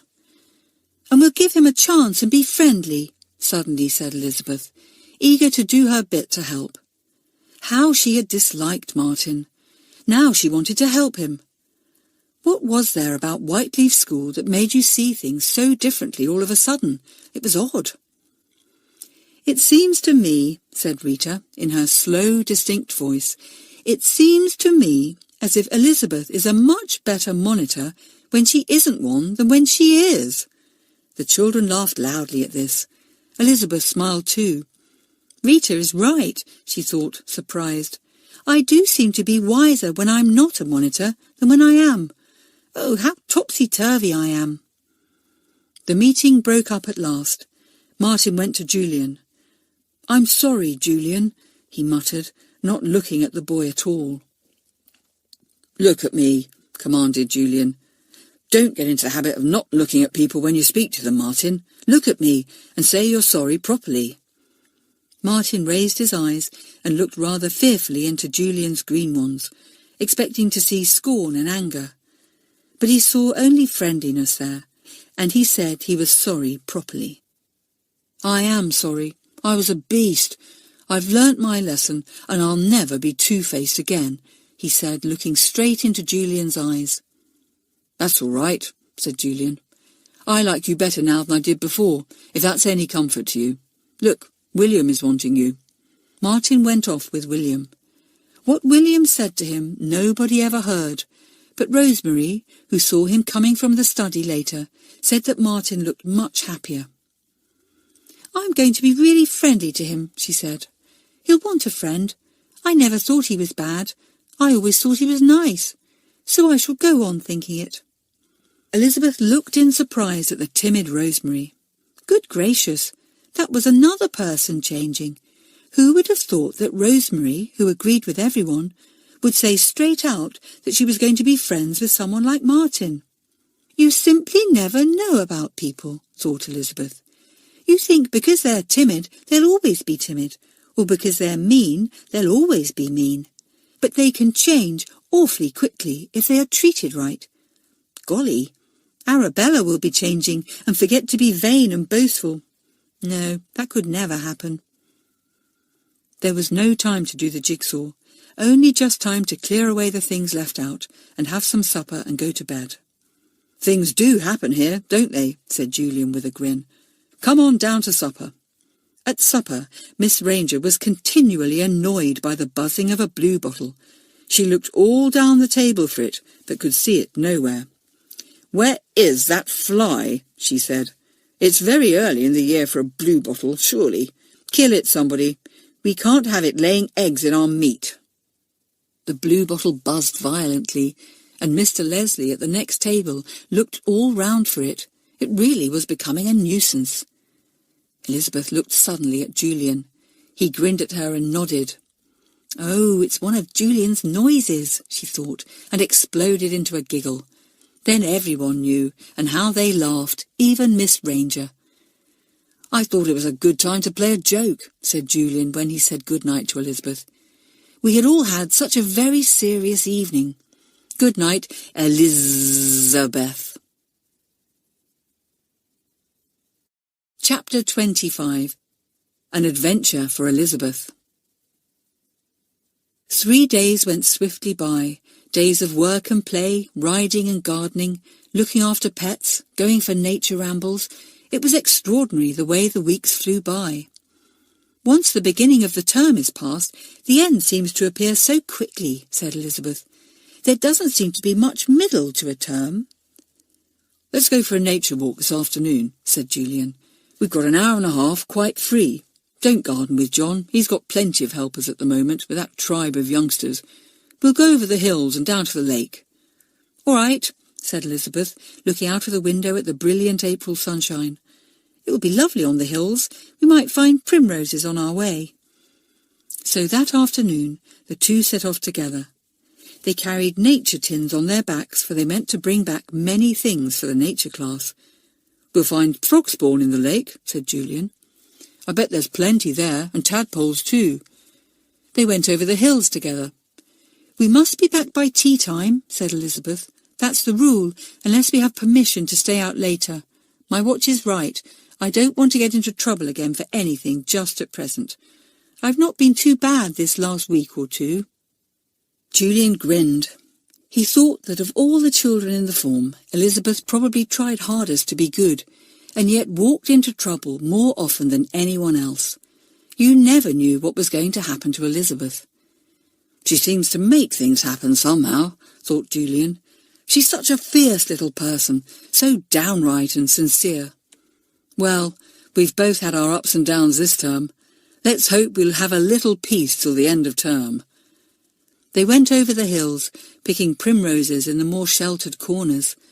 The sun shone down quite fiercely, and Elizabeth took off her blazer and carried it. "This is lovely," she said. "Julian, look, there's the lake. Isn't it beautiful?" It was. It lay smooth and blue in the April sunshine. There seemed to be nobody there at all. The children were pleased to think they would have it all to themselves. They began to look for frog spawn. There was none to be found, but there were plenty of tadpoles. They caught some and put them into their jars. "I feel a bit tired now," said Elizabeth. "Let's sit down." "I'm going up that hill a bit," said Julian. "I want to find some special sort of moss. You sit here and wait for me." Julian disappeared. After a while, Elizabeth thought she heard him coming back, but it was someone else. It was a child of about 6, nicely dressed, with big blue eyes and very red cheeks. He was panting as if he had been running. Elizabeth was surprised to see him all alone. He seemed rather small to be allowed near the lake by himself. She lay back and shut her eyes, letting the sun soak into her. She heard the little boy playing about, and then she heard a loud splash. At the same moment she heard a terrified scream, and she sat up suddenly. The little boy had disappeared, but a little way out on the lake some ripples showed, and then a small hand was flung up. "Golly, that boy has fallen in," said Elizabeth in dismay. "He must have crawled out on that low tree branch and tumbled off. I thought he oughtn't to be here by himself." Then a woman appeared running. "Where's Michael? Did I hear him scream?" she called anxiously. "He ran away from me. Have you seen a little boy anywhere?" "He's fallen into the water," said Elizabeth. "Can he swim?" "Oh, no! Oh, no! Oh, he'll be drowned!" cried the woman. "Oh, let's get help, quickly!" There was no help to be got. Elizabeth quickly undid her shoes. "I'll wade in and get him," she said. "If the water is too deep, I'll have to swim." She waded out, feeling the sand of the lake bottom just under her stockinged feet. Suddenly the sandy bottom fell away, and Elizabeth was out of her depth. She had to swim. She was a good swimmer, and she struck out at once, but it was not easy to swim in clothes. They weighed her down dreadfully. Still, she managed somehow, and it was only a few strokes that she had to swim. Her quick mind remembered all she had learnt about life-saving. She caught hold of the sinking child and pulled him towards her. At once he clung to her, almost pulling her under too. "Leave go," ordered Elizabeth. "Leave go. I will hold you, not you me." But the child was too frightened to leave go. He pulled poor Elizabeth right under, and she gasped and spluttered. Somehow she undid his arms from round her neck, turned him over on his back, put her hands under his armpits, and swam on her back to the shore, pulling the kicking child along. Soon she felt the sandy bottom under her feet, and she struggled to stand. The child slipped from her hands and went under again. He got caught in some weeds and did not float up to the top. Elizabeth was in despair. She went under the water herself to look for him and caught sight of a leg. She got hold of it and pulled hard. The child came out of the weeds. He was no longer struggling. "Oh dear, I believe he's drowned," thought Elizabeth in horror. She dragged him to the shore. He was quite limp and lay still. The nurse bent over him, moaning and quite terrified. Elizabeth thought she was silly. "Look, we must work his arms up and down, like this," she said. "That will bring air into his lungs and make him breathe again. Look, work his arms well." The girl was tired, and she let the nurse do the life-saving work. Then she took her turn, and suddenly the child gave a big sigh and opened his eyes. "Oh, he's alive," cried the nurse. "Oh, Michael, Michael, why did you run away from me?" "You'd better get him home as soon as he can walk," said Elizabeth. "He's wet through. He'll catch an awful chill." The nurse took the child off in her arms, weeping over him, forgetting even to say thank you to the little girl who had saved him. Elizabeth took off her dress and squeezed it dry. She began to shiver. Suddenly Julian appeared down the hill. He stared in the greatest astonishment at Elizabeth.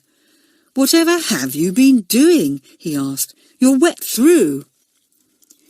"I had to pull a kid out of the water," said Elizabeth. "I couldn't help getting wet.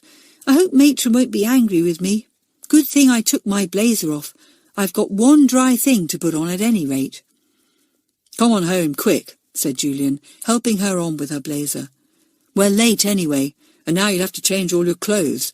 Oh, Elizabeth, you can't even go out for a walk without doing something like this."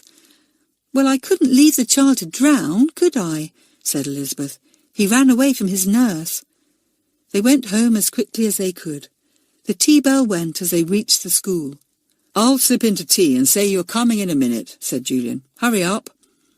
Elizabeth hurried up, but she was cold and shivery, and wet clothes are not easy to take off. She put them in the hot air cupboard to dry, hoping that Matron would not see them there before she herself had time to take them out. "I don't see how I could help it all the same," said Elizabeth, drying herself on a towel. I just had to pull that child out of the water. I bet he would have drowned if I hadn't." Matron didn't notice the wet clothes. Elizabeth was able to take them out of the cupboard before she saw them. She had a sharp word from Miss Ranger for being late for tea, but otherwise it seemed as if things were all right. "Oh, Julian, I left my jar of tadpoles by the lake," said Elizabeth in dismay after tea. "Aren't I an idiot?" "Well, you must share mine," said Julian. "I've got plenty. I suppose if you go about dashing into lakes rescuing silly kids, you're bound to forget something or other." Elizabeth laughed. "Don't tell anyone, please," she said. "Matron doesn't know my clothes were wet, and the others would only tease me if they knew I dashed into the lake like that." So Julian said nothing. He hadn't seen Elizabeth swim to the child's rescue. He hadn't known what a hard task it had been to get him safely to shore, or how Elizabeth had brought him back from death by showing the nurse how to work his arms up and down to make him breathe again. He just thought she had waded into the water, slipped and got wet, and pulled the child out. So nobody knew, and Elizabeth forgot about it. She was working very hard indeed, trying to keep pace with Julian, who, now that he was using his brains properly, seemed likely to beat her easily every single week. "It's most annoying," said Elizabeth, giving him a friendly punch. "I do my best to make you use your brains and work hard, and what happens? I lose my place at the top of the form. I shall complain about you at the meeting tonight, Julian. I shall say you are robbing me of my rightful place at the top of the form, so be careful." "There'll be no excitement at the meeting tonight, old thing," said Julian. "We've all been as good as gold lately." But he was wrong. There was plenty of excitement. Chapter 26. Happy Ending. The children always enjoyed the weekly school meetings, even if there was not much business to be done. It was good to meet all together, good to share their money, good to see their head boy and girl on the platform with the serious monitors nearby. "You feel how much you belong to the school, then?" said Jenny. "You really feel part of it, and you know that what you are and do really matters to the whole school. It's a nice feeling." There were only 2 weeks to go till the end of term. No one had any money at all to put into the box, but there had been several birthdays 2 or 3 weeks before, so there was still plenty of money to share. It was given out as usual, and then William allowed £10 to go to John to buy 2 big new watering cans. "One of ours has 2 holes in it, and they can't be mended," said John. "The water drips out onto our feet and wets them all the time, and the other can is so small. Last summer we lost a lot of plants because we didn't do enough watering, and this time I want plenty of water if the weather's dry, so I'd be awfully glad to have 2 new cans." The garden had looked lovely that early spring. Crocuses had blazed on the school bank, daffodils were out everywhere, wallflowers were filling the air with their delicious scent, and polyanthus had flowered along the edges of the beds. John and his helpers had done really well. The whole school was willing to buy him cans, barrows, spades, anything he wanted. They were very proud of John and his hard work. Nobody else wanted any money. There were no complaints either. It looked as if it was going to be a short and rather dull meeting. But no, what was this? Miss Bell and Miss Best were actually walking up from the back of the big hall. They had something to say. They had business to discuss. Mr. Johns came with them. In surprise, William and Rita gave them chairs, wondering what was happening. The school looked up to the platform, wondering too. It couldn't be anything awful, because Miss Bell and Miss Best were smiling. The headmistresses sat down. Mr. John sat beside them. They spoke a little, and then Miss Bell got up. "Children," she said, "it is not often that Miss Best, Mr. Johns and I come up here to speak to you at a school meeting, unless, of course, you ask us. But this time we have something to say, something very pleasant, and I want to say it in front of the whole school." Everyone listened eagerly. Whatever could it be? Nobody had the least idea. Miss Bell took a letter from her bag and opened it. "I have had a letter," she said. "It is from a Colonel Helston, who lives not far from here. This is what he says. Miss Bell read the letter, and everyone listened with interest and excitement. Dear Madam, 4 days ago my little son Michael ran away from his nurse. He fell into the lake near your school and would have been drowned if it had not been for a girl from Whyteleafe. This girl waded into the water, then swam to Michael. Michael struggled hard and pulled her under the water. She got him on his back and swam towards the shore with him. He slipped from her hands and became entangled in some weeds. He was without any doubt drowning at that moment. The girl dived into the weeds and pulled him out. When she got him to the shore, she showed the nurse how to bring him back to life again, and herself helped to do this, with the result that he lived and is now safe and well with me at home. I was away at the time and only came back today to hear this amazing story. I do not know which girl it was. All I know is that the nurse saw she had a Whyteleafe school blazer on the ground nearby, and I would like you, please, to tell me the name of the child so that I may thank her myself, and give her some reward for her very plucky action. She saved the life of my little boy. He is my only child, and I can never be grateful enough to the little girl from Whyteleafe School, whoever she may be. Yours sincerely, Edward Helston. The children listened in amazement. Who could it be? Nobody knew. But then, whoever it was must have come home with wet clothes. Surely they would have been seen. The children looked from one to the other. Julian nudged Elizabeth. His green eyes shone with pride in his friend. Elizabeth was as red as a beetroot. What a fuss about nothing, she thought. Well, said Miss Bell, holding up the letter. This surprising letter gave me and Miss Bess very great pride and pleasure. We do not know who this girl is. We asked Matron if anyone had given her wet clothes to dry, but no one had. So it is a complete mystery. There was a silence. Elizabeth said nothing at all. Everyone waited. I should like to know who it is, said Miss Bell. I should like to give her my heartiest congratulations on a brave deed that she said nothing about. The whole school should be proud of her. Elizabeth sat quite still. She simply could not stand up and say anything. For the first time in her life, she really felt shy. She hadn't done anything much, only just pulled that child out of the water. Oh dear, what a fuss about it all. Julian got to his feet. It was Elizabeth, he said, so loudly that it sounded almost like a shout. Of course it was Elizabeth. Who else could it be? It's exactly like her, isn't it? It was our Elizabeth. The children craned their necks to look at Elizabeth. She sat on the floor, still very red, with Julian patting her on the shoulder. Then the clapping and cheering began. It nearly brought the roof down. Elizabeth might be naughty and hot-tempered, and often do silly, wrong things, but she was as sound and sweet as an apple in her character, and all the children knew it. Clap, clap, clap, hurrah, hurrah, bang, bang, clap, clap. The noise went on for ages, until Miss Bell held up her hand. The sounds died down.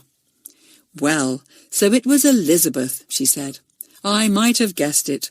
Things always happen to Elizabeth, don't they? Come up here on the platform, please, Elizabeth. Elizabeth went up, flaming red again. Miss Bell, Miss Best and Mr. Johns actually shook hands with her solemnly and said they were very proud of her. You are bringing honour to the name of Whyteleafe, said Miss Bell, her eyes very bright. And you bring honour to yourself at the same time. We would like to give you a reward ourselves, Elizabeth, for your brave deed. Is there anything you would like? Well, said Elizabeth and paused. Well, she said again. Julian wondered what she was going to say. Was she going to ask if she might be made a monitor again?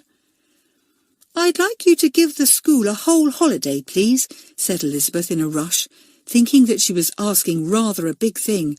You see, there's a big fair on at the next town soon, and it would be such fun if you would give us a whole holiday, so that we could go to it. We've all been talking about it, and I know everyone would like to go. Do you think we could? There was another outburst of cheering and clapping. Good old Elizabeth, shouted somebody. Trust her to ask something for the school, and not for herself. Miss Bell smiled and nodded. "I think we might say yes to what Elizabeth wants, don't you?" she said, and Miss Bess nodded too. Elizabeth smiled, very pleased. She might have been in great disgrace, and made the children think bad things of her that term, but anyway, she had made up for it now by getting them a whole holiday to go to the fair. She turned to go down into the hall again, but somebody was standing up, waiting to speak. It was Julian. "What is it, Julian?" asked Miss Bell. "I'm speaking for the whole of the first form," said Julian. "We want to know if Elizabeth can be made a monitor again, now, this very night. We think she ought to have some reward, and we want her for our monitor. We all trust her and like her." "Yes, we do," cried Jenny and a few others. Elizabeth's eyes shone like stars. How marvellous! To be made a monitor because the whole form wanted it, and wanted it so badly. Oh, things were wonderful. "Wait, Elizabeth," said Miss Bell, stretching out her hand and pulling the little girl to her. "Do you want to be made a monitor again?" "Oh, yes, please," said Elizabeth happily. "I can do better now. I know I can. Let me try. I won't let anyone down again. I'll be sensible and wise. Really, I will." "Yes, I think you will," said Miss Bell. "We won't Elizabeth," he said, so loudly that it sounded almost like a shout. Of course it was Elizabeth. Who else could it be? It's exactly like her, isn't it? It was our Elizabeth. The children craned their necks to look at Elizabeth. She sat on the floor, still very red, with Julian patting her on the shoulder. Then the clapping and cheering began. It nearly brought the roof down. Elizabeth might be naughty and hot-tempered, and often do silly, wrong things, but she was as sound and sweet as an apple in her character, and all the children knew it. Clap, clap, clap, hurrah, hurrah, bang, bang, clap, clap. The noise went on for ages, until Miss Bell held up her hand. The sounds died down. "Well, so it was Elizabeth," she said. "I might have guessed it. Things always happen to Elizabeth, don't they? Come up here on the platform, please, Elizabeth." Elizabeth went up, flaming red again. Miss Bell, Miss Best and Mr. Johns actually shook hands with her solemnly and said they were very proud of her. "You are bringing honour to the name of Whyteleafe," said Miss Bell, her eyes very bright. "And you bring honour to yourself at the same time. We would like to give you a reward ourselves, Elizabeth, for your brave deed. Is there anything you would like?" "Well," said Elizabeth and paused. "Well," she said again. Julian wondered what she was going to say. Was she going to ask if she might be made a monitor again? "I'd like you to give the school a whole holiday, please," said Elizabeth in a rush, thinking that she was asking rather a big thing. "You see, there's a big fair on at the next town soon, and it would be such fun if you would give us a whole holiday, so that we could go to it. We've all been talking about it, and I know everyone would like to go. Do you think we could?" There was another outburst of cheering and clapping. "Good old Elizabeth," shouted somebody. "Trust her to ask something for the school, and not for herself." Miss Bell smiled and nodded. "I think we might say yes to what Elizabeth wants, don't you?" she said, and Miss Bess nodded too. Elizabeth smiled, very pleased. She might have been in great disgrace, and made the children think bad things of her that term, but anyway, she had made up for it now by getting them a whole holiday to go to the fair. She turned to go down into the hall again, but somebody was standing up, waiting to speak. It was Julian. "What is it, Julian?" asked Miss Bell. "I'm speaking for the whole of the first form," said Julian. "We want to know if Elizabeth can be made a monitor again, now, this very night. We think she ought to have some reward, and we want her for our monitor. We all trust her and like her." "Yes, we do," cried Jenny and a few others. Elizabeth's eyes shone like stars. How marvellous! To be made a monitor because the whole form wanted it, and wanted it so badly. Oh, things were wonderful. "Wait, Elizabeth," said Miss Bell, stretching out her hand and pulling the little girl to her. "Do you want to be made a monitor again?" "Oh, yes, please," said Elizabeth happily. I can do better now. I know I can. Let me try. I won't let anyone down again. I'll be sensible and wise. Really, I will." "Yes, I think you will," said Miss Bell. "We won't pass round bits of paper and vote for you, Elizabeth, as we usually do. You shall be monitor from this very minute. Susan shall still be monitor too. For once in a way we must have an extra one, a very special extra one." So Elizabeth went to sit at the monitor's table, proud and pleased. Everyone was glad, even Arabella. How could anyone not be glad when Elizabeth had so generously asked for something for the whole school, instead of asking for something for herself alone, as she might so easily have done? "Well, that was a good meeting, wasn't it?" said Julian, when the children at last filed out of the hall, chattering and laughing in excitement. "This has been a thrilling term, I must say. I'm glad I came to Whyteleafe School. It's the best school in the world." "Yes, it is," said Elizabeth. "Oh, I do feel so happy, Julian." "You've a right to," said Julian. "Funny person, aren't you? Naughtiest girl in the school, and best girl in the school. Worst enemy and best friend. Well, whichever you are always are, Elizabeth, and we're proud of you."